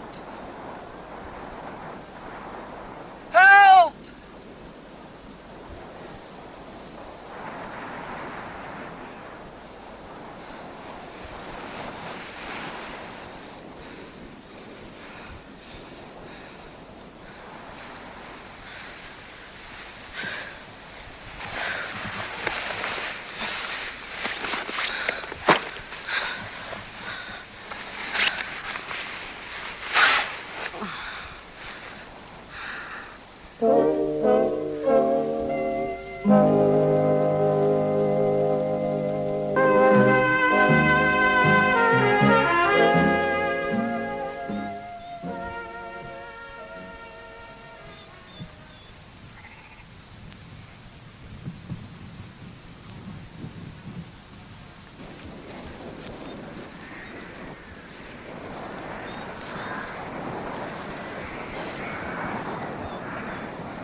Morning, Mr. Tatlock. You're up bright and early this morning? Quarter of tea, please. Yeah. Bucket, shall I? What? Yes, bucket. There's nothing wrong, is there? I hope not. Eh? Well, it's Ken and our Peter. Oh, yes. How did they enjoy the trip out? I don't know. I haven't heard a word from them. Well, I thought they were coming back last night. So did I. And they didn't? No. Oh, well, happened it got late and they stopped over somewhere. Well, if they had, they'd have let me know. I'm sure they would. No, Mr. Tatlock, you know, it can get very isolated off the main roads, you know. I mean, if they stopped at a farm or a cottage or something like that, I mean, how could they let you know? I bet they caught the early morning bus. I bet they're on the doorstep waiting for you when you get home. Perhaps. Morning, Mr. Tatlock. Morning. Off he goes like a bloodhound with mumps as usual. I was a bit worried about Peter and Ken, actually. Oh, why? No, they were due back last night and they haven't heard a word from either of them. Oh, heck. Thank you. Well, perhaps he got a bit late and they've camped out somewhere. Well, yeah, but it's still a bit cold for camping out, isn't it? Even though it is August. Mind you, I've never been the outdoor type myself. Betty? Yes, lovely. What exactly have you got in mind? In mine? Well, for your future. What, meaning that there's no future for me here? I'm sorry, love, no. You've been marvellous and I'm ever so grateful to you. I could keep you on part-time, of course, just a few hours a week. You know what I'm taking. People are going to supermarkets these days, love. They're not coming to corner shops. And I just can't afford a full-time staff. Well, I haven't really fixed anything up as such, you know, but, well, I shouldn't have any trouble getting something. You could do with a bit of help stock taking today, I suppose. Oh, yes, today. Yes, definitely. Right, then, well, that's that, isn't it? Would you like a nice cup of tea? I'll put the kettle on. Good. Here you are, Mr. Tatlock. Thank you. I'm sure there's really no cause for alarm, you know. Why haven't they let us know? Even if they couldn't get to a telephone last night, they could have surely found one by now. I suppose there could be any number of reasons. I mean, for instance, if they got lost and had to sleep out, well, they might still be on the way back to civilization. I hear they're not back yet. No, they're not. And you've heard now? No. Well, there must be somebody we can ring. Oh, I've been racking my brains, but we don't even know exactly which part of the Peak District they've gone to. What's happened to him, I'll never forgive myself. If it hadn't been for me going on at him, our Ken would never have been talked into it in the first place. Now, don't start talking daft, Albert. He is turned 21. Yes, but Peter isn't. Hello? Yes, it is. Peter, where are you ringing from? He's what? Come on. Hang on, I'll put your Uncle Albert on. Hello, Peter, what is it? Ken's had some sort of an accident. What is he? Something about his leg. Well, how badly is he hurt? Well, let me know, won't you? I think Ken's broken his leg. And they've been out all night. Now, don't forget, Peter, we're anxious here. Let us know.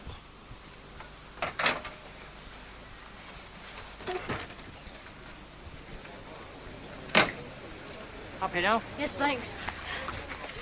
Right, let's go.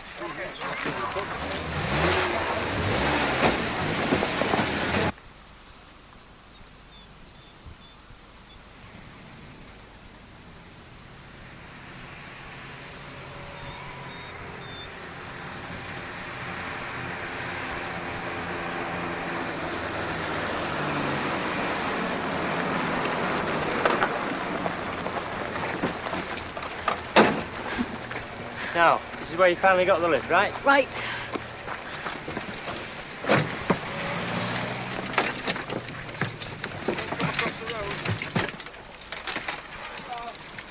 Can you remember which way you came? Up here, up to the road. That way. I remember that stream down there. Good lad. Come on.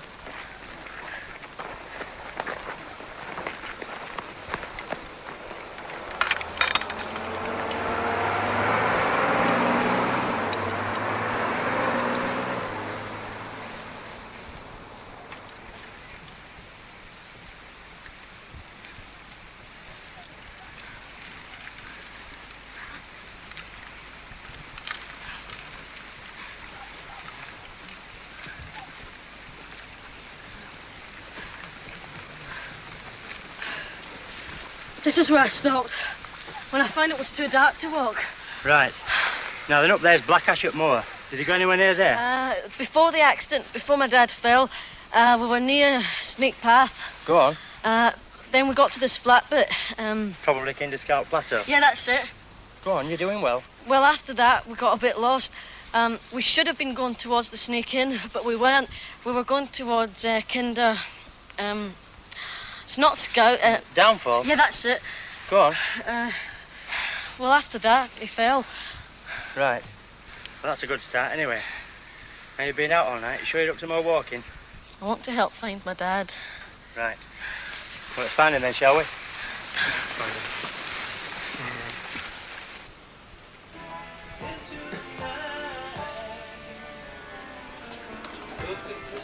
Hey, do you think all this jazz really works and sells the gear? Suppose it must.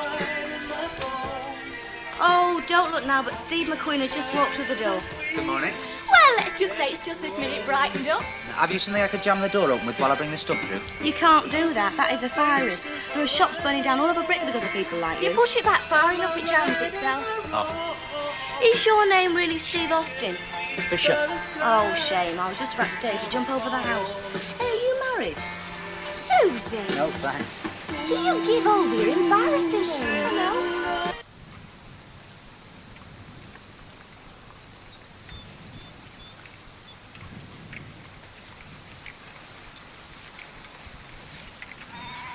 That rough bit of ground over there. I remember we passed it just before Dad fell. Dad! Dad! Hold it, son. Take it easy. You stay here.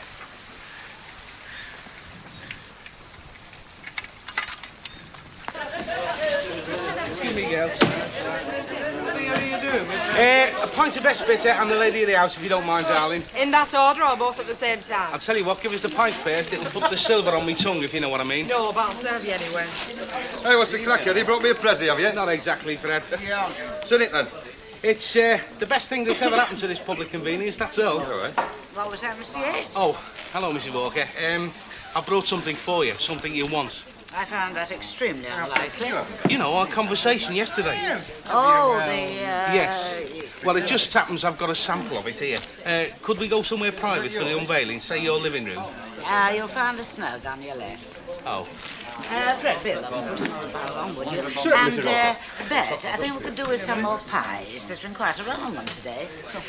Do you ever get the feeling that you're not really wanted? I know what you mean.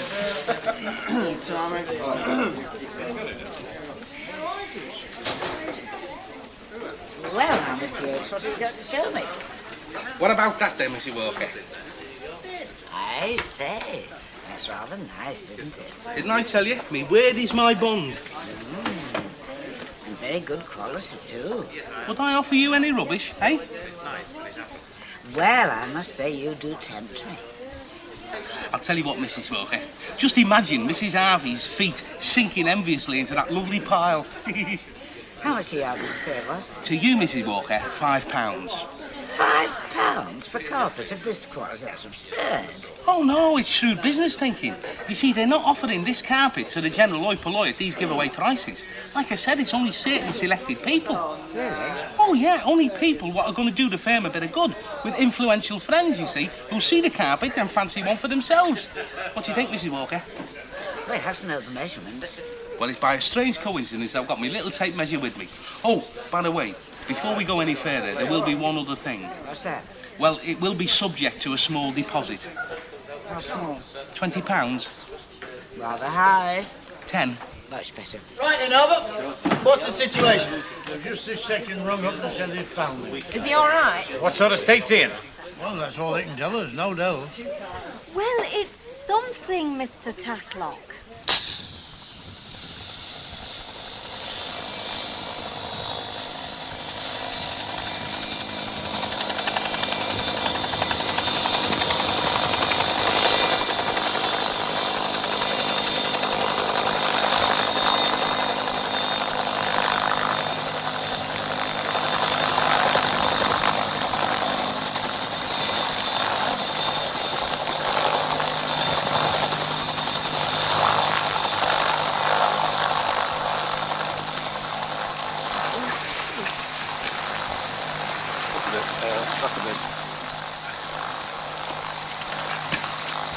Keep his arms out, sir.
Home.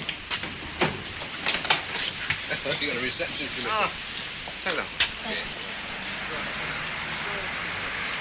Okay.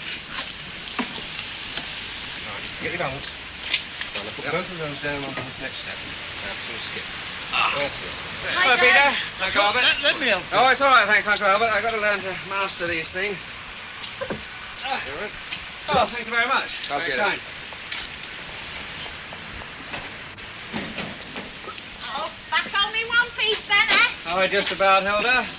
Thanks to Peter and the Mountain Rescue Boys. Oh, yeah. He was a little hero, was your Peter. Everybody says so. Hey, is it broke your leg, or just a sprain, or what? Torn ligaments. Painful, but not permanent. Or so they tell me. Oh, that's good. Back home in style, I see, Ken. I don't know. No wonder the income tax is through the roof. It's all this public money we're spending, so fellas like you can fall off mountains and come rolling home in ambulances. I mean, cheek. You never paid a penny income tax in your life. You live on public money, you do. I think Eddie's being satirical, Uncle Albert.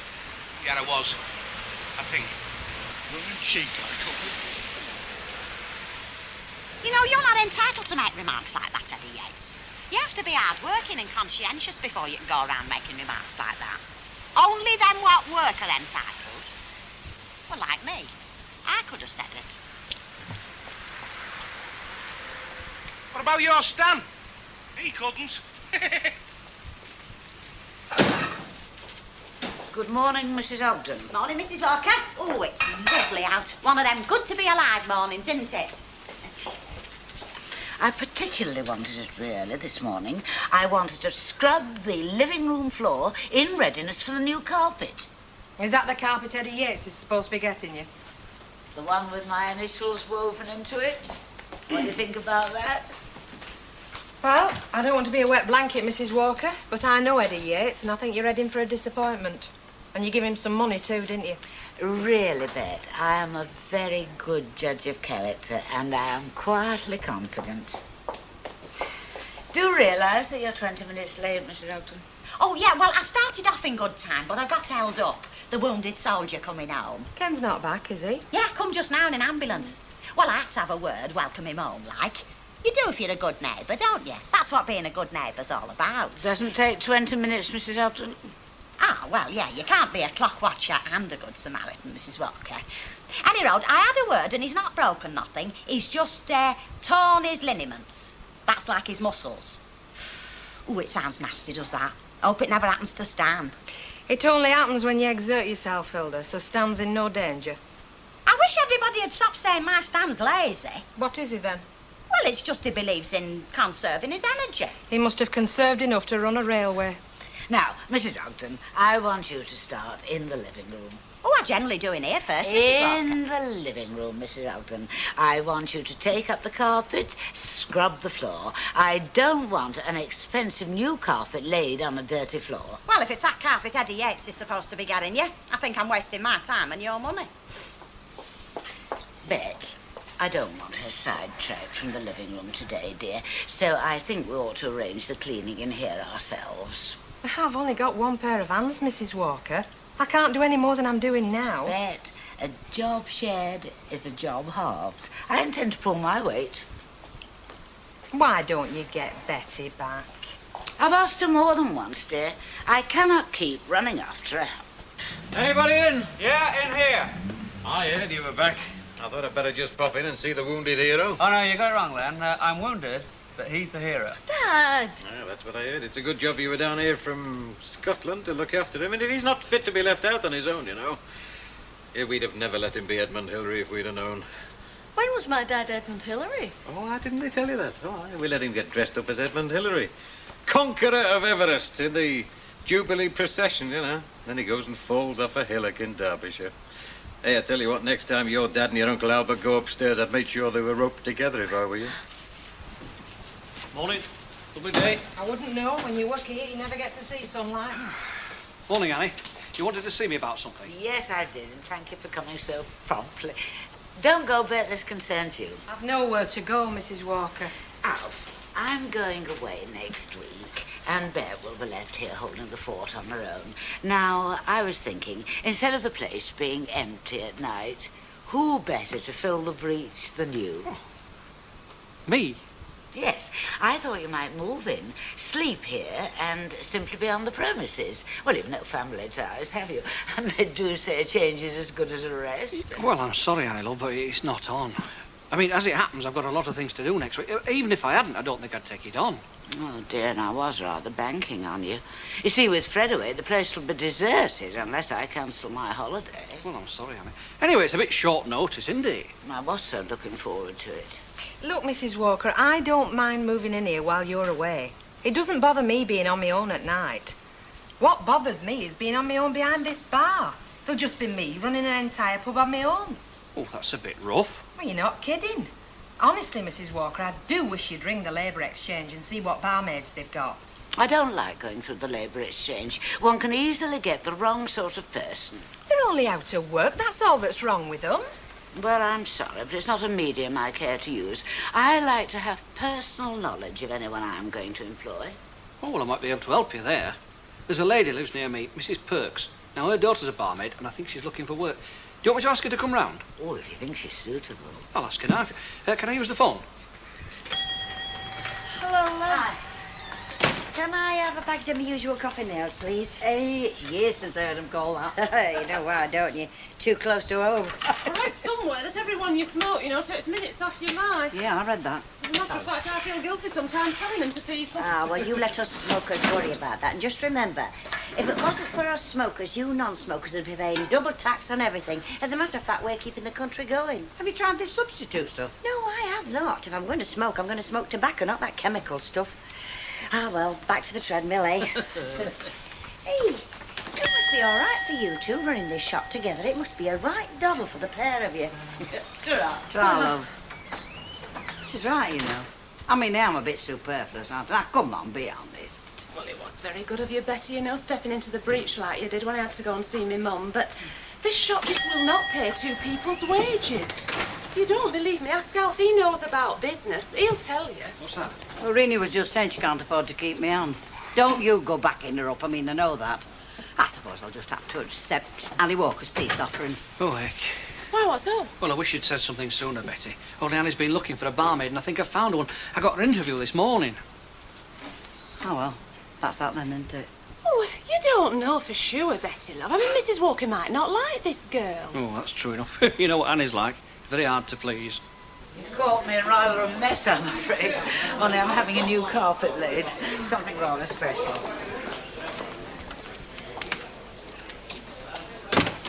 Now, I gather from Councillor Roberts that you're looking for work. That's right. I'm between jobs just now. You are experienced to help, aren't you? Everybody has to learn, I know, but I do need someone who knows the ropes. Oh, yes. I've worked in hotels and pubs for nearly 10 years. Some very good places. I was at Moorcock. Don't know if you know it.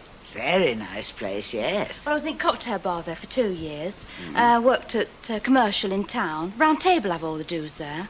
I see. I would need to see some references, of course. Oh, yes. I thought you would, so I brought them. Thank you.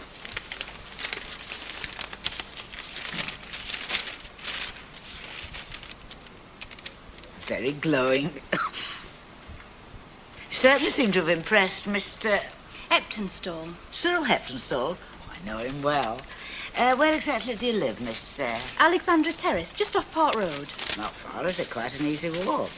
I don't think I know your first name. Dawn. Dawn, yes. Well, you're certainly experienced. You're not married, are you? Oh, no, I've no entanglements. And you would want a job here? Oh, yes, I won't come wasting your time. And I can start as soon as you want. Splendid. Start this evening. Thanks very much. There is just one thing, Dawn. I do like myself to be smart and neat. Oh, naturally. I know I look a bit of a tuttle at the moment, only I rushed right round, you see, when I got a message off my mum, and I didn't have time to do myself up. Of course you didn't. Well, welcome to the Rovers. Thanks. Chop, chop, darling, I'm dying of thirst here. Wait your sweat, Fairclough. Any road earnings before you. Well, where's Madam? You might well ask. Just now she's interviewing a prospective barmaid, but if you ask me, it'll end up Muggins here doing lots. It's a half a bit I am doing my best, Ern. Well then, I'll say goodbye for the present. Yeah, try. Honestly, I'm run off my feet, Mrs. Walker. I'm like a sparrow trying to feed 10 cuckoos. Your troubles are over, Bet. Yes, Len? Vodka lime and a pint of bitter, love. What was wrong with her then? Well, quite a number of things, I dare say, Bev. You'll find out for yourself. She's starting this evening. You've taken her on? Oh. Sound surprised? No, I mean, I don't know the girls from Adam. Hey, folks, that was your new barmaid that just walked through the door. Due to the kind offices of Alf here. She's not the perfect choice, of course, but she seems experienced and she is willing. You fixed it up with that job? Well, yeah, I suppose I did. I know, Mother. You want your flipping head feeling, you. We want some talent behind that bar. Don't you know any mothers with beauty queens who are daughters who want jobs behind bars? Hey, when you come in here for a pint, you're not coming for an appointment with Venus, you know. Don't matter what girl looks like. I cannot agree with you there, Rita. When a bloke comes into a pub after a hard day's work, it's not just for the beer and the company. We want to see a pretty face there. I see. Does Emily share this point of view? Well... I thought not. You're just like Len. Anyway, what makes you think a barmaid's a sex object? What makes you think she isn't? Just all that's all open, will you, pal? Sam, mate. Yeah, Mrs. Walker. One special order bespoke carpet. I don't believe it yet. It's kept his word. I always do to me friends. Well, nearly always. Just a moment, Mr. Yates, if you please. There we are, Mrs. Walker. Capital A, capital W. Oh, splendid. Take it through. Right, come on, Charlie. Is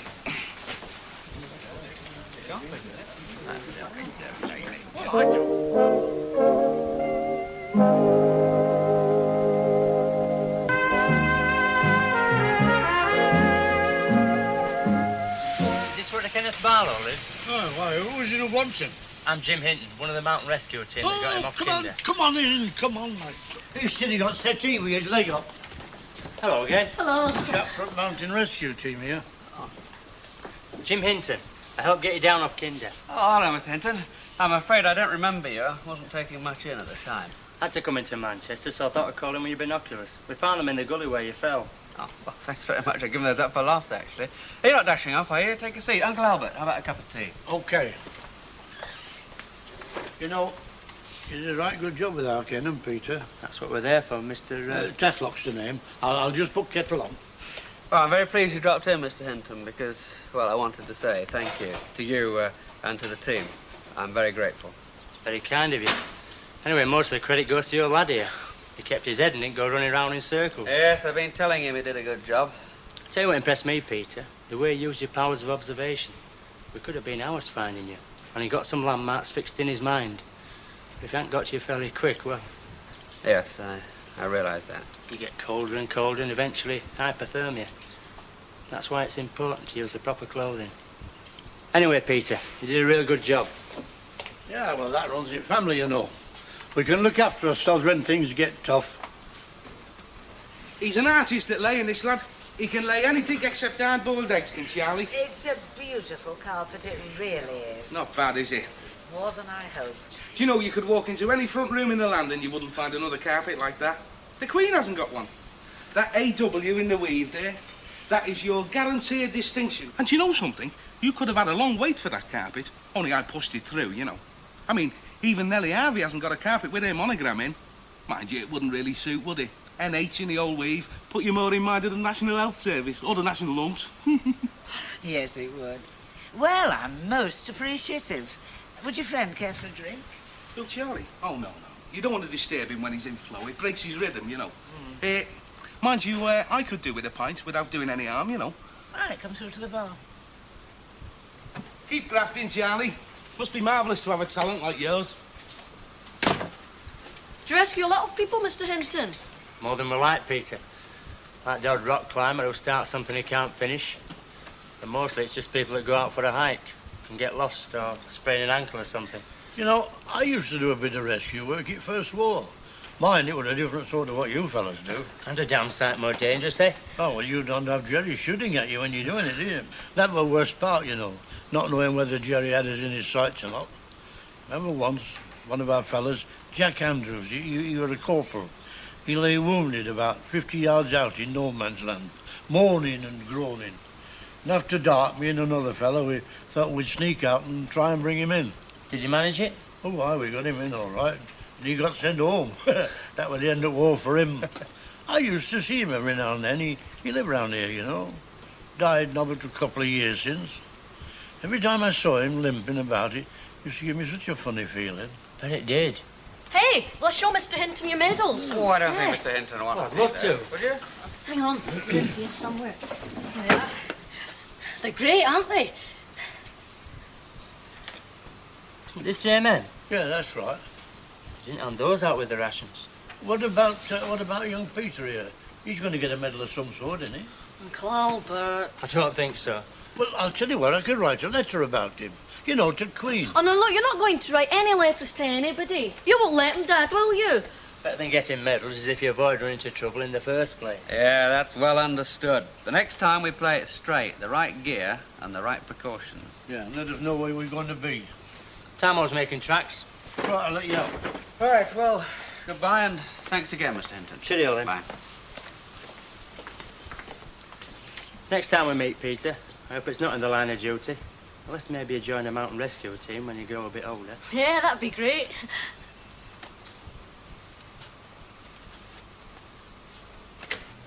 You wanted me, Mrs. Walker? Have you wiped your feet? There's a mat outside.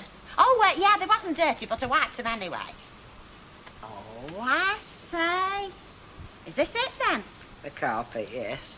That was why I wanted you. Oh, well, it's very nice, I must say.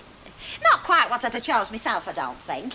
I'm more for my pastel shades, you know, but, well, it is very nice, yeah. Now, Mrs. Ogden, I want you to listen very carefully to my instructions for cleaning it.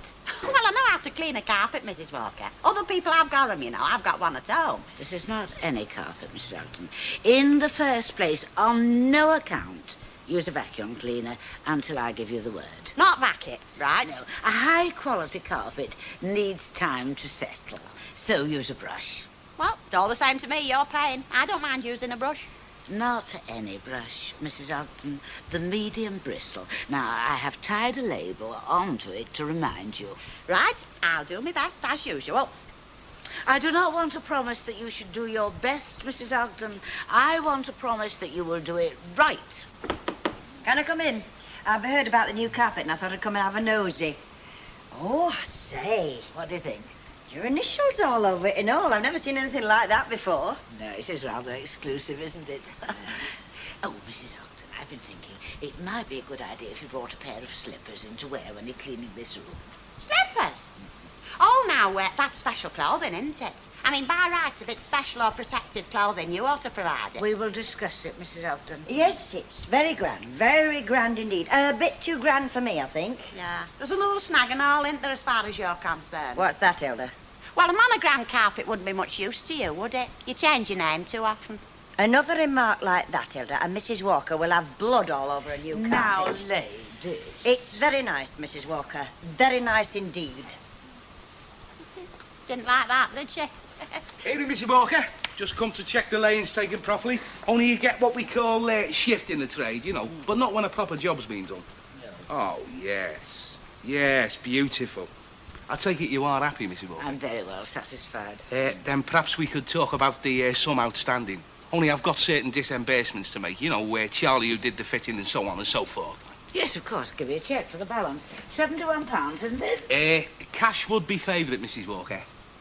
Oh. Oh. Well, I believe I can find it. Great. Happy customer and a happy supplier. How long have you to sit with your leg up? Did they tell you? Yeah, 3 or 4 days and then back to work. These permitting. I suppose you want a cup of tea. He makes that sound more like a threat than an invitation. No, but brew up for visitors all day today. I brewed tea once, I brewed it 10 times. Well, why won't you let Peter do it? Because he uses too much tea. Well, you needn't brew up for me. I've heard you use your tea leaves twice over. Yeah, well, we're using tea bags today. Ah, but how often? That's what I'd like to know. Dad, is it all right if I go across to the youth club disco? Yeah, sure. But you don't know any of the kids over there, do you? I'll come over and introduce you to one or two. Oh, yeah, I'll see him across. I can go myself. I won't show you up. I didn't mean that. You go by yourself then, Peter. You all right for money? Yeah. Right. Well, do you mind if I walk down row with you, young man? I'm going your way. No. Right. Hey, and you take care of that leg. And get this old miser to empty that teapot more often. I know what I would like to empty it. Oh, see you. Bye. Heck, he's growing up at a relic, you know. Yes, I was just thinking the same thing. He's not a little lad any longer. You know, when you have to set eyes on him for a few months, it gives you quite a shock to see how much he's grown. I shall miss him when he goes back to his gran, and I know you will, Uncle Albert. I've been thinking about asking him to move back here. Well, for good, do you mean? Yes. What do you think? Well, I'm all for it, but what about him? Do you think he'll want to? Well, I won't know till I ask him, will I? But I'm not going to make him. I'm going to leave the decision up to him. What time did you tell her to be here, Mrs. Walker? I mean, it's gone 7, and we're running around like scolded hamsters. I just said the evening session. Well, don't tell me she don't know what time licensing hours are around here. If you ask me, Mrs. Walker, going off for looks and everything, you've picked a right dub bird. Unfortunately, I have to put up with the stuff I can get, which is not necessarily the stuff I would like. Ouch. And Leonard, what are you having? I'm buying. Been robbing a bank? Me commission on Mrs. Walker's carpet. Come on, which lorry did it fall off the back of? That carpet is legit, dead legit. It couldn't be more legit if it had a birth certificate. Hey. The view has improved all of a sudden. Evening, Mrs. Walker. Is it Miss Burns? Reporting for duty. I'd hardly have recognised you. Where shall I put my coat? In here, in the hall. Right. So, is that the new barmaid? The one that was here at lunchtime? Can't be. Bet? Of course it's her. Well, I didn't know she looked like that. Evening, gentlemen. Anyone want serving? Yes, love, I do. I'm Eddie Yates, a businessman round here, and I'm buying. And there'll be one for you. Oh, thanks. You know, I more or less got you this job. I know your mother. My name's Alf Roberts. What's your name, love? Dawn. Oh, that's very nice. Dawn, eh? I'll tell you what, Dawn, you can come creeping over my bedroom windowsill any time you want. I can see I'm going to have trouble with you lot. I'm glad to say.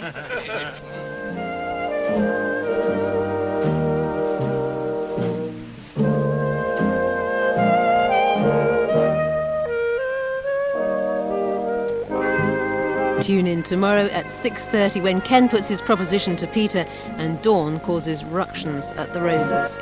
Next tonight, Granada Plus gets the tinsel and tree out for a Christmas surprise.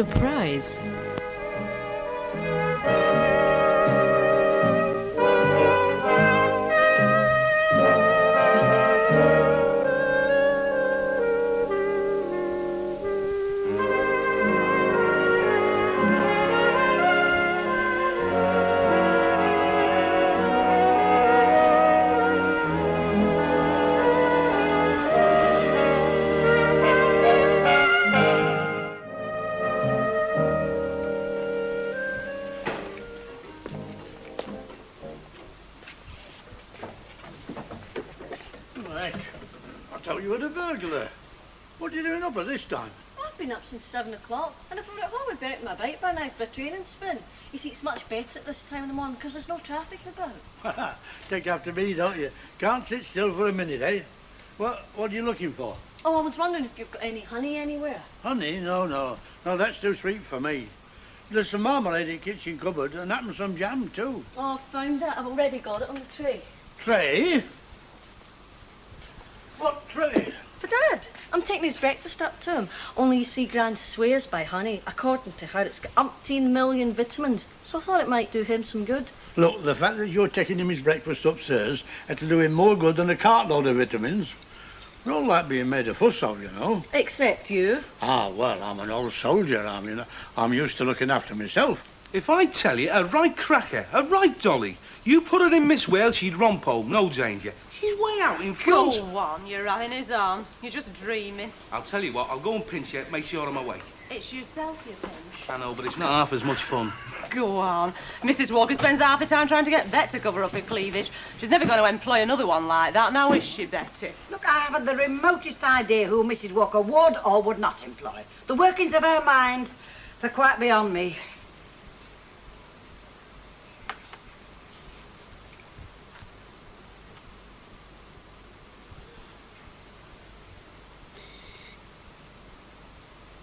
Look, Peter, you don't have to stay here just for me, you know.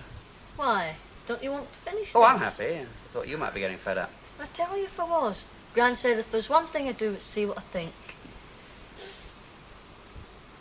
Do you want a cup of coffee? No, thanks. No, you've done enough cooking for today. Well, you can't do it for yourself, can you? Yeah, I know, and I appreciate it. Breakfast in bed was smashing.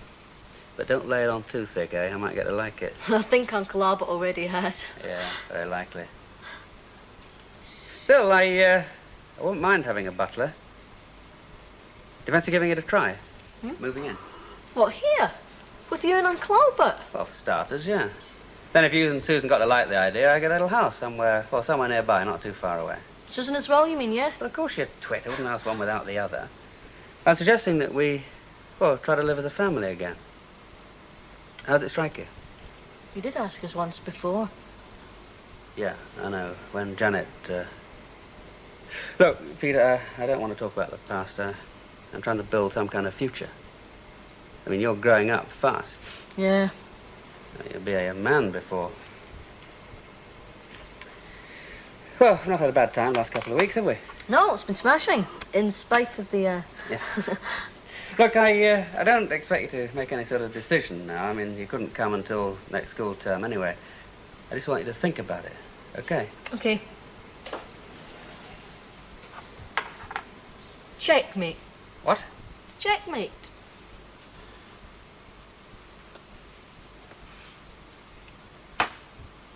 You're getting better at this than I am. Am I? Betty, love, that one's no competition to you. As I said to Len, only a fool would be taking in with all that window dressing. Well, Len taking in. Well, he's a fella, isn't he? Betty, looks aren't everything. I mean, a barmaid has got to be liked by her customers. She's got to have this warm personality. Seems to me she didn't need a personality. Well, all right, so she can con them for a bit. For how long does it last, and does her type ever settle? No chance. That sort thinks there's always something better on the other side of the hill. You listen to your Auntie Reenie. Dawn Doodah is not here permanently. She's a 7-day wonder. Then I did exhibitions, you know, demonstrating gadgets, that sort of thing. I should have thought you'd have made a bomb demonstrating. Oh, you can if you don't mind murderous hours. Myself, I prefer this job any day. At least you don't have to flog beer. It sells itself, doesn't it? So you think you like working here? Working in a pub might not pay as well as demonstrating does, but I enjoy it. I think there's a lot to be said for job satisfaction, don't you? Oh, indeed I do. That is why I've dedicated myself to the licensed trade. To me, it's not just a way of earning a living. It's a service in every sense of the word. And it's friendly, too. You get to know your customers. Mrs. Walker doesn't like us to be too friendly, do you, Mrs. Walker? I certainly expect my customers to have respect for my staff. I'm a great believer in personal dignity. We all are here. We dig dignity. You know, this may not be the smartest house in the trade, but I like to think that it's an oasis of peace and calm in a troubled world. Am I going here now, Mrs. Walker, because I finished everywhere else? Not with that, I hope. Pardon, I can't see you. Then switch it off. Oh, yes.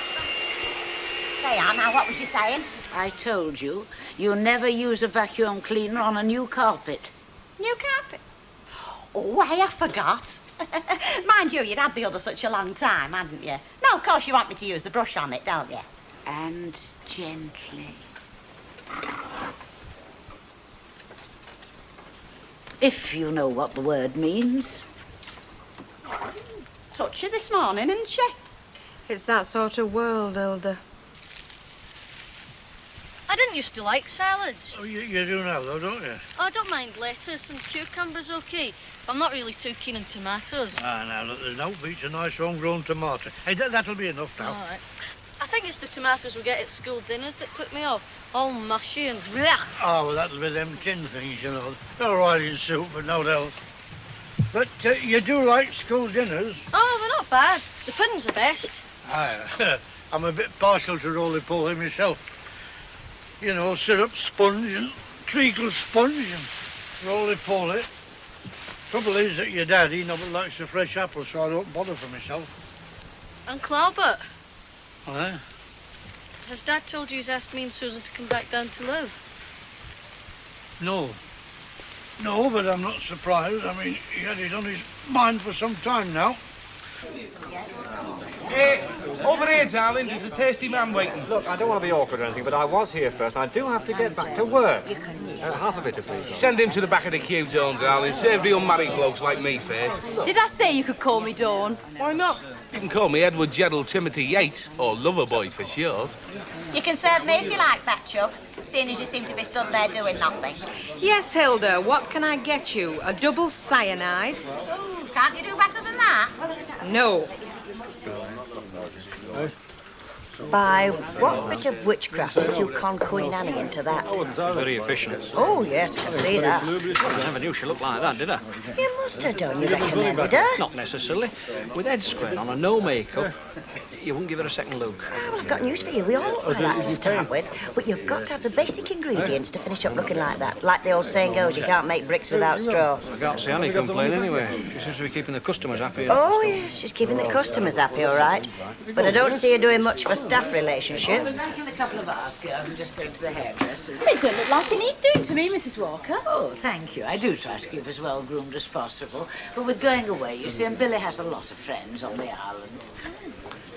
One moment, Mrs. Upton. Billy? Her son and heir. He lives on the island. What, in Jersey? Yes, he's quite attractive. He's got no problems, and he's just a few years older than you. Really? And he's not a tax exile, and he's only a barman, and he likes them young. Younger than you mean? You've met your match there, Bet. You must be joking. Oh, and one final thing, Mrs. Ogden. I thought there might be one final thing. Yes. Well, in case I don't see you before I leave, you will take extra special care of the carpet, won't you? I'll look after it as though it were me own. Yes. Honest, I'll take my shoes off and walk in the room on my flipping hands if she wants. Oh, cheer up, Hilda. She's bound to make a fuss of it while it's new. I mean, you wouldn't mind a new carpet, would you? Look, I've got about as much chance of ever having a new carpet as I have of marrying Charles Anzavor.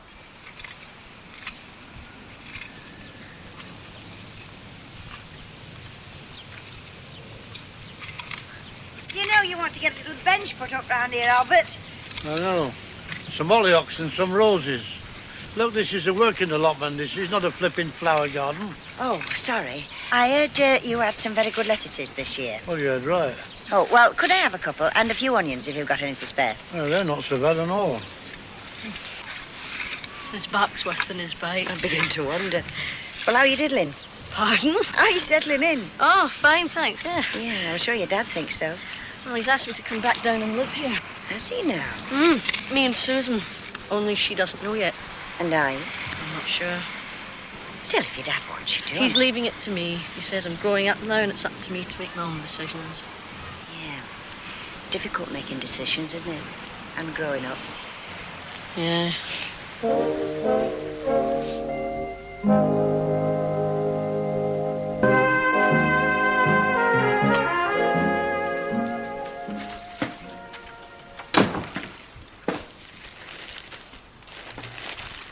Oh, yeah, great. You spoil your Billy, you know. I've already bought him a shirt and tie. But I saw this in that very nice men's boutique opposite my hairdresser's. I couldn't resist it. Blue's always been Billy's colour. Did he sell nice men? In the nice men's... Like I said, you spoil him. I wish I could. When do I see him? Twice a year? Well, is there no chance of him ever coming back? I doubt it. He's happy there, and that's the main thing. He's applied for a job as manager of a small hotel, and he's very hopeful about it. Would be another step up. Well, I can't say I blame him. Jersey's bound to be better than round here. Anywhere has to be. Don't maybe we stay here. Well, I don't hear you knocking it, Mrs. Walker. I always thought you were our local patriot. I've never denied that there's a great big world outside, but we're not bound by any chains other than habit. You are. You've got this place. Oh, bricks and mortar. Look, I've devoted to my life to this place, but when all's said and done, it isn't even mine. I'm just a tenant. Theoretically, there is nothing to stop me retiring. Going to live in some nice little seaside town or in the country. I've even less to time, me. No home, no family. No. Friends? You always make new ones. No, I could just as easily be serving rum punches on some tropical beach somewhere as best bitter to that lot out there. But I won't. I'll be here till they carry me out feet first. And I'm not proud of it. There's plenty I've got get up and go.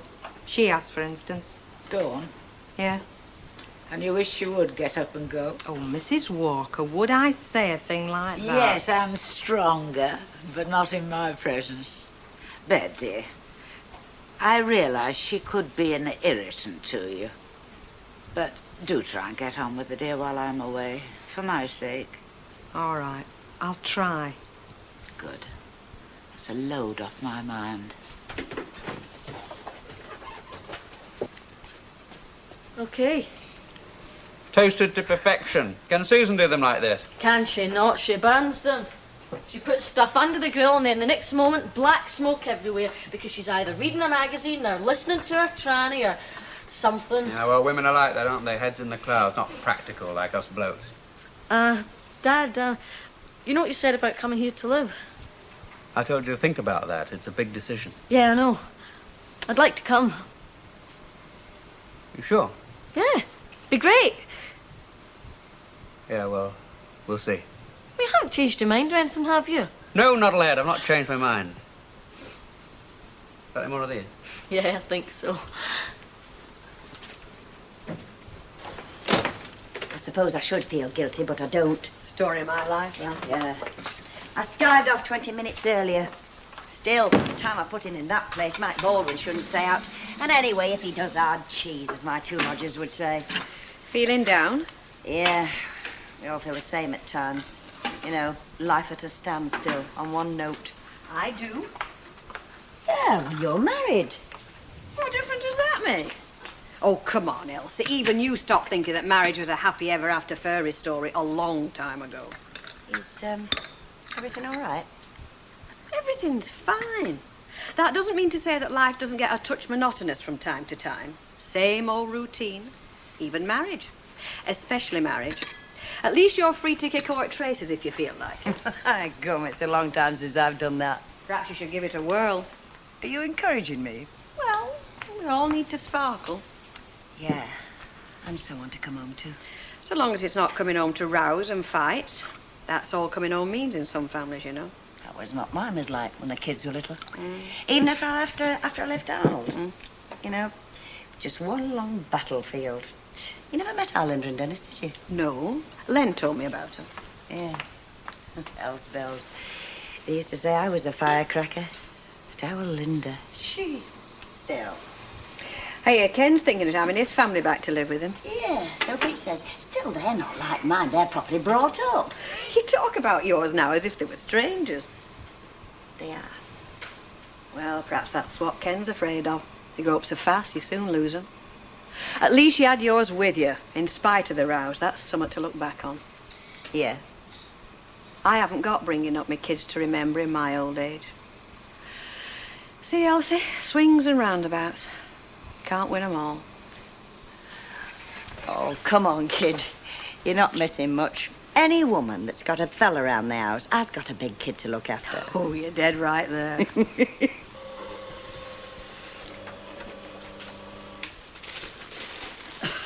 A tin of tuna fish, please. Right, I love it. How do you like that? I don't. Tastes too strong for me. He must like it, else he wouldn't be buying it now, would he? Correct. That's a lot, love. Right. Wouldn't you fancy a bit of pink salmon or a nice pilchard? No.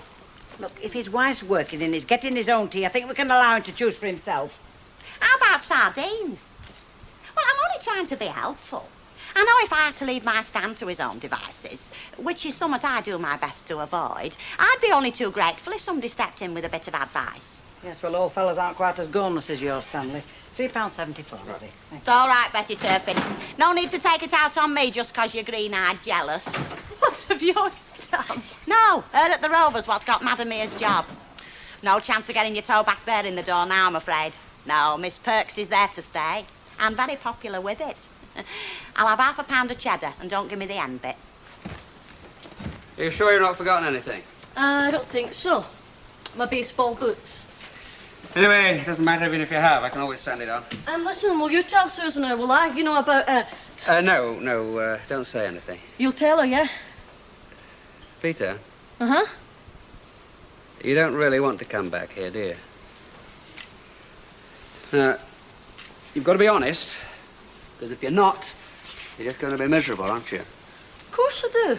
I said I did. Yeah, I know what you said. And I think I know why you said it. You think it's what I want, don't you? Well, I only want what's going to make you happy. Now, forget about me. It's not that I don't want to be with your dad, because I do. It's just that, well, I've got all my pals at home, and I've got Gran and Grandad, and I know Gran does boss me about a bit, but I bet you would too eventually, and Uncle Albert definitely. Yeah, very likely. Right. So it's Glasgow, Grandad, school, and your pals, okay? I think Susan would say the same. Yes, I think she would. And I don't blame her. I don't blame either of you. You're not upset then, are you? I mean, you do understand. I wouldn't be much of a father if I didn't, would I? Anyway, there's always afterwards, after you've left. Yeah, I mean, I don't want to be stuck up in Scotland all of my life, do I? No, or Weatherfield. Still, it might be quite a good stepping stone for a year or two before you leap off. Leap off where? Oh, to wherever you're going. It's all a journey. Only some of us don't travel very far.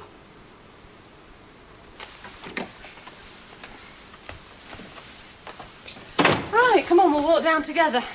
Where are you going? We are going to Rovers. No, you go. I'm definitely not. I'm going straight home. Better, love. We spent the entire day listening to how wonderful this Dawn Perks woman is.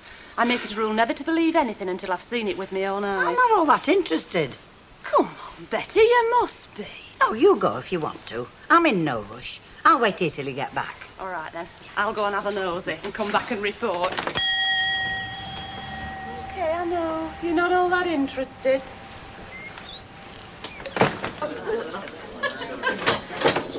What time's Mr. Walker going? Any minute now. And then it's gloves off. Eh? Look, love, I know you don't like me much, but try not to stick a corkscrew between my shoulder blades when my back's turned, eh? As long as you do your job proper, I can't say you bother me one way or another. No? No. As far as I'm concerned, you're just another employee. A junior employee. That's right. 10 years, you junior. Yeah, Mr. Bishop, what can I get you? Half a bitter, isn't it? It's between Ken and the lad, Albert. It's not up to anyone to tell either of them what to do. Look, have you spoken to Peter about it? Yes, I have. I said no. I just said he ought to do what his dad wants him to do, that's all. Yes, well, I don't think that's right. It's not fair to uproot those two kids.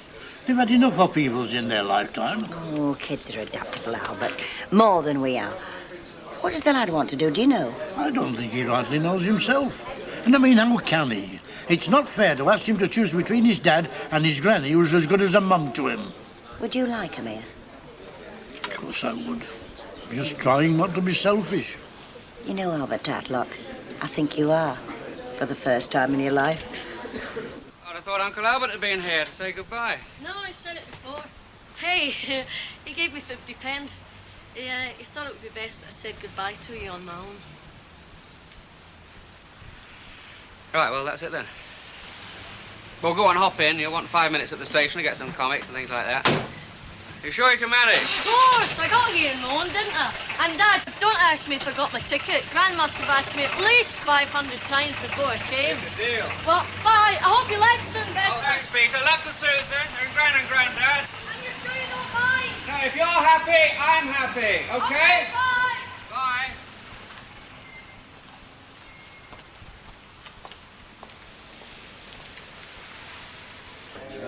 Well, she's certainly not behind the door. Huh? Oh, it looks like that temporary assistant of yours is going to become permanent. Yeah. Well, don't look so pleased. Betty, I like having her there. But the shop won't support two as things stand.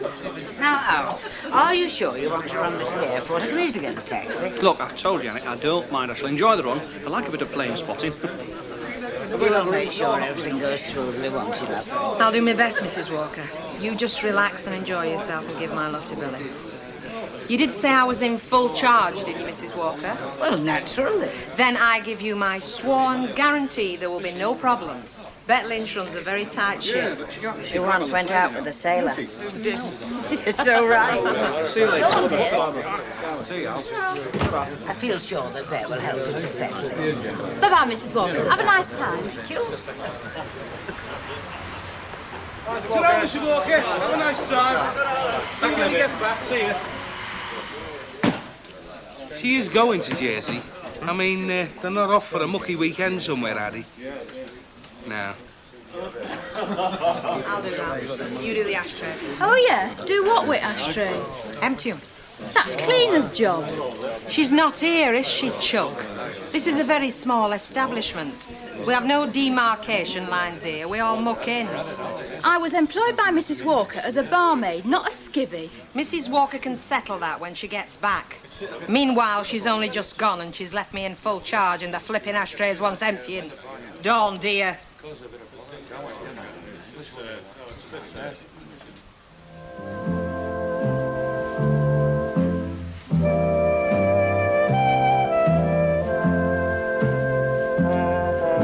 Tomorrow night, Clive James meets the man who founded the Playboy empire, Hugh Hefner. Don't miss Clive at Play tomorrow at 9.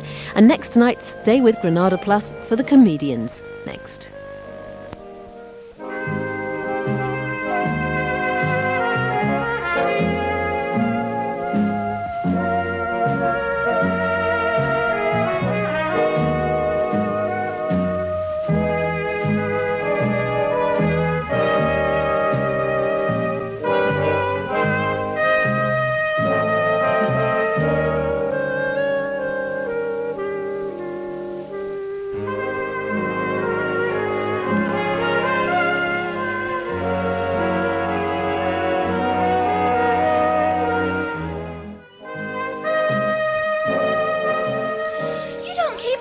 Do you? No, I don't.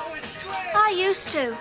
Ran out of things to put in it. Yeah, I used to as well until my man found it and asked me, why have you written Wayne Miller is the best kisser in the world and the day I was supposed to be hiking with the vicar's wife? Hey, what do you think? It's not bad. Yeah, do you think it's a bit tight? You want jam on it, you do. You're only borrowing it. Yeah, I know, but I still want to look nice. Who for? No one in particular. Have you noticed what lovely long eyelashes Steve's got? Flaming Steve. Yes, though, he's got lovely long eyelashes. I saw his no little sheepdog, I shouldn't wonder. Morning. Oh, flogging yourselves to death as usual, I notice. So, you look nice in that suit. Don't forget to put the money in the till, will you? Yeah, but I was only going to... To what? Where's Steve? Why didn't he bring that lot? He's got a lot on his plate today, unlike some people. It is not our fault we've got no customers. I sometimes wonder about that. What do you mean? Well, let's put it this way, shall we? If you want to sell meat, you employ a butcher, yeah? Yeah. And if you want to sell clothes, you employ sales girls, yeah? Yeah. Then what am I doing employing a couple of idiots? And another thing, keep your hands off young Steve. He's a nice fella. I don't want him corrupted. You know something, that does it. I'm going to jack this crummy job. I mean it. Chance would be a fine thing. Hey? To corrupt Steve? You know something, he's right. You are puddled. Right, that's me finished. I'm off home. Oh, by heck, you lower the tone of this place, don't you? Are you speaking to me, Hilda, or were it just your corsets rubbing together? Still not dressed at this time of day. Mrs. Walker'd turn in her grave if she wasn't at her Jonies. And she's left me in full charge, hasn't she? So I'll stop undressed all day if I've a mind to. What's that on your face, plaster of Paris? It's a face pack, Hilda. You put it on, you take it off, and you're all bright and beautiful. Oh. Don't work, does it? You tired of living, Hilda? Because if you don't arrange to be on your way, I shall arrange for my thumbs to meet across your throat. You know, I think it's the life you lead myself. Well, it's bound to take its toll, isn't it? Fags, booze, fellas. Ruin a cart horse with that. Hilda.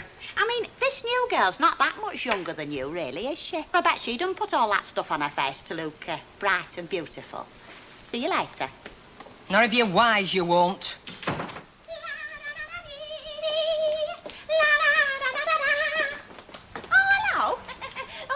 Early bird. Well, you've got a show, willing, haven't you? Especially when you're new. That's more than your gaffer does. Why? What's wrong with her?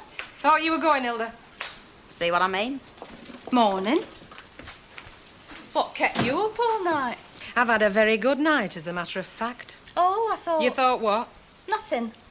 I've just remembered. It's first time I've ever seen you in your natural state. I look no worse than you did, lady, morning you come to see Mrs. Walker about a job here.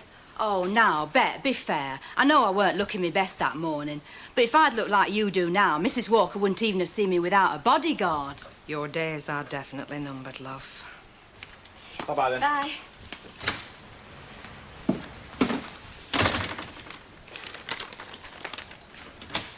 My head never did save me legs. Emily asked me to get... ordered me to get a packet of paper napkins. Failure to do so will result in death by prolonged ostracism. Any particular colour? Not stipulated, so I'll take red. When in doubt, always have red. That's my motto. I'm having some people over for lunch, a couple from the mission. That's nice. It's 28p, please. Nice, but not exactly a rave-up. He's bringing his film of a week's holiday in Cleveland, and to my knowledge, it rains 6 days out of the 7. Still, it's nice entertaining people in your own home. That's true, yes. He's not a bad old sort, isn't Tom Hargreaves? He usually brings a good bottle of wine with him as well. Bye-bye, then. Again.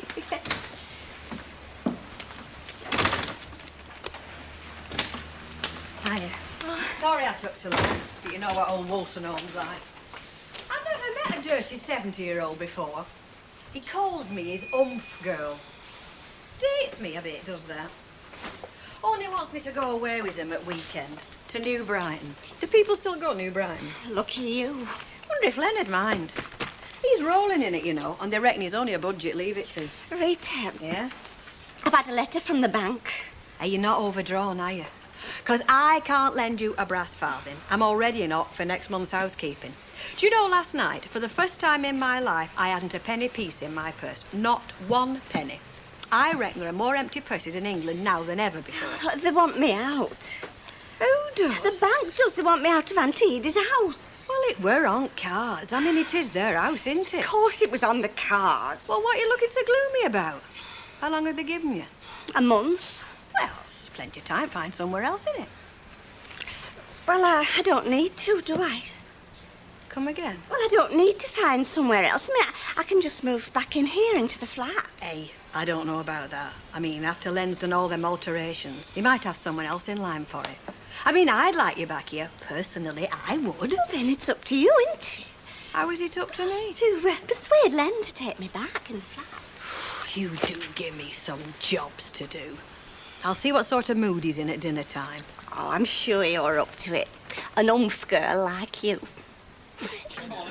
I tell you though, mate, I'll tell you this. I'm up to here with it. If they can't control hooligans like that, now, why are they asking me to be a good lad? Now, go on, tell me why. But you will be a good lad, won't you? Hey, well, fairly. I mean, that's why these Charlies keep getting away with it. I don't follow you. Because they're the ones that are willing to do something about it. Throw a few punches. Do you know what I mean? Oh, I see. We should be out there calling their bluff. Right, exactly. Right, next time. Where's he? I'm not kidding you. I sit there watching television at home and I get a flaming headache watching a flaming headache. I'm all boiling up, you know. What a world. Well, you've done your share throwing your weight around. So I heard. Well, no, I mean, I didn't want to take over the country, though, did I? I only wanted a few fellas' guts every now and again. And where's the arm in there? There you are, gentlemen. Service with a smile. And the rest, darling? Now, keep it clean. Yeah. Thanks. Have one yourself. Gin and tonic, all right? Money well spent. Of course. How about that? All right, Alf, control yourself. Chap of your age leering, it's a bit obscene, isn't it? Hey? Oh, hello, Bet. She's very attractive, isn't she? If you like that time. I do. Alf, Hmm? next time we need a barmaid, remind me to tell Mrs. Walker not to take any recommendation of yours. You're at a very funny age. Which one of them two is drinking gin, then? None of them, I am. You'll be putting your money in the till? Mike's paid for it. Bit naughty, that, isn't it? Stinging him for a gin. He didn't complain. He never does. Cheers. Cheers.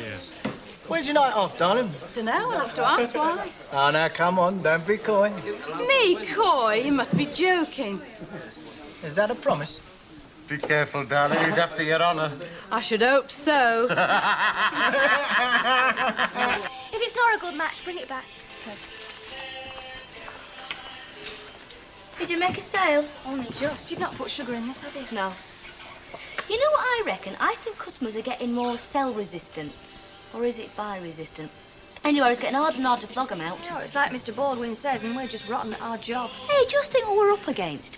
Before you worked, how often did you go in a shop? Not to buy out, just to wander round, try one or two things on. You know, kill an hour or two at dinner time. Lots? Well, they are then. For every genuine customer we get, there's one just like you used to be. Or even two. I think we do very well, actually. Why do I keep getting this feeling of failure, then? Because of your miserable personality. Oh. What are you doing this afternoon? Oh, I think I'll go to bed. I On your half day? Well, there's naught else to do, is there? She calls me miserable. Push it out, it's only me. Steve! God, blimey, it's like switching on a light bulb. What brings you here? Well, Mr. Baldwin forgot these when he was here this morning. No, he didn't. He brought us a load as well. Well, perhaps he thought you'd have sold all that lot by now. Don't be cheeky, Steve. It doesn't become you. We just brewed up. Would you like a cup of tea? Oh, sorry, but I'm off to Southport, special order. Oh, I see. Where did you say you were going? Southport? Well, fancy that, eh, Gail? Eh? Well, here's us with an half day and he's going to Southport. Oh, I see. You wouldn't take us with you, would you, Steve? Just for the ride. We won't be no trouble. I'm sorry, but Mr. Baldwin's read me the riot act about that already. That van isn't a passion wagon, he said. You should be so lucky. Well, you wouldn't want me to lose my job, would you? No, of course we don't. You so easy.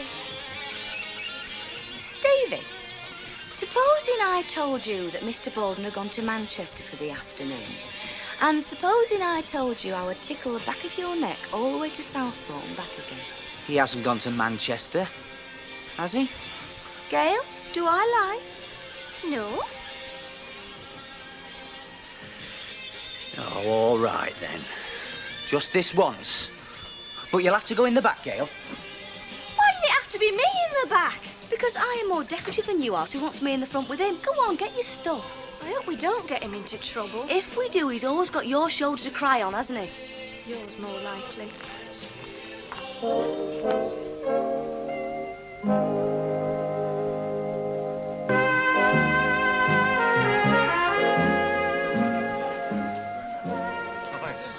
No, I wouldn't have thought it possible that anybody could inject such poetry into drawing half a pint of beer.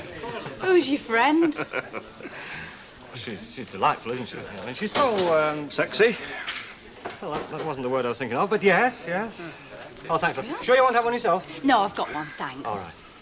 Have I offended you, Al? Hey? Well, you've been giving me black looks ever since you come in. Well, you caused me a bit of trouble, haven't you? Have I? How? Well, getting Bet's back up, that's how. I mean, don't overdo the... Well, you know, don't overdo it. Overdo what, Al? You know. Do you know what he's talking about, Sorry, Mr. I'm the Bishop? faintest idea. Then I can't take his advice, can I? Wakey. Oh, hello, love. What are you having? Well, not much cheerful husbandly companionship, that's for sure, so I'll have a vodka and lime. My shot. Vodka and lime when you got a minute, don't love. What's up with you? You're all right this morning. Not feeling bilious again, are you? Oh, usual thing, love. State of the country. There is nothing wrong with the state of the country that bringing back the cane wouldn't cure. We've all got food in our bellies and money for booze. At least you two have. Me, I'm as skint as an igloo salesman in Africa. I tell you what, I'm looking after number one from now on, you know. I mean, there's nobody out there representing me, so I'm going to represent my flaming self. Two can work that game, you know. Well, I think I started it. I mentioned militant extremists. Oh, you didn't, did you? Oh, heck. Oh. What's the matter with you? Me? Nothing. My life's one lovely sweet song. I've got no problem. 2 light bottles, please, darling. Light bottles? You don't drink bottled beer, and neither do I, come to think of it. You know what it is, don't you? Light bottles are on bottom shelf, so I have to get down, don't I? And if he's lucky... I don't know what she's talking about. Oh, go ahead, love, if it gives them a thrill. They don't grow up, you know, none of them. Oh, you can say that again. I still don't know what you're on about. I'm just trying to remember when was the last time you lost your eyeballs over my legs. Oh, a couple of years back. Should I hit him with them? Oh, no, don't bother, love. It's no use. He's thick as well as having these funny ways. Yeah, he looks it. Keep the change, sweetheart. I'll kill you, Langton. I don't know what you're on about. You can take a break if you want. I've made you a cup of tea and there's a tongue sandwich. Oh, thanks very much. Just one thing. Yeah? It's not a competition, you know. What in? Between us as to who can look the smartest. I always wear this kind of gear. No, not anymore. I'd prefer you to wear something plainer, if you don't mind. There's been complaints. Oh, yeah. OK, you're the boss. No. She don't believe in hiding much, does she? Oh, don't worry. I've taken care of that. I was asking her when her night off was. Ooh, round about Christmas, I should think, if she's still breathing. You know, it's a terrible thing, Bet. Jealousy. Oh, I'm not jealous, Mike. It's her I'm thinking about. I wouldn't wish you on my worst enemy.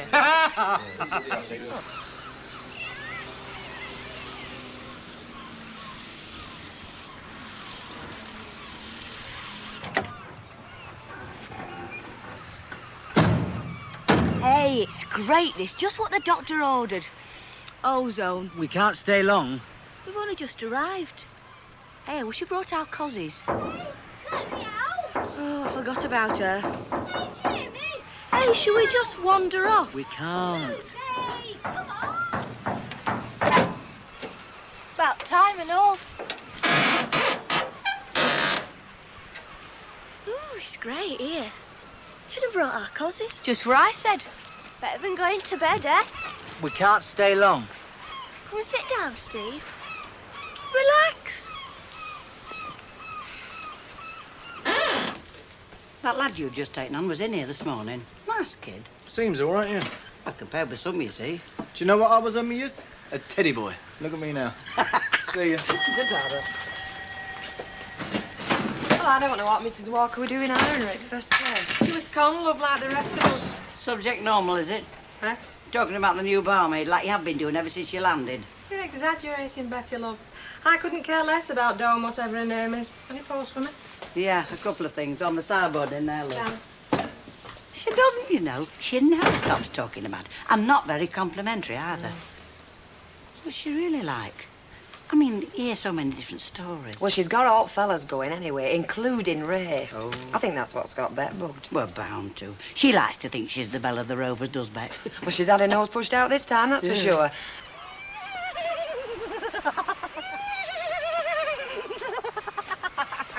Hey, doesn't Red run train round it? Not with somebody on his back as heavy as you, he doesn't. Oh, well, have you know exactly right weight for my height? Yeah, but you think you're 6 feet tall. Gee up, horses do not talk.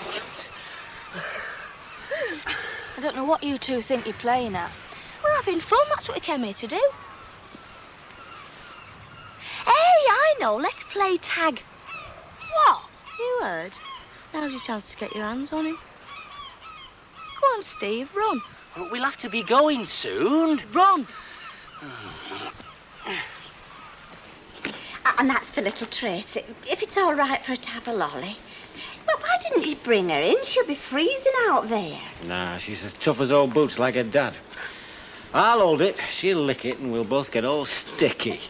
Why is it she's with you at this time of day, Ray? Deirdre's not... No. We've been doing a big shop down the supermarket. Deirdre's gone to butcher's. You've taken to being a father very well, haven't you? Thanks very much. No, I've noticed it about young men these days, that they're much more... Oh, what's the word? Well, sort of natural with the children. Not like my father. Do you know, I can hardly ever remember him picking me up or kissing me or anything. He hardly ever played with me. We're a very enlightened generation, darling. And handsome and intelligent. You'll never see us like again. Hey, are you buying shop or what? No, I'm just telling him what a good father he'd made. Oh, you must be joking. Do you know he lusts after other women? Oh, I don't believe it. Oh, yeah, he does it all the time. It's like a disease with him. I only hope Tracy never finds out. Come on, sex maniac. Hey, you want to ban him from Rovers? Send him down to that temperance bar in town with 10p for a sarsaparilla. That'll cure him. That's for a bucket of cold water. It's right. See ya. Rita? Yeah? Ray isn't bothering with somebody else, is he? Do you know, for somebody that's supposed to be timid of fellas, you've got a very fertile imagination wondering what goes on with them. I'm not timid of men. No, of course you're not. And I said I was going to start making personal remarks about you, didn't I? And I'm sorry I took so long, but it took ages with that drilling and then filling set falling out. I told him, any more trouble with that and it's coming out. Oh, it's all right. We haven't been very busy. Did you manage to get a word with Mr. Fairclough? Well, yes and no. Yes, I did have a word, but no, I didn't mention it flat. Oh, why not? Well, he wasn't in a very good mood. It's unions, they're getting him down again. Mavis, why are we always at one another's throats in this country? I mean, we're like a lot of foreigners, aren't we? One lot going against other lot. We're a divided society, that's why. I mean, you've only to listen to any questions on the radio to realise that. Do you listen to a lot of them programmes? I mean, in preference to Radio 1? Of course I do. Oh, does it help? I mean, knowing what's going on? know, it just makes me more confused. Anyway, look, don't change the subject. When are you going to speak to Mr. Fairclough? When the time is right. Oh, talk about me being timid and then. I'm not frightened of Fairclough, if that's what you're suggesting. Ask him if I can have the flat, whether the time is ripe or not. All right, Mavis, but be it on your own head. Well, I don't mean to ask him if he's in a really bad mood. Ah, well, asking him might just put him in a bad mood, Mavis. It's not easy, you know. It's not easy. Well, I've got to know. I shall be out on the streets. I know, love. I know. Hey, look at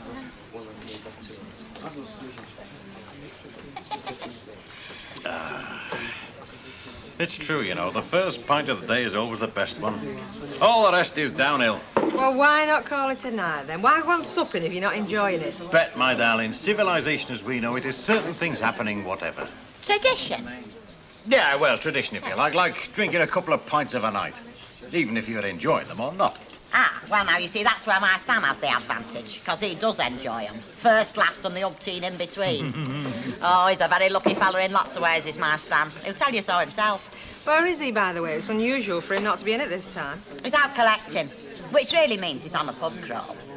Do you know, I reckon Stan must have springs in his pockets. He drops money in and it bounces straight out again, usually into a pub till. You're a philosopher, Hilda. Do you know that? Oh, I have to be. Are you going to have another one, Hilda?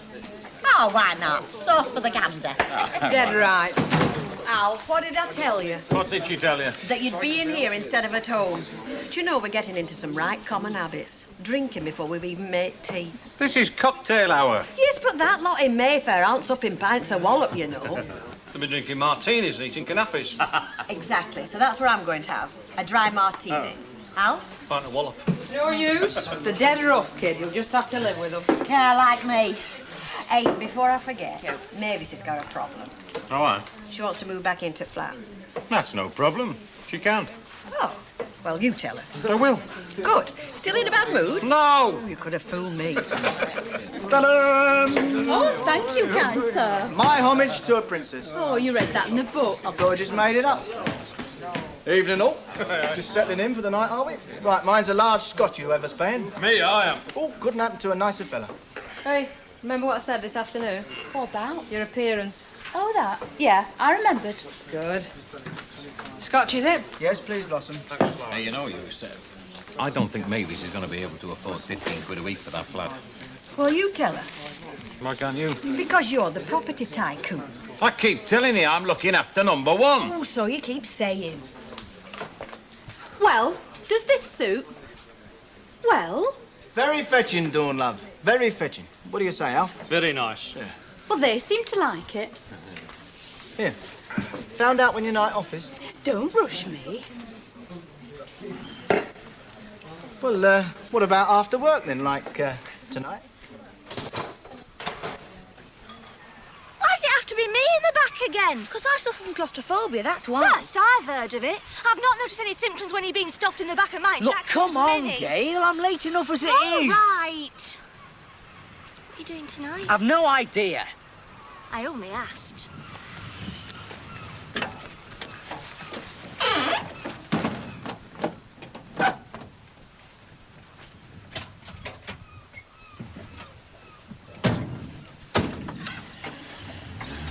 Hey, she's always complaining, isn't she? Yeah, well, I just hope Mr. Baldwin doesn't.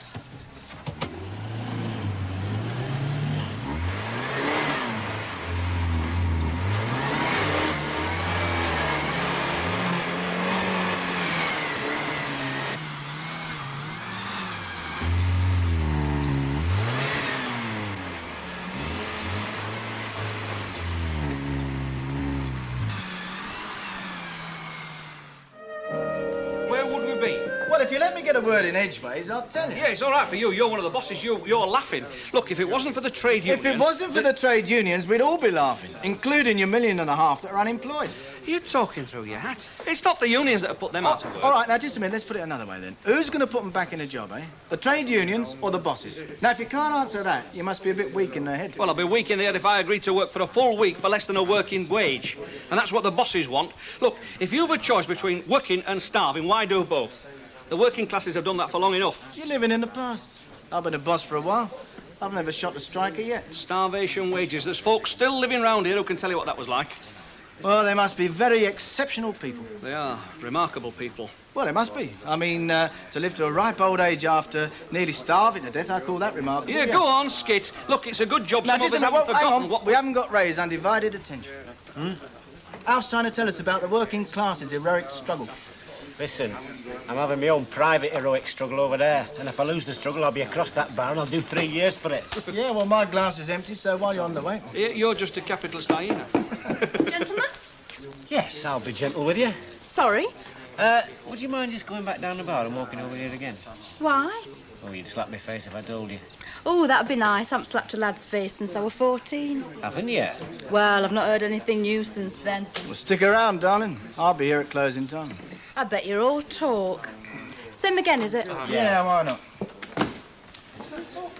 Mike, I hate to bother you. Bother me? No, don't bother me. Martindale's been on from Southport. You're bothering me. That chap Steve hasn't turned up. Where is he? I don't know, but he hasn't delivered. For the last 15 minutes, Martindale's been pouring multicoloured words into my ear hole. Now, what was I to tell him? Well, tell him anything convincing. We promised him faithfully. Now, where is Steve, then? I'm getting covered in flaming sand. Oh, the wheels are smoking. It's only gone deeper. Get seaweed. Stuff like that. Stick it under the tyres. You get seaweed. Seaweed? What good will seaweed do? Well, we've got to try something. Give it grip. Well, you go and fetch it. I'm worn out pushing that. Hey, let's just remember something, eh? Was it your idea to come here in the first place, or was it? It was not my idea to drive into flaming quicksand, was Hey! it? Hey, stop then. Come on, push it again. I've got a delivery to make. I've got about 20 minutes. I might just make it. Oh, no, you've got about half an hour, I should say. Do you mind? I know what I'm talking about. This is the Echo. I always make a mental note, me, you know. Yeah, I reckon it's about half an hour. It's high tide. That's electronic, you know that. Get the gear out, come on. We can't carry all that. Well, we're going to have to try, or it'll be floating to the Isle of Man. Now, come on. This is accurate to 1 second every year. Believe me, Mr. Martindale, I sent a very reliable lad. Yeah, I know he's not arrived. Look, I'm sorry if I've kept you hanging around. I just can't apologise enough. Yes, I know, I understand that. I know you've got a business to run, and so have I. Mr. Martindale, look, believe you me, I'm not leaving this office until I find out what's happened.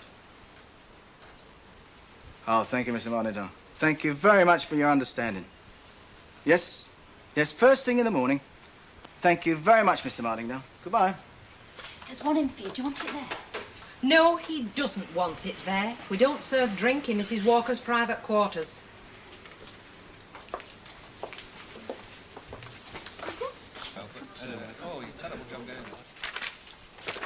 You got to admit it, Mavis. That was a very big assumption on your part. I mean, there was nothing said about you coming back, was there? I suppose there wasn't. There's no suppose about it. I mean, nobody said anything about you coming back to the flat. Well, now, did they? Well, I was always given to understand that the flat went more or less with the job. No, I. And who said that? Well, you did. No, I never said that. Well, that's what I was given to understand, just the same as when it was Rita in. Well, I've spent money on this place, love. Well, quite frankly, Mr. Fairclough, for £7 a week, that flat needed a lot doing. Mavis, I can get 15 quid a week for that place. So you say. Anyway, that's it. I've spent money on it now. I mean, you can't afford 15 quid a week now, can you? Well, you pay my wages. You know very well what I can afford and what I can't afford. So that's it. You can't afford it, can you? That's just a fact of life, darling. Well, I hope you don't mind my leaving my big suitcase up there, because I don't fancy trips in all over Weatherfield, carrying every stitch I own. Let it well down. Yeah, don't flatten it all together. I don't really believe this is going to work.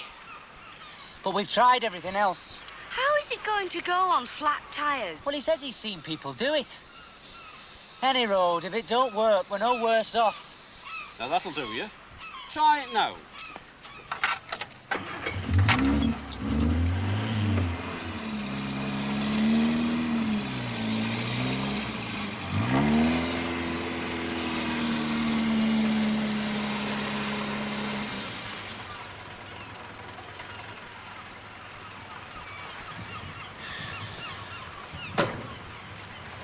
Of course, you need weight, really. You should never have took that load off. There's only one thing wrong with that little dodge. Aye, you'll need a pump after. No, you need somebody to mention it a little bit earlier. Well, you're off now. He's still wanting to move all this stuff. Well, we better get them back in then. Oh, look, they're all full of sand. Look, if we get going, is there any chance you can still do your delivery? No chance. I'll just have to come up with a good story, that's all. I know. You broke down on the East Lancs Road in a sandstorm. Well, you've missed the bus there, that's all I can say. What do you mean I've missed the bus? Oh, if you'd played your cards right, you could have been back in there by now with Annie Walker eating out of your hand. Don't kid yourself. I'm not interested in going back there. I wouldn't go back there if she grovelled on her hands and knees. Ah, well, she's not going to, is she? Because this other one's been took on now. Well, good luck to her. I don't think she leaves anything to luck. Have you seen her? Yeah, I popped in for a word with her. Oh, the gear. Have you seen them blouses? You could miss them if you didn't look close. Yeah. I don't know what she thinks she looks like. Well, I think she looks exactly what she is. Cheap and tarty. She's got hot fellas going anywhere. Oh, well, they're fools men, aren't they? They're very easy taken in. And that's more than you can say for her, because I don't know how she does it. What? Gets into a size 10. Oh, That's what you were trying to tell me. Size 10.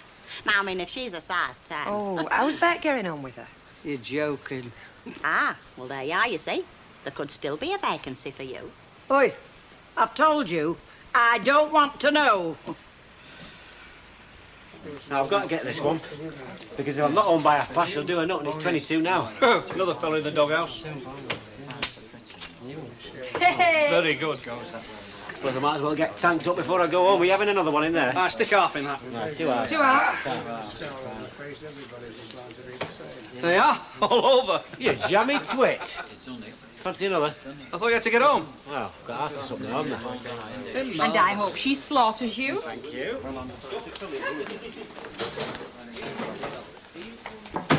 Ooh, I want something very long and very cold and something just the same straight after. What do you want, lager? I think we should buy Steve a drink. Oh, I don't care. I just need slaking, whatever slaking is. We've got him into enough trouble. I won't argue with you there. Pint and 2 halves of lager, please, Bet. I'll make it a pint. Mrs. Walker won't serve pints to women. Ladies drink halves.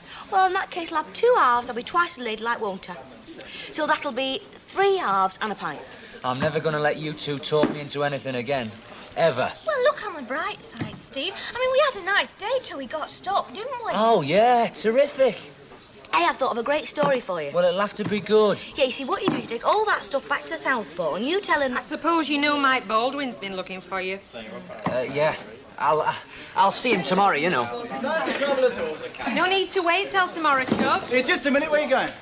The flying horse. Hello, Mr. Baldwin. Right, what happened to you this afternoon? Well, you see, it was like this. Look, do you mind? I'm trying to talk to him. Well, I was only Look, why don't you go to the flying horse, eh? I said I want to know where you've been. Formby. Formby? Oh, what were you doing in Formby? I got stuck on the beach. Oh, on the what? Stuck in the sand with the van. Oh, I see. You went to the beach. Oh, well, if I'd have known you were going that way, I'd have asked you to drop off at Southport with a few extra garments. Well, I was. Well, I wouldn't bother now because the bloke's not sure if he wants them or not. Have a nice paddle, did you, eh? Nice time. I didn't mean it. And where's the van now? Outside. Well, would you like me to trade it in for a surfboard for you, eh? That suit you? I'm sorry, Mr. No, Baldwin. don't be. I like your style. I mean, a fella that can just follow the sun, beautiful days, so he's off to the beach. No, I'm glad there are people like you in the world. The only trouble is I don't want them working for me. So tomorrow, back to the beach. You're fired.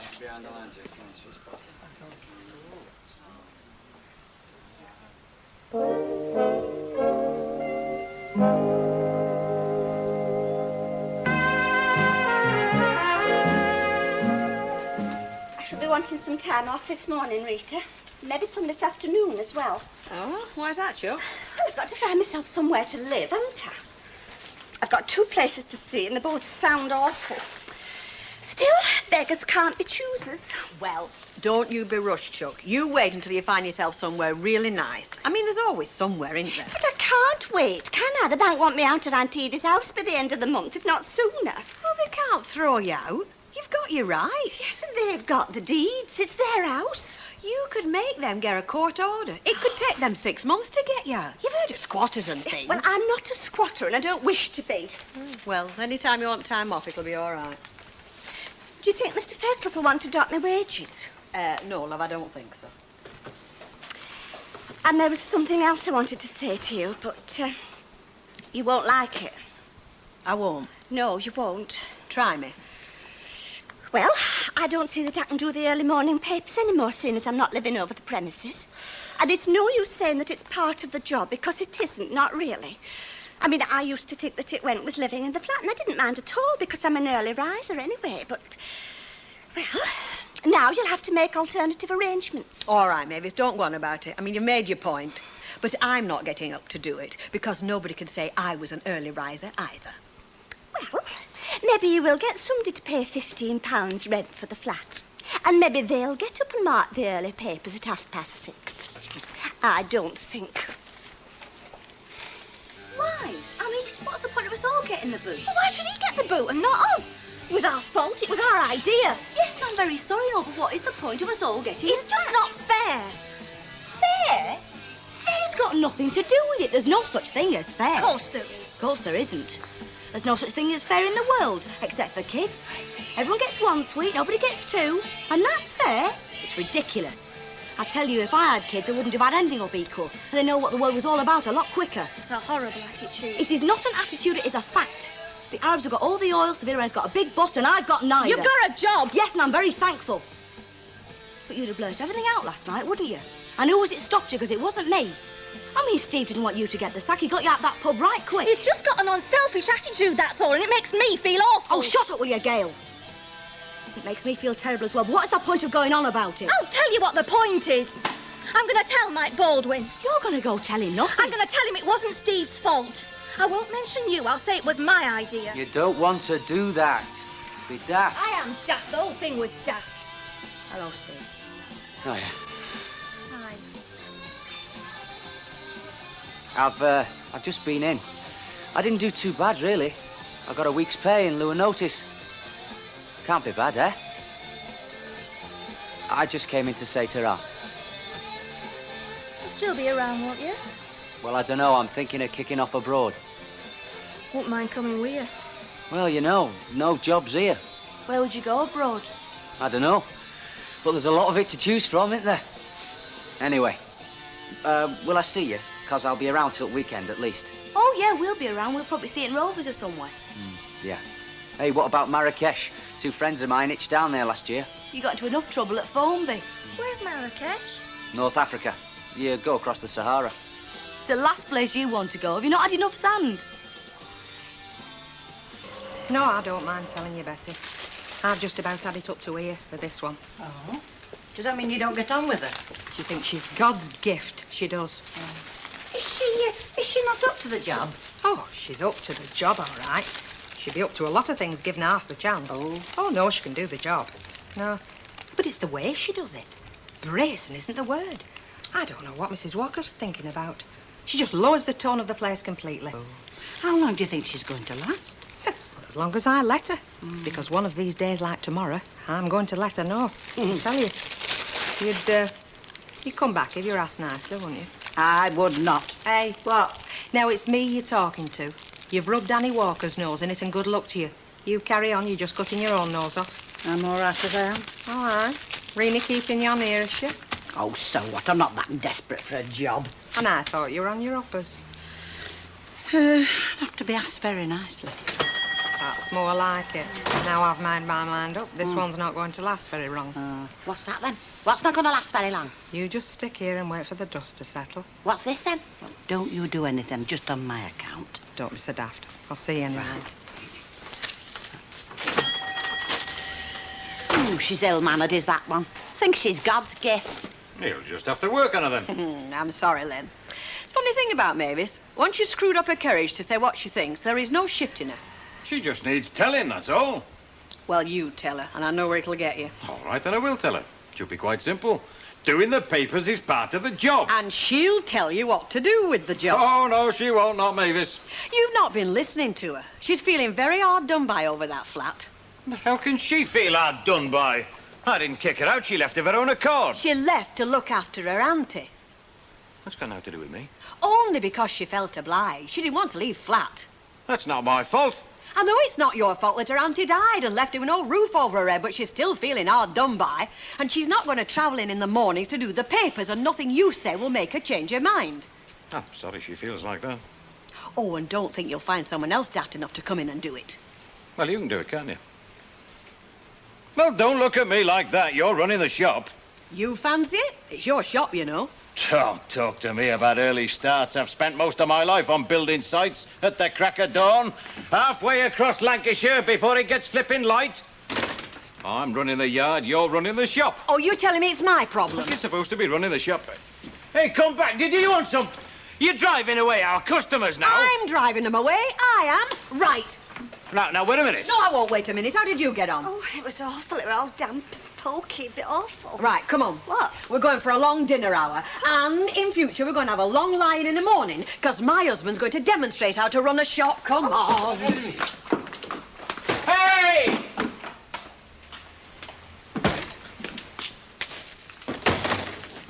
Well, okay. I'll see you around anyway. Yeah. See you. Sure, Steve. It's Mr. Baldwin. Quick, look busy. I don't want to face him No, again. all right, go in there, go on. Here, look, Sharp. Get that stuff off the van for us, will you? It's the stuff at the back on the right, all right? Well, go on, then.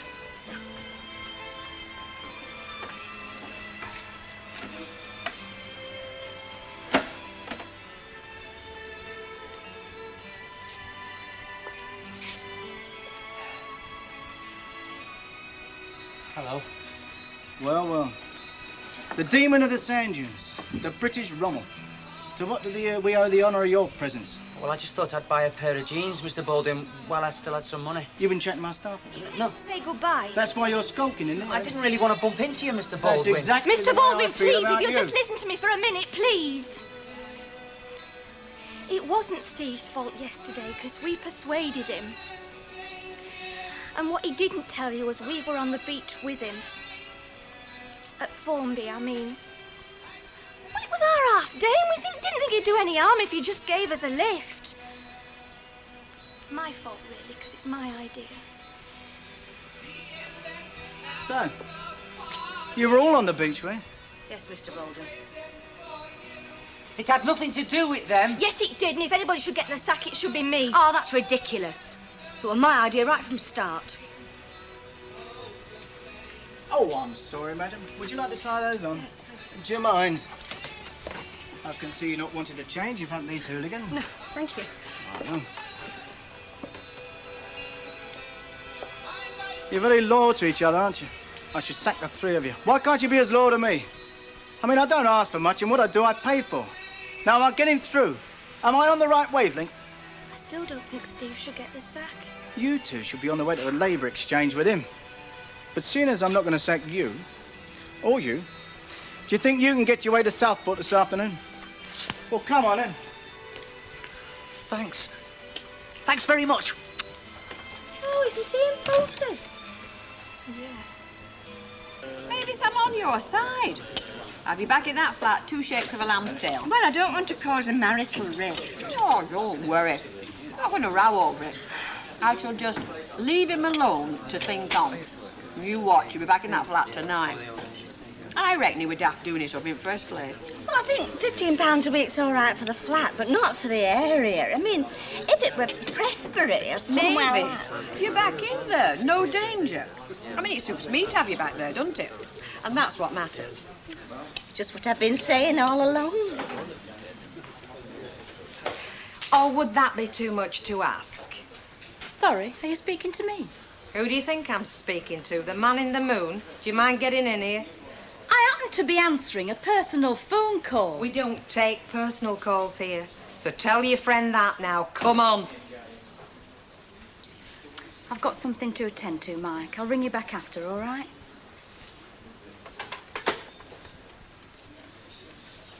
I've got a little job for you, lovey.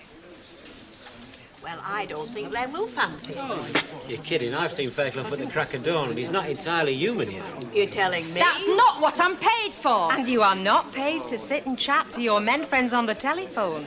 You're paid to do what you're told. I know what my job is, and it doesn't include cleaning out lavs. Hey, they're spotless, them lads, spotless. Well, if you won't do that and you won't surveil, what will you do? A striptease on the bar top, because you're halfway there as it is. Oh, is that what's upsetting you? Well, I might just do that, mightn't I? She'll not go all the way, you know. She'll not take her wig off. I don't wear a wig. You're raving. You're demented with jealousy, aren't you? Don't make me laugh.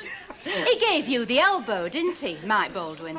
I'll give you the elbow, love. I'll give you more than you bargained for. Don't kid yourself. You haven't got what it takes. Ask Mike. Now, girls, come on, come on. You cheap little cow. Do you think I'm interested in who's doing you favours? Do you know, I've decided I will have that wig off your head. Don't try it. If you want to be queen of this flea-bitten little castle, you can keep it, because I can still do better for myself. I mean, if this tutty little hole in the corner is your idea of heaven, it ain't mine. So clean out your own lavs.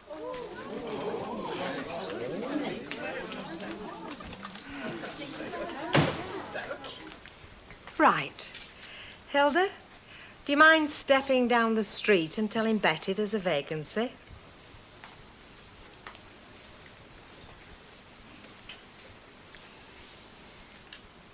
Now, who's next? You stop where you are, Ken. I'll drop these in about dinner time.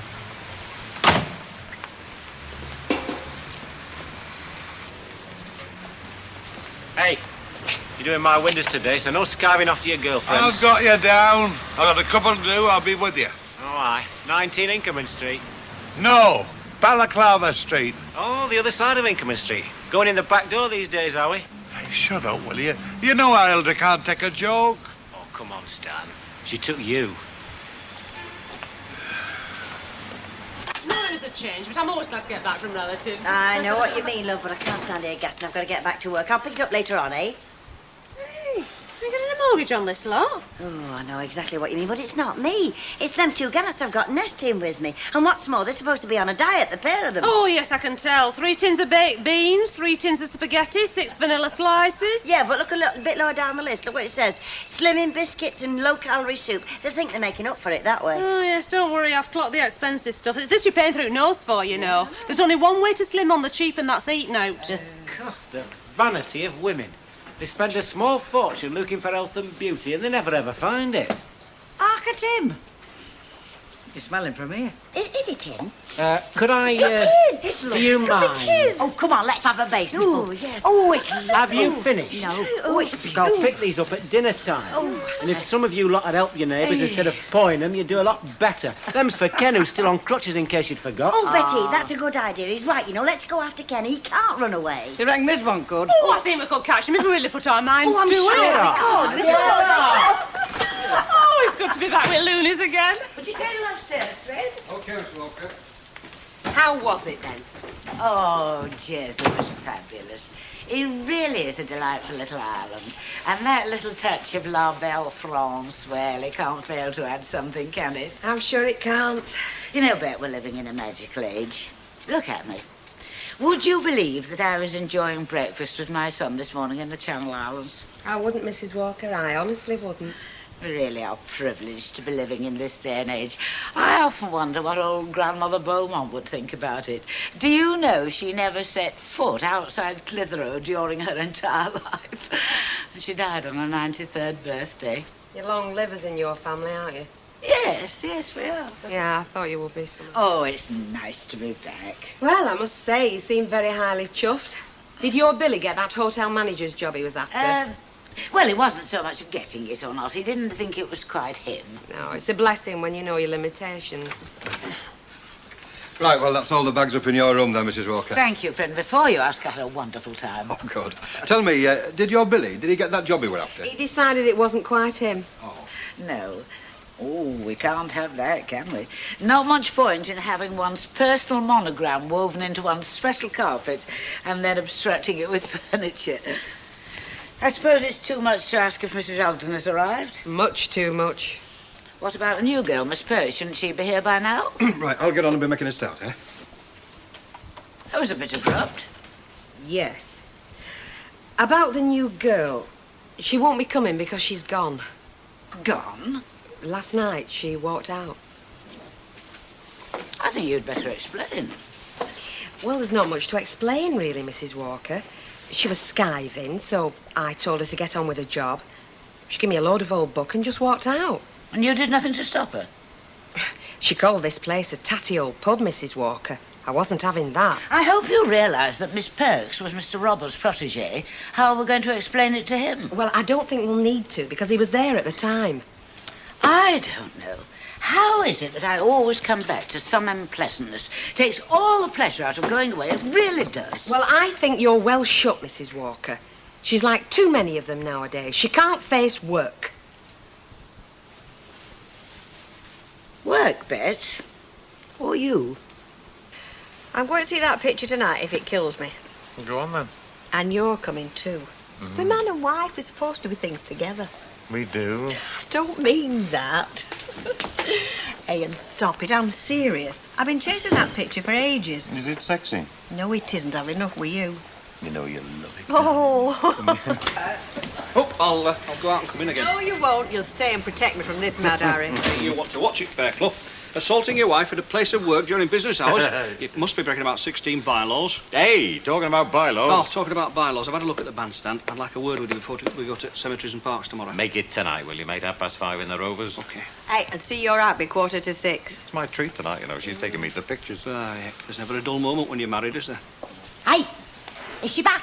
Yes, she's back, Hilda, but there's no use rushing. She's not brought you present.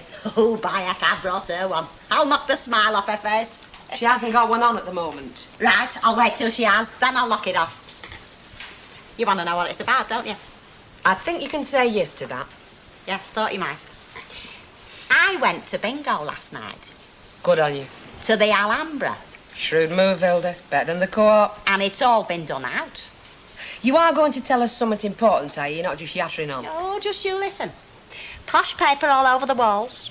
Everything painted red and gold, just like it used to be when it was a picture house. A new carpet. Just guess what Annie Walker and the Alhambra Weatherfield have got in common. You mean like the same initials? A monogram? I mean like a monogram. That special exclusive carpet she had specially woven for her. From one end of the bingo hall to the other. Hundreds of square yards of it. Hundreds. Are you thinking what I'm thinking? No. That lot fell off a lorry. I'm not thinking what you're thinking. I'm just thinking that they've maybe over-ordered and Eddie Yates has picked up the book she dirt cheap. Either way. As you say, mate. Either flipping way. Well, are you coming? I have to charge for this. Hilda, just sit down a minute. Oh, aye. Look, I know you crafty devil. You get me sitting here and then go and tell her yourself. Your idea of fun, that, isn't it? You are. You heard you haven't got cloth ears. I said it's your idea of fun. Telling Annie Walker that would be my idea of beating myself round the head with a yard brush. Now, while you were at bingo last night, you weren't watching University Challenge, were you? No. No. But I'll tell you what you missed. There was a question about this fella from the olden times who used to chop the head off anybody who took him bad news. I heard that. Really were olden times. Well, that's where she belongs, isn't it? Now, I don't say she'll chop your head off, Hilda, but I wouldn't give tuppence for anybody's job who took her that little gem. Her? Sharing a carpet with a bingo hall? The Dowager Duchess of Clitheroe? Ay, ay, ay. You're trying it on, aren't you? Am I? Well, she's bound to find out sooner or later. All right, she's bound to find out. But let somebody else do the dirty work. You can put your misery on. Mrs. Walker, you wouldn't credit it, would you? You can still have your chuckle, only from the inside. I tell you what, settle for something smaller. Ask her if their Billy's got that hotel manager's job he was after. What do you think?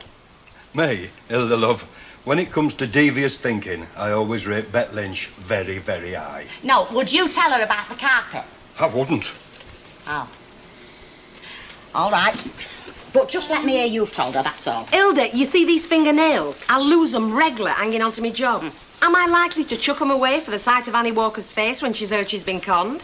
Why should I? With a bit of luck, I'll be here when it happens. Well, see you slip me the wink then. Because if I don't tell her myself, I'm definitely going to be a fly on the wall. Me and all. And that will be a flipping Royal Command performance.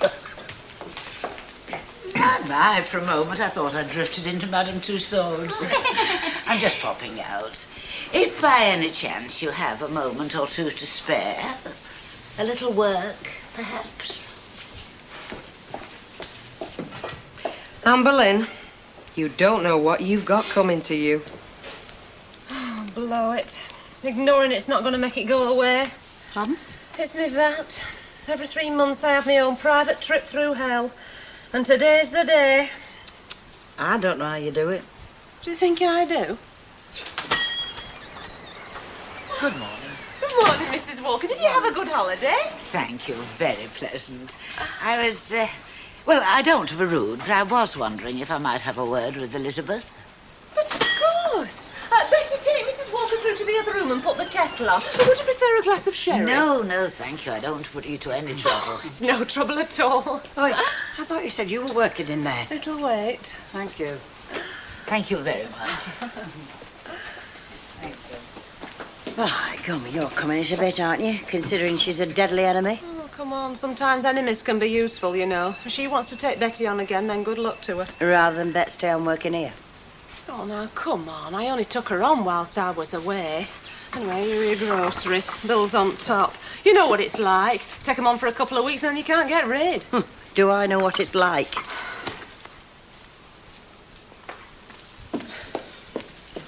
Now, you shouldn't have gone to all that trouble. Thank you. How are you, dear? Fine.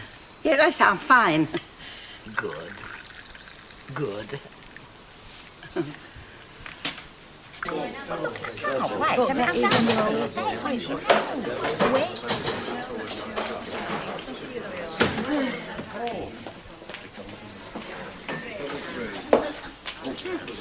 She's like a cat what's been at the cream. It's been like that ever since she popped out this morning.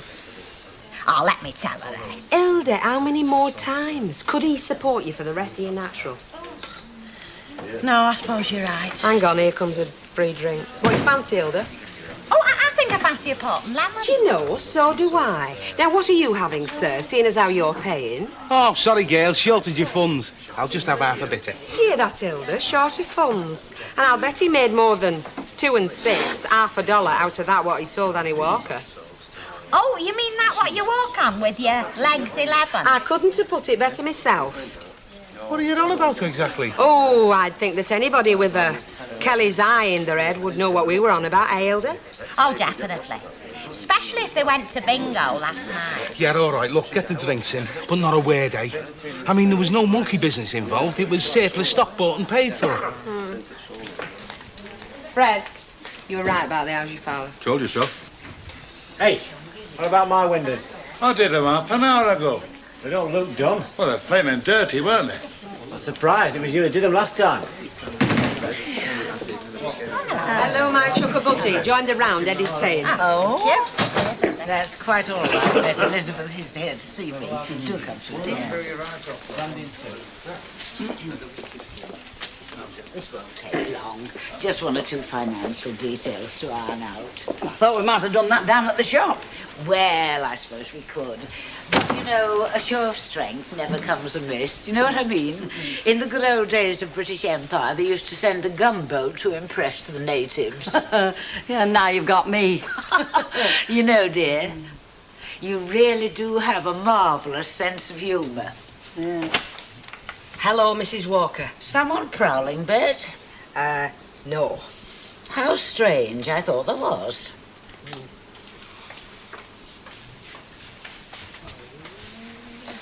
Well, now perhaps we can get down to business.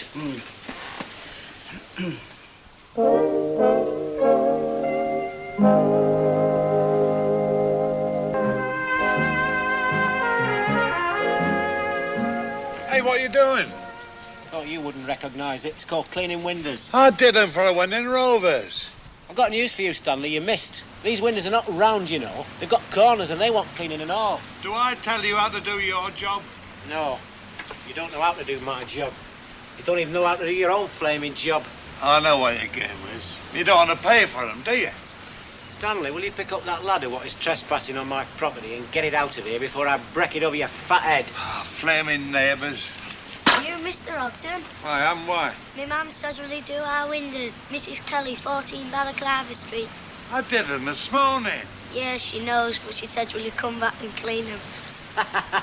You're all the flaming same, aren't you? 20 minutes they've been in there. Well, it takes time, doesn't it, negotiating? Do you reckon that's what she'll do? Offer her more money? Yes. Well, how else will she get her back? I mean, she needs it now, don't she, now that you've got rid of Glamour Puss?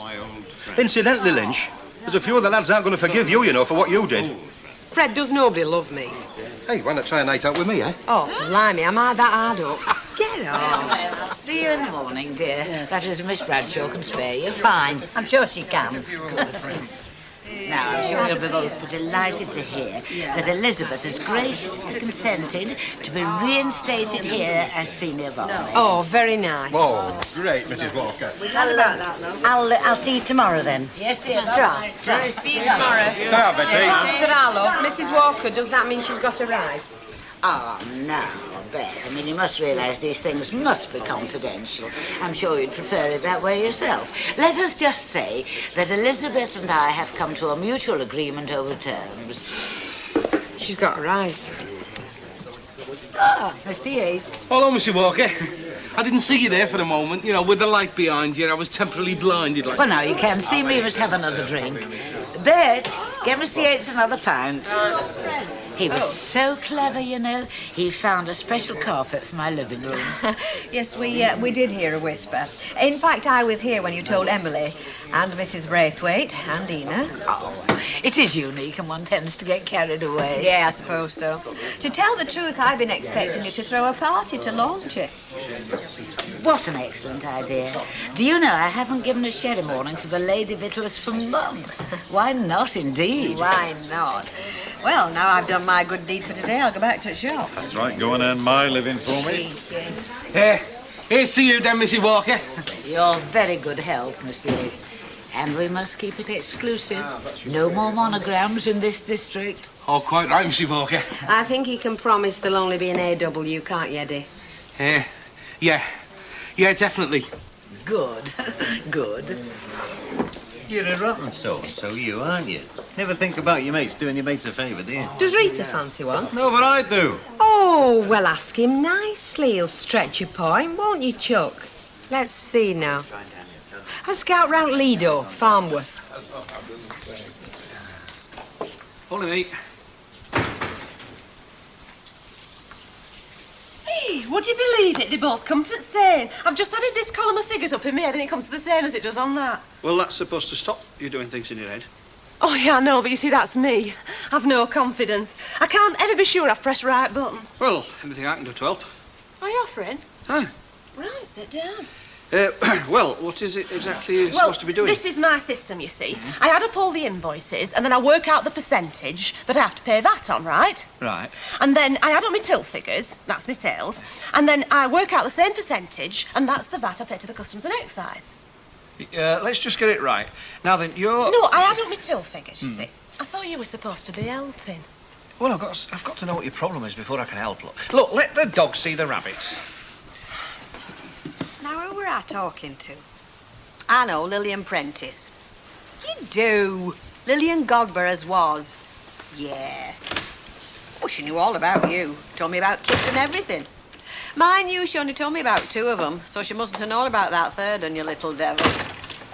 I don't know. I assumed you'd bumped into her somewhere. Hang on a minute. She met Pauline Wright's not Thyla, ma'am. Sheila told her. Yeah. Hey, and I'm married now and all. Give us a chance. Only dragged them up the aisle in April. Hey, I have to go. I've got a customer. No, I'll phone you. Give us your number. No, I won't forget. Right. Okay, love. See ya. Ta-ra. Would you believe an old school friend? Oh, I would believe, yes. Do you know, I haven't seen her for 15 years. They do go on, don't they? Don't they? Now, what can I do for you? Tell you what you can do for me. Put these on straight after I had my dinner. First time on, look, and they've gone ladders from top to bottom. Don't it make you sick? Here, try these. I've just put them on rack. They're ladder resistant, so you get holes instead. Oh, thank you very much. Do you want a bag? No, thanks. Well, they're just same price, 30p. Oh, you don't want any extra, do you? No, just the 30p. Oh, come on. I told you they weren't first time on. You don't expect me to pay again, do you? You can't blame me, Elsie. How do I know you didn't snag them on something? Because I'm telling you. I told you I put them on after me dinner. Straight away, I walked across the road, hung my coat up, and as soon as I did, Mike Bowen started making his smart remarks. They must have gone as soon as I put my feet in them. Well, I'm sorry, Elsie. You can't be any sorrier than I am, because I can't afford to keep traipsing across here buying your rubbishy type. They are not rubbish, and regardless of what you say, how do I know you didn't pluck them on summit? I did not pluck them on anything. Hey, what's going on here? I'll show you what's going on here. I bought these tacks across here at dinner time. First time on, they're laddered from top to bottom. And your wife wants me to pay for them again. All right, Elsie, take them with our compliments. Should think so and all. And bang goes me flaming tea break. Don't you ever do that again. What's the matter with you? When I want you to interfere, I'll ask for it. A pair of tights? Hey, who's the boss here? Behind this counter, I am. And if I say she pays for a pair of tights, she pays for her tights. I'm not having no tricks in this shop. You're talking about an old mate of mine. Is that supposed to make a difference? Well, doesn't it? You are an insensitive devil.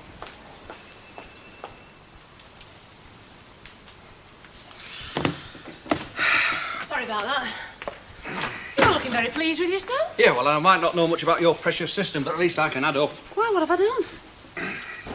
Just add that colour up there. 9 and 6, 15 and 8. Oh, yeah, it's 23, isn't it? Which balances out. Yes, very good. Still, it's about all you've done all day. Mind you, 10 out of 10, just saying. Yeah, well, I reckon I've saved you an hour or two there, so least you can do is come and have a drink with me. Oh, you want paying now, do you? Oh, no, I'll do paying. I'm sorry, Alf. I mean, I'm stuck here till 6 now. Betty's gone. Well, I can hang on. Well, it's very nice of you, but I don't much fancy Rovers tonight. Well, I wasn't really thinking at Rovers. I've got car outside. We could go for a little run out in country. I know this nice little pub on tops over Bury. We could have a drink and happen something to eat. Oh, you're making it sound very attractive. Yeah, well, that's the idea. Are you coming then? Yeah, why not? Great. I'll tell you what, I'll go and get ready, and will you listen for it sharp? And then we can be off sharp at 6. That's a deal. Give us a pint, darling. Hey, you haven't seen Alf anywhere, have you?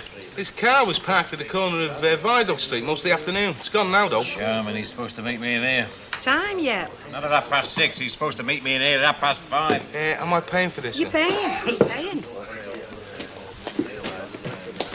Getting your own back.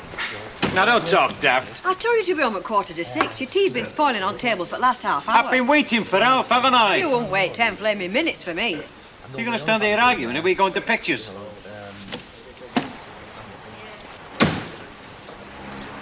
You know, there's times when I'm glad I'm single. Not often, just now and again. I'll say this for you. You're brave. Coming in here with that carpet hanging over your head like the soda. What's it?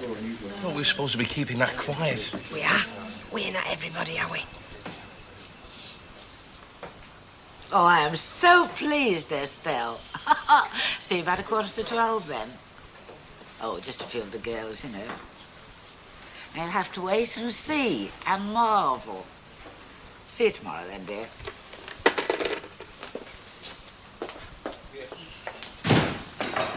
Mrs. Ogden, how fortuitous. And Fred and Brett. Now, I want you all here early in the morning and ready for work. A few of my Lady Vittler friends are coming in for a glass of sherry, and I want everything just so.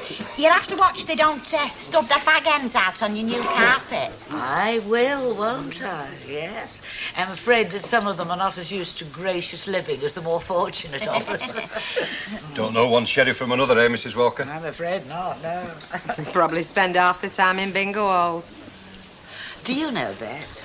I shouldn't be at all surprised. I shouldn't be at all surprised. It's a great life.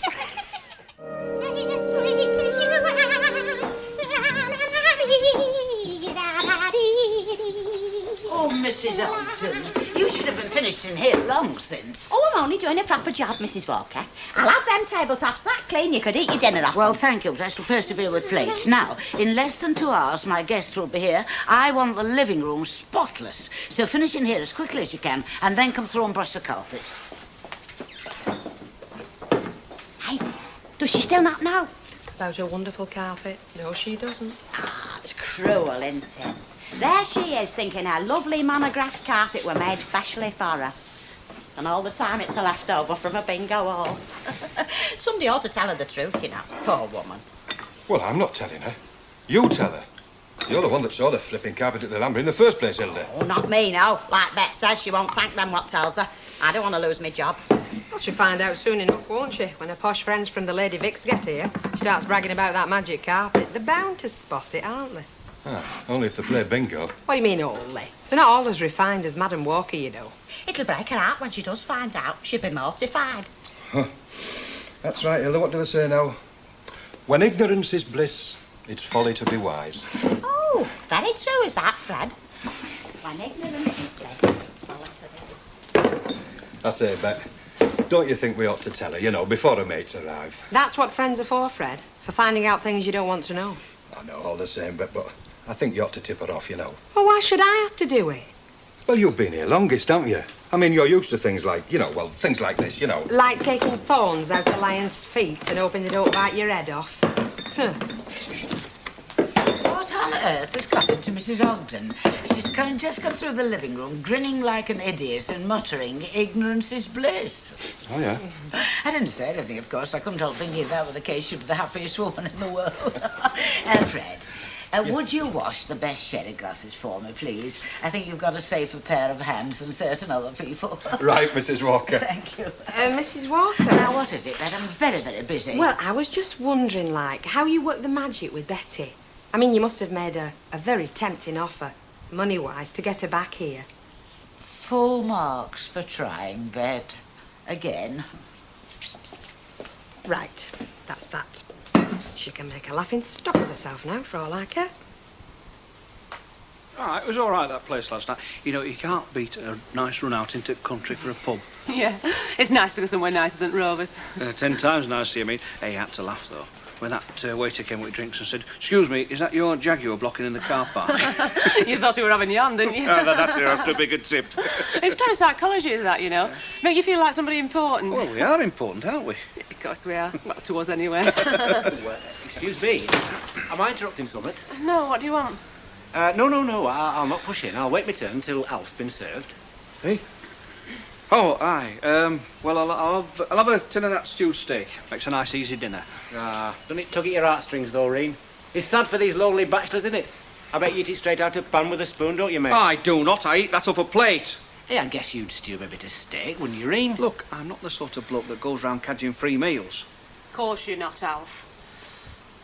Do you fancy a bit of dinner, Alf? Because if you do, you can come round about 12 o'clock and I'll make you some. It'll be my little thank you to you for helping with my VAT yesterday. Oh, right, thanks, if it's no trouble. No trouble. I'll not be needing that, then. Right. Now what do you want? Do you know, I clean forgot what I come in for. Still, Alf, I've got you a free nosh with a bird, haven't I? Can't be bad. Ta-da. See you. Ta-da. Hi, Alf. Hello, love. Hey, what's Ray Langton got to grin at? Somewhat a note as usual. Well, I was on my way to the Rovers, so I thought I'd pop in and say, you know, thanks. What for? Well, you know what for. For not chucking me out fast when you came back from looking after your mum. I appreciate it. Oh, come on, Betty, give over. Well, I'll not linger.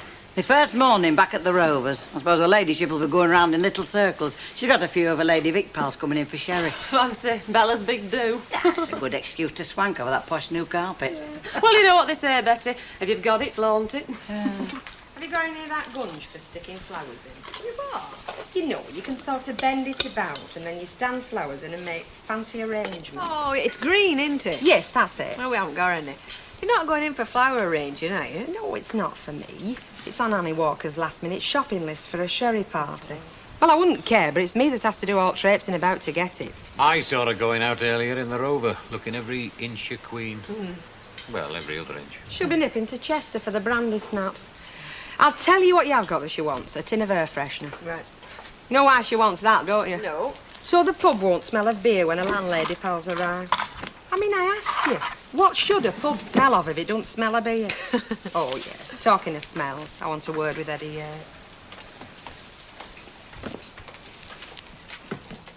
Fine. You've got a nerve, Eddie. If I were you, I'd change my name and join the Foreign Legion. What are you on about now? You know very well. That carpet you sold Annie Walker. When she finds out where you got it from, she'll murder you. She won't mind. She's the only one with one in Weatherfield. Well, in their home, anyway. You're kidding yourself, Eddie. She'll have your ear roll for an ashtray. Blimey, Stan, if you would have thought of with the windows, you'd have the Queen's Award for Industry. I can clean with it despite my back. Oh, and it's bad today. Doesn't spoil your appetite, has it? I've got to eat this, keep my strength up, haven't I? How about you coming out round me today? I should be in bed, really, but you see, our Hilda doesn't understand. I mean, I can't climb a ladder with this pack. Actually, it might suit me to be on the move today, Stan. I'll tell you what, I'll do the round with you after takings, all right? Right. Right, come on, let's go. Don't rush, don't rush. Let me drink my tea. My old dad used to say, don't worry about work. There'll be plenty of that around when you're dead and gone. And you took him at his word? Well, you can't ignore advice like that, can you? Do you know, I could just go to sleep. It's this dawn patrol bit, you know, getting up to the early morning papers while Mavis is away on holiday. It's that does me in, you know. Well, no, it's marvellous, isn't it? I let her have the flat so that she could do the early morning papers, and what's the first thing she does? Goes away on holiday. Yeah. I think she conned us into letting her have that flat, you know. She might have conned you. Why don't you knock off early tonight? Oh, how can I? I've got the evening papers to do. No, I'll do them for you. Will you? Yeah. Oh, thanks. Hey, you're a good lad when you want. We'll both have an early night, eh? Won't do either of us anyhow. Supposing I want to go out tonight. You won't. Not when you're getting up at 6:30 in the morning. Hey, you want to be lucky you're not still singing at the Gatsby, you know. I mean, you'd be dead, wouldn't you? I don't know. I sometimes miss all that, you know, since I married you. You got any other complaints? Probably. Think about them and let you know. Well, I think we look fairly presentable. I think it's beautiful. Thank you, Elizabeth. Now, my guest won't be here for a moment or two. Just time for a welcome home sherry. Oh, thank you. Welcome there, dear. Ta. Ooh, nice drop of sherry. As long as it's not a nice drop falling on my carpet. Eh? Oh, yes, yeah, very good. I shouldn't think a drop of sherry would do it any harm, Mrs. Walker. I mean, if it can stand stiletto heels and fag ends and the odd milk stout in a bingo hall, I should think it'll be able to stand a drop of sherry. I beg your pardon, would you mind repeating that? I'm just saying, it wears very well at the Alhambra Weatherfield, this carpet. I don't know what you're talking about. This carpet, the Alhambra Weatherfield. The Alhambra Weatherfield? Yes, Mrs. Walker. A.W. Didn't you know? I thought you must. I think you better tell me everything you know. Well, you see, this is the carpet that they have at the Alhambra. Only there they have the big bit with the A.W. all over it. Now, this bit that you've got here is like the little bit. It's like an offcut. An offcut? Like an end. You know, a few yards that they had over. Well, I thought you knew, Mrs. Walker. Elizabeth, is this true? Nay, don't ask me, Mrs. Walker. I know nothing about it. Right, I've finished. Do you know, you can practically see your face in the tiles in them lavies. Look, don't take my word for it, Mrs. Walker. Hilda, I was just saying, didn't you see this carpet at the Alhambra? Huh? Oh, yeah, I was there the night before last. And you know, I only needed one number for a top line, and this woman in the same row as me got it. Indian she were. But they understand these numbers, though, don't Did you they? see my carpet? Oh, yes, I did, Mrs. Walker. Exactly the same it is. Right through except for the toilets. Well, I were dropped on. I thought to myself, fancy Mrs. Walker having bingo all carpet. Oh, my goodness. I'll have to stop them. I must. But you can't. They'll be on the way now. They're due any minute. You're right. It's too late. Well, if you want, Mrs. Walker, I could stand at the door and wait for them, you know, tell them to go home, like. Oh, don't talk silly, Mrs. Ogden. Why didn't you come and see me when you first saw the carpet? Well, I were going to. Well, you see, we thought you knew, Mrs. Walker. Give me credit for a little taste. Would I buy carpet that was all over the floor of a bingo hall? Oh, wait till I see Eddie Yates. Wait till I see that man. Stan, pass us that bucket, will you?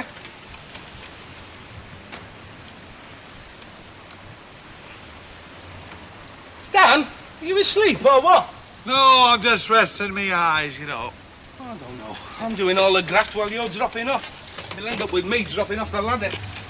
Not while I'm holding you. You're in good hands. Yeah, come on, let's go and have a pint. Aye. I'll tell you what, Stan, we'll We'll have a change in the Rovers. Let's go down the Flying Horse. Hey, that's dead unlucky what you just did. Stanley, you make your own luck in this world. I'm not superstitious. Mind you, I never like sleeping 13 in a bed. Come on. No, of course I'm not put out. Thank you very much for letting me know. Very, very soon, dear. Bye-bye. Margaret Jameson had one of her turns and she can't come. Oh, one less, isn't it? Oh, if only some miracle would keep the rest of them away. Some, oh, I don't know, mystery virus to keep them all at home. Oh, Mrs. Walker, you're worrying far too much about it. Honestly, they might not even notice it. Here, Mrs. Walker. Two of your lady friends just arrived. Estelle! How nice of you to come. Olive. How are you, dear? So glad you could come. Fred will take your coat. No. I do like your hair. That chap in the precinct. Gilberto, he calls himself. Supposed to be Spanish. He's no more Spanish than our cat. His mother used to wait on at the Horse and Jockey when Albert Norris had it. Really, do come to me. So comfortable. Well, once more to the breach, Fred. Why, have you been invited? No more as a serving wench. This way, ladies. Mrs. Walker is waiting for you. Hello. Hello. Mrs. Walker. Very nice. All here together. Splendid. Eyes down.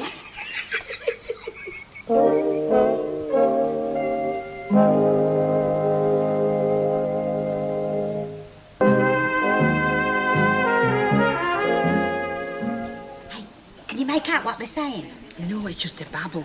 I'm hoping to hear a sudden cry of bingo. Do you know, I can't say I recognise any of them pals of hers. From the bingo, I mean. Of course, you don't, do you? You're too busy watching your card. Well, some of them must go to bingo, surely. Oh, I'd love to be a fly on wall in there. I'd love to see Andy Walker's face. I know it's wrong to laugh, isn't it? I thought I'd have seen Nellie Harvey here today, Anne. Not fallen out, have you? Fallen out, Nellie and Howard? No, much too close friends for that. No, she's indisposed.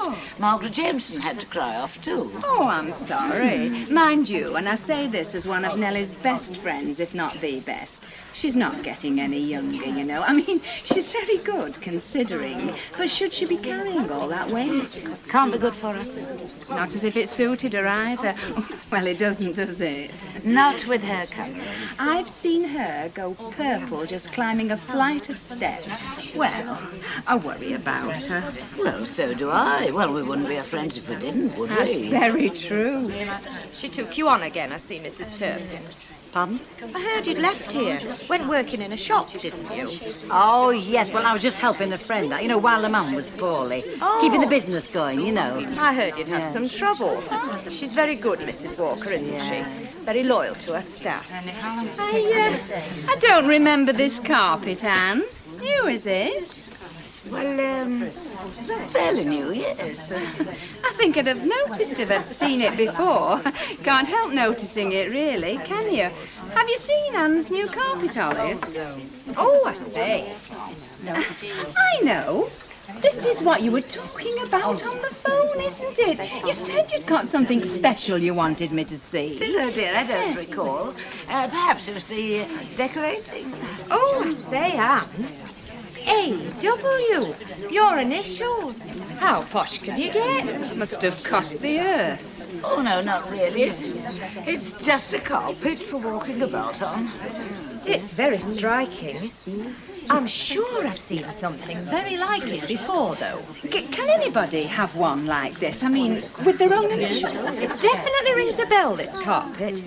Now, where have I seen it? I wonder, would you excuse me while I circulate?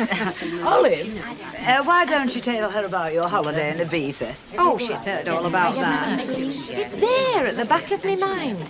If I could just place it. Excuse me for saying, but one of your guests has got a very wicked tongue. Oh, I think she's recognised the carpet. She's from the Mare and Foal, isn't she? Yes, what's she doing now? She's pointing at your carpet and giggling with the pal. Oh, dear, she has recognised it. That was beautiful. Really beautiful. God. Would you like some cheese? I've got some nice blue Cheshire. It's nice and Stilton, even. Oh, I couldn't manage it, love, no.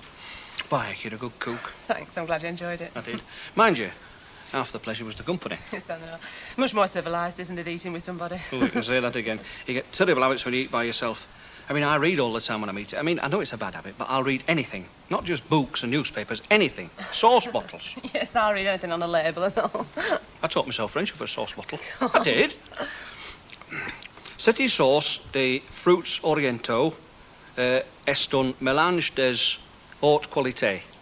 Oh, I remember that. It went very well with jambon, ragout and hashish. And he got translation round back. They've changed it all now, though. You can't educate yourself today. No.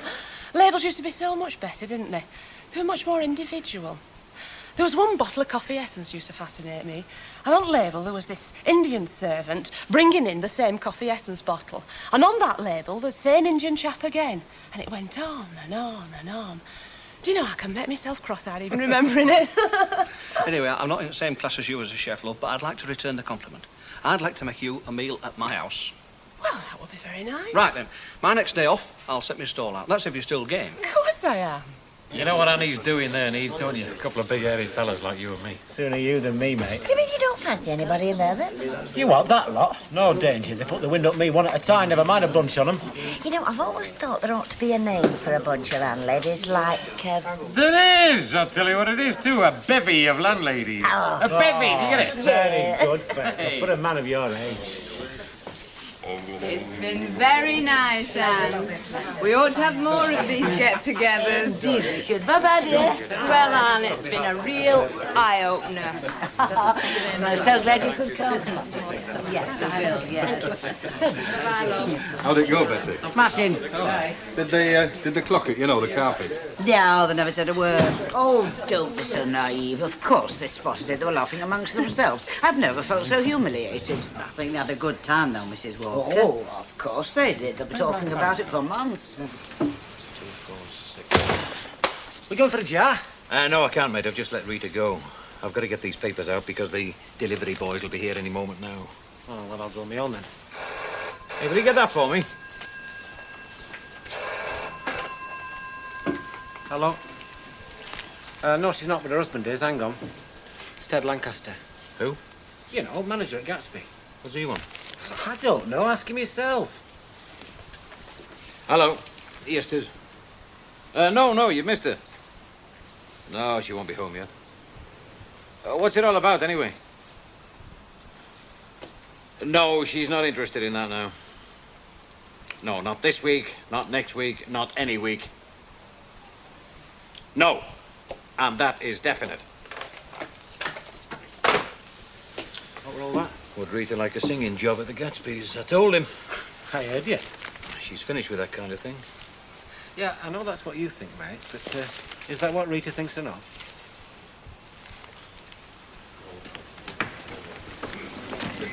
What the hell's the matter with you? I don't really fancy a drink here. Let's go down the Flying Horse. Oh, come on, we're here now. Yeah, but I'm not thirsty. Look, I'll tell you what, we'll just split the money and I'll get off home. Look, I haven't worked it out. I can't do me sums of a pint. You've only got to add it up and split it down the middle. But I haven't done it. I need a drink. What are you scared of? Scared? Me? Nothing on earth. All right, then. Come on. 2 pints worth, please. Mrs. Walker wants a word. She's not best pleased with you. I've done nothing. Better tell her then. She's in the living room. I can't. I've just remembered I gotta go some... Oh, hello, Fred. You heard the lady, didn't you, Eddie? Oh, that's no lady. That's our bet. Mrs. Walker, she wants a word with you. Yeah, well, I've got to get off. This girl, she... Look, don't try to put it off. What has to be will be. Come on, mate. Let's have you. All right, Fred. There's no need to get rough. In you go, Eddie. All right. What's all the aggro? Mrs. Walker's suing him for breach of promise. Oh, I better drink his pint then. You what? In. All right, I could have turned nasty, you know, Fred. Oh, hello, Mrs. Walker. I was just passing, so I thought I'd pop in. I'll just be through in the bar, Mrs. Walker.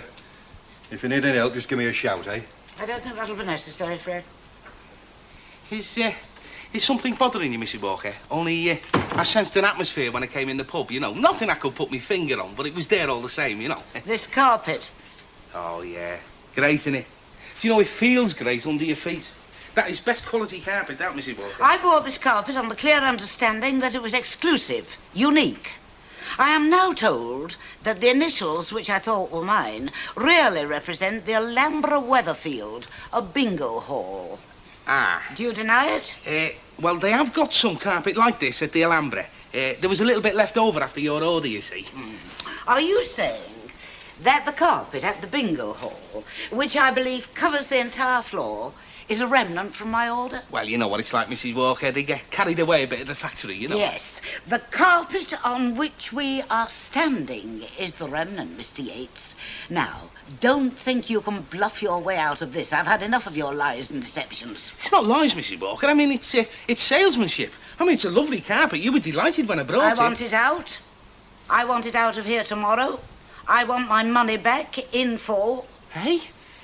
Yeah, but it's impossible, Mrs. Walker. Failing that, I am prepared to lay the matter before the police. Oh. On the grounds of obtaining money by false pretences.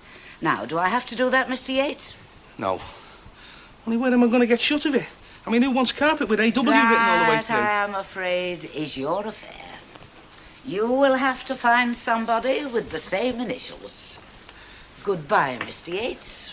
Perhaps I could try Harold Wilson. Do you get it? Harold...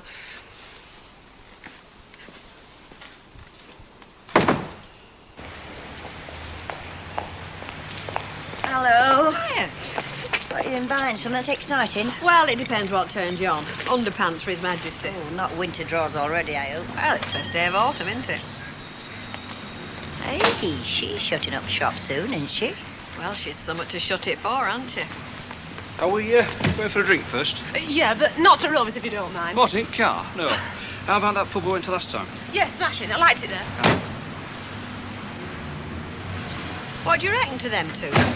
Same as you do, I suppose. No, do you really think there's something doing there? Oh, I don't know. He and she, male and female, doesn't make a lot of difference. You and Len aren't the only crackpots in the world, you know.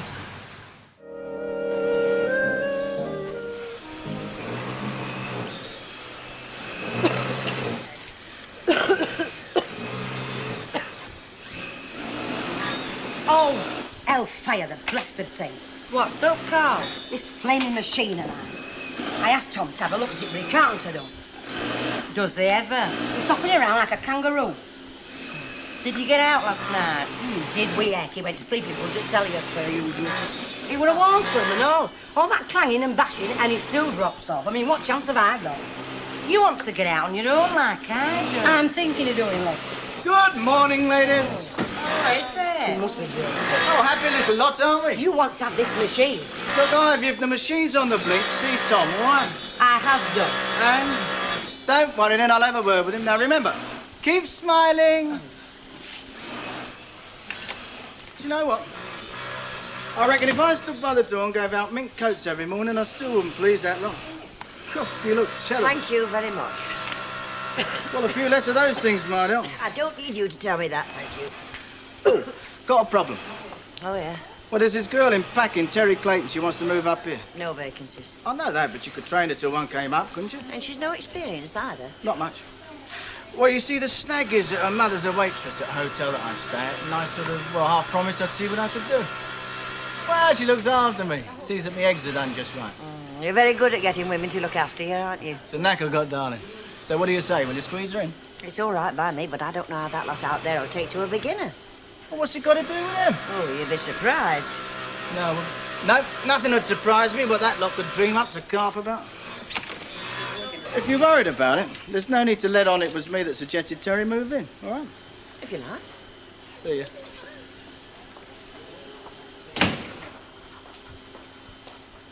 Thank you. Morning. Hey, it's done you good, hasn't it? I can tell. Your voice has a spring in it. It was rather nice, yes. Then holidays are, aren't they?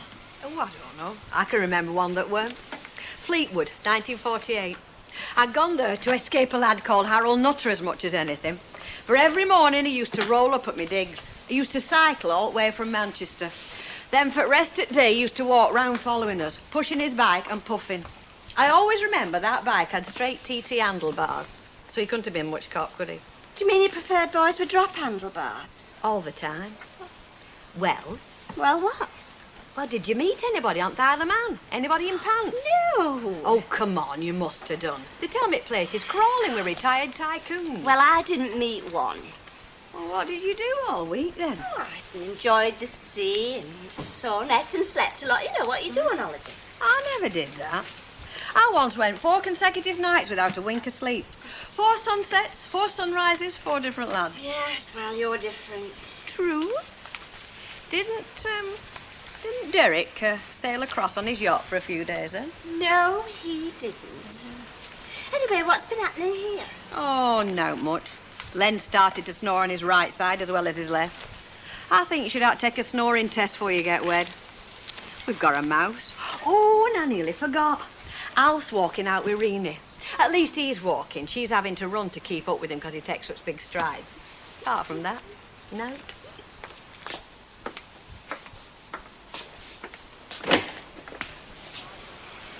Mr. Fairclough. The hell do you want? Well, You thought I'd be out, didn't you? You thought you'd find Rita here, didn't you? Don't I speak plain English? I thought I told you on the phone last night. My wife's singing days are over. Yes, but does she know that? I know that. I'd still like to ask her. She'll tell you the same thing. Then I'd be very happy. You can take my word for it. Look, what's wrong with your wife doing a couple of nights a week at a very respectable club? The Gatsby. Respectable. The last time I was there, I couldn't sort me out for strippers bumping into me.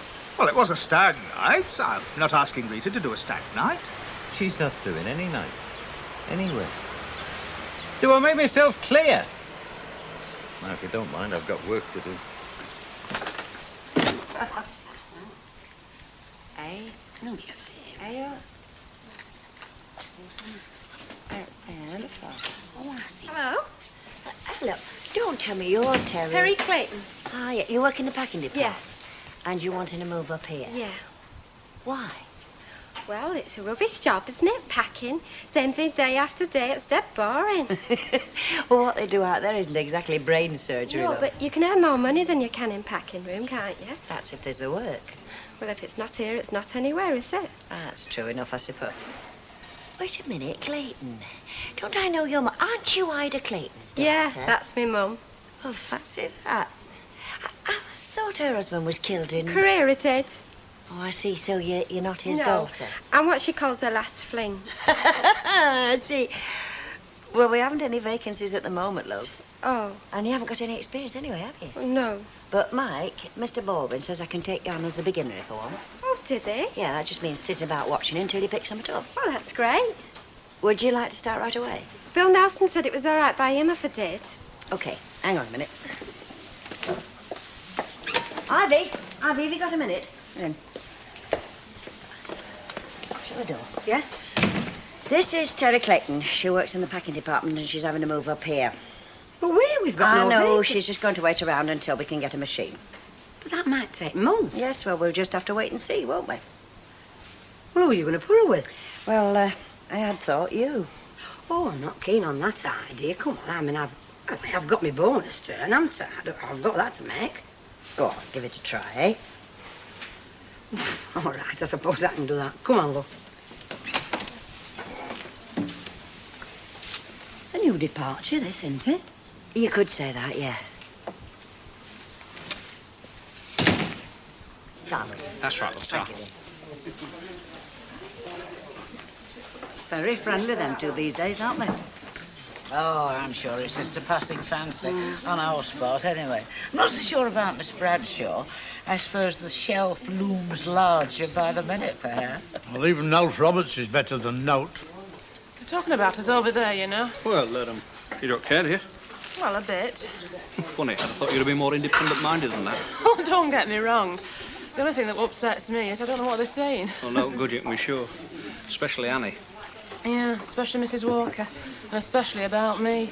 Natural enemies, me and Mrs. Walker. Ah, well, she don't like folk to be outspoken. Meaning she doesn't like people to be outspoken to her. Who does? Yeah, quite. I want you to be perfectly honest with me, my dear. And then when you are, they don't like it. What do you think I am? Outspoken? Well, aren't you? I suppose I am a bit. It's never done me any good, you know. I've lost a lot of friends like that. Even my own brother didn't like it. Well, I like it. Anyway, they've got no to talk about it when you think about it, have they? I mean, We've given them no cause, have we? Come on, just you and me sitting here having a drink together's enough cause for them lots. Tell me something. Do you ever go on about me in the same way that you've been going on about Alf Roberts and Rennie Bradshaw? Of course we do. I mean, only this morning. You were the talk of the post office. Well, you and that Nancy Fairbrother out of Emmett Street. Oh, and what about me and Nancy Fairbrother? Well, they were saying that you'd kept her in lettuces for the past couple of months. Well, she pays for them. How? With money. Not what they were saying down at the post office, Albert. They were saying that she's been doing your washing, knitting you some mittens and sewing buttons on, and that's not half of it. Look, Nancy Fairbrother is one of my customers. Her husband was one of my best pals. A late husband. Flipping heck. You know, you women, some of you want locking up. Pity you got no better to do than talk about folk. Tell you what, Albert. What? You've gone up in my estimation, Chuck. Oh, right. Well, better get back to jail. Well, you're not having another? Oh, you really are here to ruin my reputation, aren't you? Hey. Such as it is. Shall I see you tonight, then? Oh, you never know your bad luck. Good luck. Ta-da. Ta-ra. Oh, so, Come in. Thank you, love. Hello, Ring. I don't care what you say, and if they don't like it... But why shouldn't Mike do a favour for somebody that's done him one, like this girl's mother, for example? He does pay the wages, you know. Yes, so. Half a bit of please. Right. Oh, sorry, love, what are you having? Oh, I'll have half a lager for now. I thought it was gin and tonic. Well, it is, but have you seen the price of it, love? It's going to be strictly a weekend drink. Do you know, I can see the day coming when pubs will only open at the weekends. What will the fellas do then? Talk to the wives. What about? No, I mean, this Terry seems nice enough to me, so what's the snag? I don't know, Ernest. Maybe I'm wrong. Maybe there isn't one. Look, Elsie, it could be straightforward, you know. Life isn't always complicated. That has not been my experience, Ernest, dear. He's the best salesman I've ever met. Almost as a stock taking when he comes here, and anything we haven't got, bam, it's in the order book before he can say Terry Wogan. This morning, it were biros and paper hankies. You ought to get on that, lad. Oh, we will, no fear. Everything all right? Yeah, why shouldn't it be? Oh, no, I just wondered. Hey, I fancy going pictures tonight, because last time I had the urge, we never got there, did we? What's on? I don't know, just fancy. We'll go then. Right. If you don't fancy, just say. I do fancy you. Oh, it'll make a change. Yeah. Especially from Rover. Yeah. That'll be that salesman. I'll get him. There's a customer. Oh, you see to that for me. Cabin. Free to speak him. Who? Oh, I'm sorry, Ralph. I didn't recognise your voice. Well, it's been such a long time, hasn't it? Fine. You? Good. Okay. And how's everything at the Gatsby? Really? Oh, very nice. Well, don't get much practice, do I? Would I like some? Oh, well. Lend us. When did you speak to him about it? I see. And he said that, did he? No, he didn't mention it to me. This afternoon? Yeah, I could manage that. About 3 o'clock, then. Nice talking to you, Ralph. See ya. Tra. Hello, now. Get these up. Is that your salesman again? Yeah. What did he sell you this time?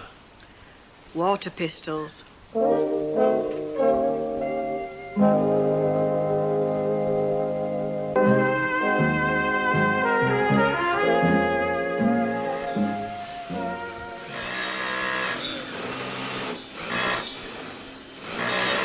You're supposed to be watching what I'm doing.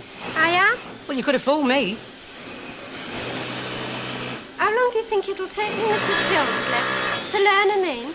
Month, 3 months, depends how quick you are and how long I'm prepared to sit here learning you. No skin off your nose, is it? No, but I'd rather be doing my own job, wouldn't I? And there's my bonus, nobody's mentioned that yet. You know him, dear? Of course I do. It's the boss, isn't it? Look, I'd watch this bit, love. It can be a bit tricky. Tony. Okay. Oh, and thanks for... Oh, that's all right. Anything for the boss. Just one thing, though. What's that? Ivy's bonus. We are going to make it up to her, aren't we? I mean, she'll not make a quota, never mind anything extra. Yeah, of course we're making up. Just like that, eh? Just like that. See ya.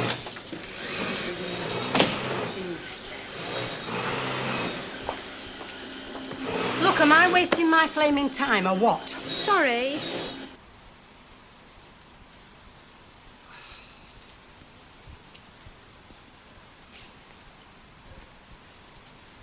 You're looking very well. Not looking so bad yourself? Well, it's clean living and a clear conscience. Since when? Cheers. Cheers. Do you miss it, all of this? I'm not sure. I didn't think I did. Till Till when? you phoned this dinner time Yes, well, I phoned the first time, yesterday. and spoke to Len. Yeah, he got very uptight about it. Very Victorian. My wife's not going to work in a nightclub, you know, all that bit. Did he? Yes, and again this morning. You phoned again this morning? I called round. Well, I was hoping to catch you, well, by yourself. And he opened the door? Yes, he got very nasty. He can. You must want me a lot. Well, I've missed you. The customers have missed you. You were a very popular girl, Rita, not to mention talented. All right. Who's let you down? Faith Delaney. Her husband came over and took her all the way back to Jamaica. Bound hand and foot, I'm told. Seem to give you a lot of trouble, husbands. Tower of Refuge, Fairy Bridge. Hello, Mr. Fairclough. All right, Ken. Helen. Rita not in, then? No, she's just popped out on an errand, she said. Did she say when she'd be back? No, is there anything I can do? No, it's all right. It's just that we're going to the pictures later on, so... I'll see her myself, eh? Be good. Bye. A man of few words, our Leonard, when he wants to be. Tell me, did you meet any nice young men on the Isle of Man? Everybody keeps asking me that. I remember my one and only trip to the Isle of Man. I met a girl who called herself Pansy Potty, you know, like the comic character. You did? Yes, I did. She was bigger than I was, and she kept throwing me into the open-air bars. It was very unnerving, I can tell you. Though I do remember she cried a lot on our last night and gave me a rosary of beads. It was all very moving. It seems to have been. Oh, I don't know. Everybody seems to have adventures on the holiday, except me. Still, did have one in Mallorca. But that was Mallorca. Well, how about this one? I mean, didn't you have a tiny little one? Well, not what you could call adventure. I mean, Derek came across on a day trip, you know, but he was sick all the way on the boat, and all he could do when he was with me was wear a pained expression and sip a raspberry milkshake. Do you know what I think, Mavis? I think that one of these days, your life is going to explode like a fireworks display. Goodbye, humdrum. Hello, excitement. I wonder. You want me for a week?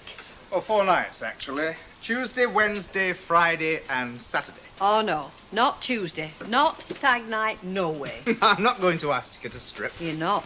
Though, for all I know, I might have a talent for it. Very probably. Flatterer. No, but you are good, you know, Rita. Oh, you've got a very nice voice, good personality and presentation. But there's not all that much talent about. Be ashamed to waste it. What do you say? Please. Just the 3 nights. You've changed your tune. I can remember a night you nearly threw me out of here because of me crummy friends. Yes, well, I'm not booking your crummy friends. Well? Oh, I don't know. There's Len. Yes, that does surprise me. What? You having to ask permission from anybody. You're the last person I would have thought. I don't have to ask permission. And then again, he didn't even see fit to let you know I wanted to see you, did he? No, he didn't, did he? See you tomorrow. Going anywhere? Well, see you tomorrow then, Mrs. Tilsley. Yeah, I suppose so. I don't think it'll take me long to pick it up. Do you? Up to you, love. Depends how keen you are. Oh, I'm keen, all right. Ta-ra then. Ta-ra. How's Nellie then? Nellie, what are you talking about? Well, that's what they used to say, isn't it, when you were learning? They used to say, go sit with Nellie. Yeah, big soft Nellie. Do you know, I don't think she seems all that interested in myself. She can't keep her mind on it more than a couple of minutes at a time. What's she moved in here for then if she's not interested? Good question, Vera. Good question. Look, how you coming? Shops will be packed out if we don't get a skate, so... No, you go on, love. I'll catch you up. I want to have a word with Elsie. Look, if I don't see you, get him to take you out tonight if it's just for a drink. Don't worry, I will. Have you got a minute? Oh, well, I don't want to stop here any longer than I have to. I've seen enough of this place for today. Well, that makes two of us. All right, then, what's up? Spit it out. Terry. What's she done now? What's she doing in here? Oh, she's learning the machine. Why? Well, she wants a bit more money, a little bit extra, like we all do. I'm not going to earn any more money. I'm going to get less, aren't I? Fat chance I've got at getting me bonus. We are stuck at my elbow all day long. That's been attended to, and you knew it would be anyway, didn't you? Well, I'm not all that keen on learning her. I'd rather do my own job. Oh, all right. Put her with somebody else. By gum, you're not a very friendly lot out there, are you? You weren't here when he started this place, were you? No, I wasn't. No, there were no room for learners then. Only experienced machinists, he said. One or two of my pals could have done with a job in here. Won't look at them. And there's been no learners in here since. Not till today. So what's so special about our Terry? Nothing. Well, she doesn't get me impression that she wants to earn any more money. Well, Ivy, that's what she told me. Fact seems to me she couldn't care less what she earned. Ivy, I said that's what she told me. And she's got a ready smile for Mike Baldwin and all. Yes, well, there's one or two of them out there, isn't there? I'd hate to think he got all to do with her coming up here. Would you? Yes, and I'd hate to think you weren't telling the truth either, Elsie. Listen, Ivy, if you want to ask any more daft, silly questions about Terry Clayton, don't ask me, eh? Well, who shall I ask then? Mike Baldwin, you mean, don't you? Don't you? The usual bet. Oh, and give one to my Oppo. He's in there, isn't he? He's always in, like a dog in his kennel. Want a rum, Albert? If he's paying for it, yes. He's got more money and he knows what to do with, like all the bosses. The only way the likes of him get rich is by keeping the likes of me poor. I must be balmy buying drinks for a fella that keeps insulting me. Because it eases your capitalistic conscience, that's why. Yeah, see what I mean? Take no notice. He'd be the first one to help you up if you fell in the street, now wouldn't you, Albert? What I acres like. I'd stride right over him like he would over me. Oh. How could I convince you that I'm a friend of the working classes? By taking a weekly wage like us. Oh, now, come on, Albert. I started that factory over there. If it wasn't for me, there wouldn't be any wages for anybody. Don't think yourself lucky. You've got a lot of brain. Now, that's not on. Even a brainy donkey likes carrots. You're telling me. Would you like me to slip a drop of arsenic in here? I don't even think it'd give him a headache. It wouldn't. Come on, hurry up with that rum. Hey. Betty, yeah. Have you any idea where Bet's gone today? Only, there's a fella been on phone for her about 5 times and he sounds desperate. She doesn't tell me where she goes on a day off, lovey. Want a drink? Oh, go on, I'll have a lager. I deserve it, day I've had. Your friend's in. Yes, I know, I've seen him. So?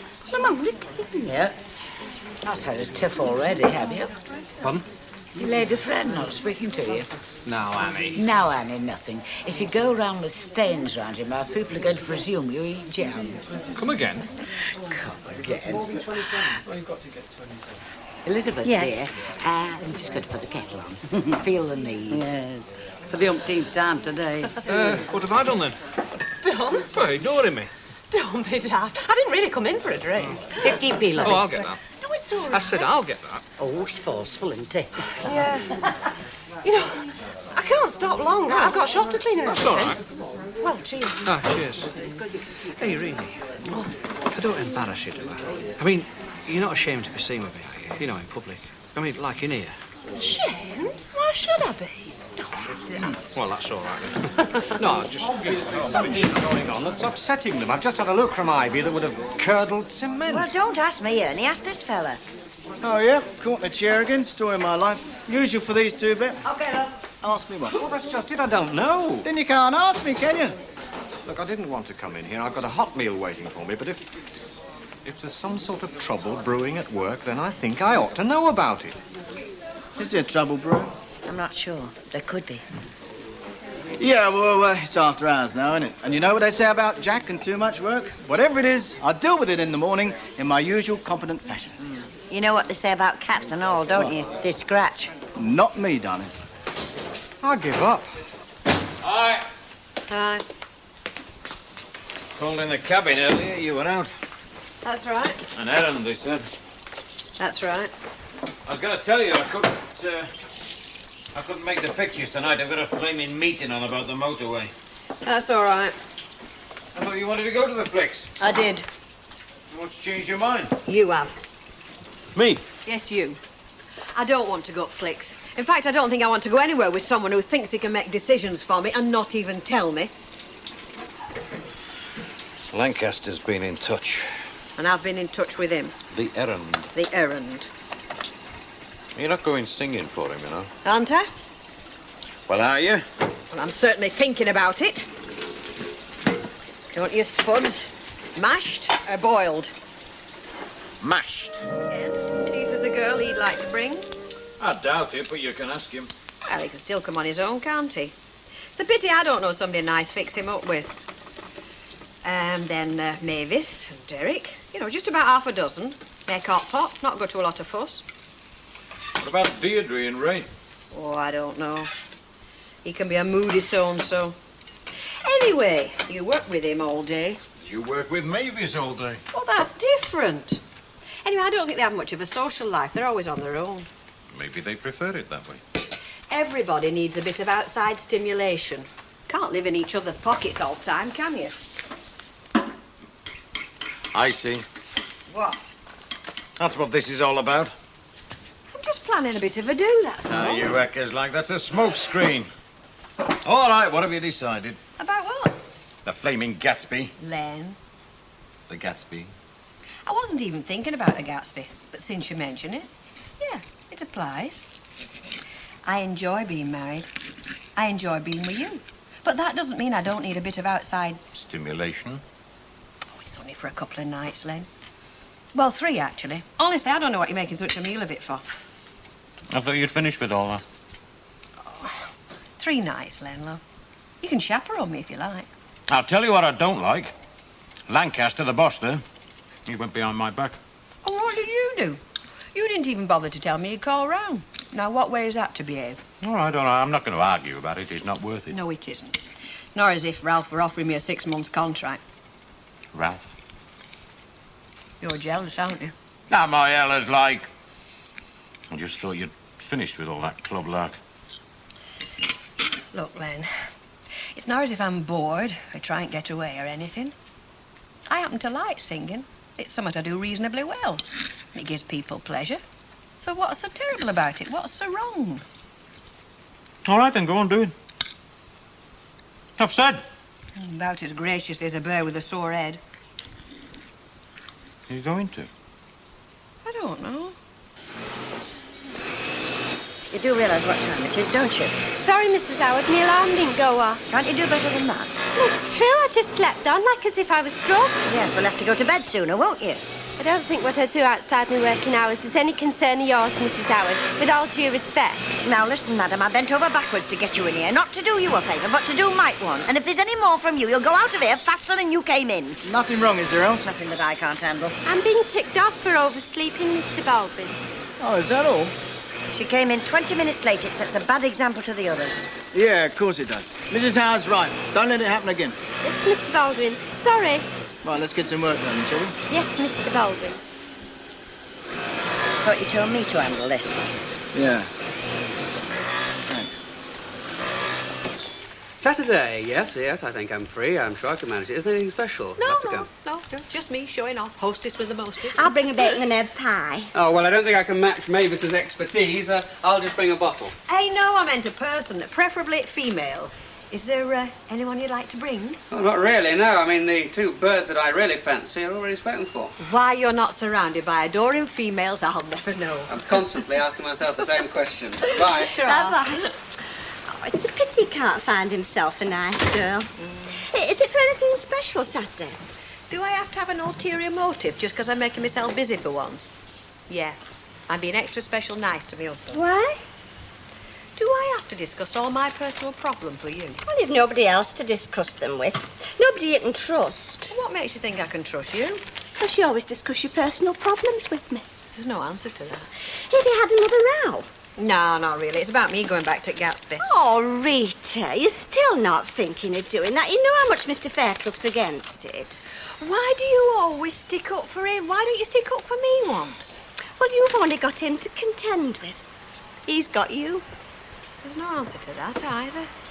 Ray said I might find you here. Well, if you can't knock off for half an hour, what's the point in being your own boss? None. Because there's no other advantages to be had nowadays, I can tell you. Is Rita not in? Cabin. Someone's got to keep their nose to the grindstone. Hey, do you want a brew? Oh, no, sir. I'm just going for a bit of dinner round at Reenie's place, matter of fact. Oh, are you? Can't be bad. You doing a bit there, then? No, I'm not. Oops, sorry. Well, you know what folk are like, especially folk round here. You have a couple of meals with somebody, they've got you halfway down the aisle. Well, I said I'm sorry. Yeah, well, we've been seeing a bit of each other's Me and Reenie. Smashing! Look, I'm serious, Len. What about Reenie? Am I daft to get involved, do you think? Well, why ask me, mate? What does Reenie think? Well, I don't really know what Reenie thinks. I reckon she's fond enough of me. I mean, she sees me often enough, but... Well, what she really thinks, I don't know. Ah. I wish I did know. Why don't you ask her, then? Well, I can't do that, can I? I mean, what do I say to her, anyway? Is she fond of me? Yeah. Well, I can't ask her that. Look, if you ask a question like that, you can't just leave it at that. I mean, supposing she says, yes, she is. You're all right, then. Your quid's in. Oh, I'm sorry I bothered. I came for advice, and all you can trot out is smut. Smut? What's smut? Look, sometimes you have to stop and consider your actions, because otherwise, before you know where you are, you're swept up in something that, well, that might be wrong for both parties. Well, all that I can say is this, Alf. If you're fond of her and Reenie's fond of you, then good luck to you. Grab it. At least you won't be getting stuck with another flaming Shirley Bassey. I don't follow you. Doesn't matter. Well, I'd have thought that was a bit young for Peter, Mr. Tatlock. Oh, would you? You'd suggest one of them sexy books, I suppose. No, I wouldn't. I don't know why you should say such a thing. Well, you sell them, don't you? I mean, it's your job to get rid of them. Do you get commission? No, I don't. And for your information, we don't sell that sort of book. Oh. Oh. What's this, then? Enid Blyton? Oh, you'll find that on any bookstall, Mr. Tatlock. I don't like them either, but they seem perfectly acceptable to the majority of customers. I mean, if we want to stop in business, we have to move with the times. But we certainly don't sell the other sort. Well, that's still a mucky book to my mind. Suppose some lad like our young Peter came in here and got a look at a woman like that. What do you suppose he's going to think? I expect he'd hardly take any notice. Well, you'd have to know what you look then. Corruption, that's what it is. Corruption of the young and innocent. Nobody's young and innocent anymore, Albert, not even me. Oh, he's looking for something to take to Scotland. He's going to see the twins. Right. Travelling game set for Peter, matching soap, cologne and bubble bath for little Susan. Don't you think she's a bit young for this sort of stuff? Albert, we girls are never too young to start using that sort of stuff, and you fellas are never too old to appreciate it. Smell. Well? Very pleasant. Listen, at what that cost for a quarter-ounce bottle, I don't want very pleasant. I want you climbing over the counter. Is that the effect you're hoping to have on Mr. Lancaster? Not on him, Flower, on his checkbook. Anyway, that's classified information Big Ears is about. Look, you're supposed to be at home looking after your husband, not showing off in front of a lot of gawping fellows who've got no better to do. Albert, is that ESP, radar, have you bugged my kitchen? Tracy Langton. Oh, she's never grassed on me, has she? I'm going to jump on it, Teddy Bear. I was having a little talk with it the other day, and I heard Ray telling Deirdre as how you and Leonard had a bit of a ding-dong over you were going back to Gatsby. Flaming Nora. He tells Langton, Langton tells Deirdre, and before you know it, it's on news at Rotten 10. Can't I do naught private? Oh, well, if you didn't go around making an exhibition of yourself, we'd have naught to talk about. No, you're all same, you women, just like that. Always flaunting. On the dot as ever. You ready, Rita? Well, I hope it's prawn cocktails on the account. If it's cheese butters in the pot, you can take Mavis. Can you sing, Mavis? I can recite dialect claims. I think it's prawn cocktails on the account. See you. Bye-bye. Oh, she's asking for trouble, that one It is. seems to me, Mr. Tatlock, we get trouble whether we ask for it or not. No, not you. I mean, you lead a tranquil life. Well, have you got any of them there jigsaw puzzles? Yes, I think so, up on the top shelf. Well, you got a step ladder, haven't you?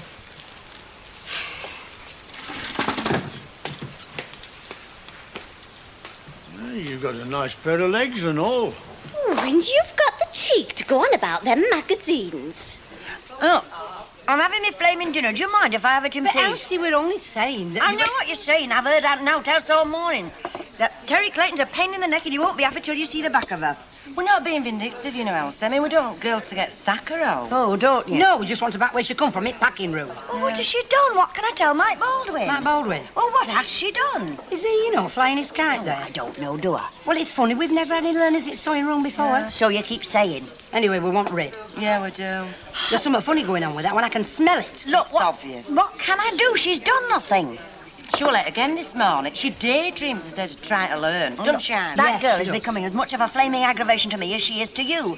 But I'm not in the hiring and firing game. It's not my job. If you want to complain, see Mike Baldwin. Better still, see him. He's in management. Do us a favour, he only does what Baldwin tells him. Ernie, listen. If you wanted to ask a question, just supposing... Hypothetical? Yeah, hypothetical, on the tip of my tongue. Supposing there was a girl that was disrupting the whole of the Not factory. mentioning getting up all his noses. Yeah, what would you do?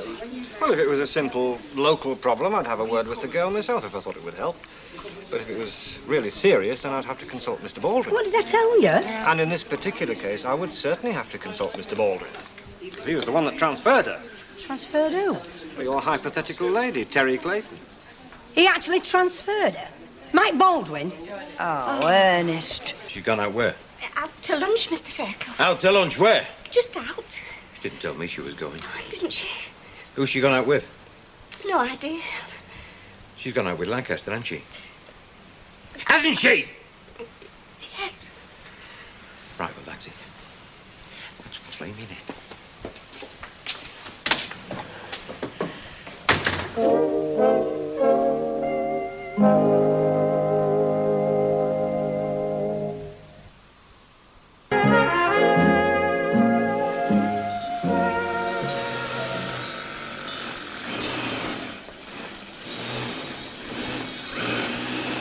Elsie, you know her who we were talking about this dinner time? Oh, now what's she done? It's what she's not done. She's been at Lavy for the last 20 minutes. Aye, when she's there, she sits daydreaming. All right, I'll have a word with her. But you two get on with yours and show her how it should be done, eh? Very nice, too. Where are you going to try and sell them? Michael? Where are you going to try and sell them? Oh, Birmingham, Coventry, that direction. I'll take as many as I can get in the car. As a matter of fact, I've had two made for Susie and Gal. I thought Susie in scarlet and Gal in blue. Well, they can wear them in the shop. They're sort of gimmick. Great. They look quite nice. Trouble? What do you think? Oh, no. Terry again, yes. It's not just Ivy this time, it's the lot of them. Well, she's inexperienced. Oh, you reckon? Look, Mike, it's not just her work. They all know she's just a beginner. How do you know what it is? Well, I've heard them talking, haven't I? Comes in late every morning, spends hours in the loo. He isn't even trying to learn. So have a word with her. It's your job to keep her straight. I thought you might like to handle that. Oh, now, come on, Elsie. Keeping the girls in line is your job. That's what I pay you for, isn't it? Anyway, she's back now. Look.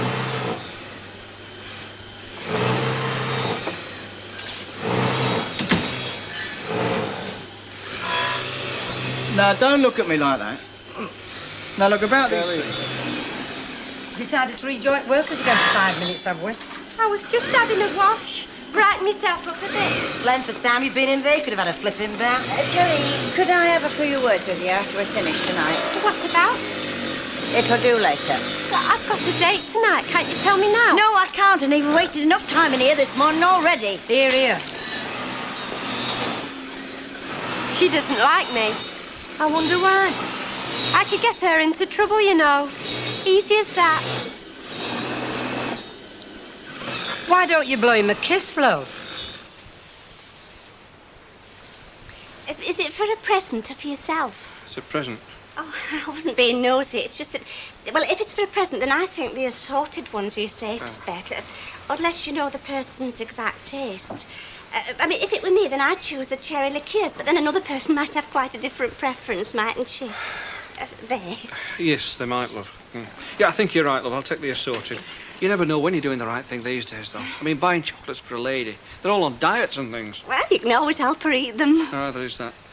Inside this fat man, there's an even fatter man trying to find enough to eat. Oh, Al. Hello, love. Are you not talking to me? Hello.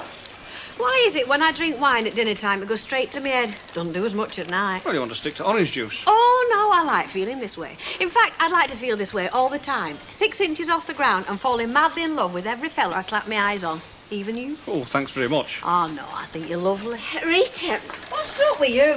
That's just because you've not had cannelloni in a candlelit bistro with onions on wall. Onions? And green peppers. Mind you, they were plastic, but you couldn't tell. You're jealous, aren't you? Green, we're jealous. I'm not. Well, what's up with you then? Come on, you can tell us. You're among friends. What have you been and gone and done? Why does it have to be my fault? Well, it can't be mine. I won't flipping here. Yeah, exactly, which is what sent him off in what you might very well call high dudgeon. Send who off? Mr. Fairclough. You didn't tell him, did you? You did, didn't you? He just sort of guessed. With a little help from a friend. Well, you shouldn't do behind his back what you're ashamed to tell him you've done to his face. I'm a wife, which, as I've recently discovered, means you have to be a bit of a contortionist. You know what you are, don't you? It wasn't my fault. Eddie Rodleval, I'll take these. I shouldn't bother if I were you. I'll save you money. You're much safer staying on your side at fence. Much safer. Well, we're all hit by inflation. No, I'm sorry, Tiny. 15 is my last offer. It's a break for them. Tiny, I'll ring you back. Mr. Fairclough. Did you have a good lunch, then? Very pleasant, thank you. Good company, my wife, isn't she? Very. Look, just you be careful. What did I do? Go on, tell me, what did I do? Leave it alone. Just leave my wife alone. You know something, Mr. Fairclough, you amaze me, you really do. Do I? Coming in here's like some stiff-necked Victorian husband. All that I'm doing is behaving like a husband whose wife has been wined and dined by a bloke. A bloke who I told to stay away from her. Would you like a drink? No. Look, Mr. Fairclough, between Rita and me, it's purely business. Well, you can do business with her without taking her to lunch. Oh, don't you take people out to lunch? Our customers? Not all that often, no. It was just a business lunch. So you keep telling me. Well, I want to come here, her to come here and work again. I mean, she's got a good voice, good personality. The punters like her. Oh, I went through all this with you yesterday. Yeah, and you know how I feel. And you still went behind my back and talked to her. Well, should I tell you the result of our business lunch? No. I'll tell you. It's the last one. Well, she still wouldn't commit herself. Oh, she wants to do it. She'd give her right arm. She likes singing, does Rita? Why shouldn't she? She's got a good voice. But she's still not sure that you'll approve. Do you? It's none of your business. Well, she's very loyal to you, Mr. Fairclough. Very loyal. So just remember that. Because if you pull another stroke like today,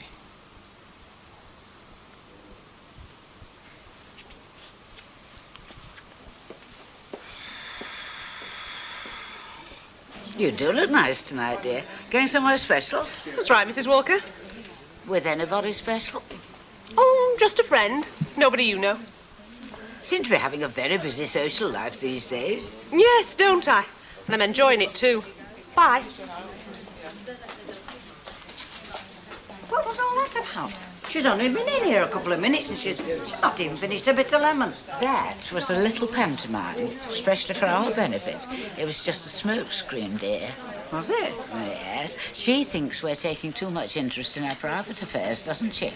Well, aren't we? Certainly not. Anyway, she comes in here, unescorted, and says she's going out with a stranger. Rubbish. She's going out with Alf. Though goodness knows why she should want to hide the fact that she's got a suitor at her time of life. I wonder if Alf's serious. I don't, do you? I don't know, dear. Fancy you not knowing. It's a pity about that one. You know, that'd have been a good one of Peter if it had come out proper. Yeah, it was getting a bit misty by then, and lucky it came out at all. Gee, now, this is a good one of you. Oh, we like that one.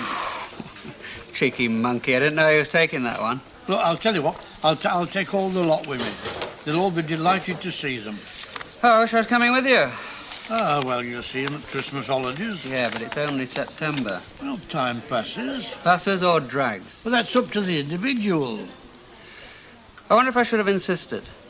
Well, on them coming to live here? No. Why not? All right, Peter thinks he might be happier up in Glasgow, but he could be wrong. I mean, he's only a boy. In a few weeks, he could be just as happy down here. They adjust very quickly at that age. Look, you're not even convincing yourself. Never mind me. You know as well as I know that that lad made the right decision. They're better off where they are, both of them, with the granny, for the next 2 years any road. They're happy, and that's that. Yes, and I just got to stop feeling sorry for myself. Oh, well, you said it, I didn't. I do miss them, though. Well, what do you expect? Right, come on, drink up. We're going out. Out? Where? I'm taking you into town for your tea to celebrate. What are we celebrating? Well, you going away tomorrow, and me being free for 2 whole weeks of your nagging. Tomato soup, fried halibut and chips, Apple pie and ice cream. How do you know I'm going to have that? Because that's what you always have when I take you out for your tea. Come on, let's go. Well, look, would you mind if I just go in home for a minute? No, you're fine as you are. You don't need to change. No, I know that. I mean, I do take a bit of pride in my appearance if it's only for myself. But I think I'd just like to change my shirt. All right, go on then. Show me up if you must. Same again, Mr. Tatlock, Ken. No, thank you. No, we're going into town for our evening meal. We're going to a restaurant. How nice. Well, it'll be nice for Ken. He doesn't get out enough, you know. But me, well, I'm not so fussy. Come on, then. Hi, Elsie. Hi, ladies. Going anywhere nice? No, only to my own friends. Oh, I can think of nowhere nicer after a tiring day. Yeah, mind you, there's some of us who's entitled to feel fresh as a daisy after all hard labour we've not put in. Yeah, and how could that be, I wonder? Look, I'm fed up with you keep on insinuating all the time. I don't have to stand for it, you know. No, you can go back to the packing room. I've apologised to Mrs. Howard for coming in late, and I don't think I spend any more time in toilets than the rest of you. You must be joking. So stop ganging up on me. But nobody's ganging up on you. Of course they are. They have done ever since I come in here. Terry, could I have those few words with you now, love? Oh, you want your 5 penworth in too, don't you? Eh? Let's all have a go at Terry Clayton. She's a new girl and she's fair game. Well, you're all making a big mistake. I think it's you who's making mistakes. All right, Chuck. Ivy, I'll handle this. That's right, nosy bag. You get off home and mind your own flaming business. Just a rotten minute, you had See you, lady, and shut your gob. All right, just a minute now. What's up? I don't know what's up. I just asked her to step in for a few words and she went in off the deep end. She's got a knife into me, Matt. Oh, rubbish. All right, we'll go home then, all right? Look, Matt, you... Go home. Elsie, will you leave it till tomorrow? Can't you see she's in no fit state tonight? And the rest of you, go on, up it. Normally you're out of here like startled greyhounds. Go on. All right, Ivy, I'll see you in the morning. And don't you think I'll forget what you said, young lady. Oh, get lost. I've been here 5 minutes, I've been here 5 years.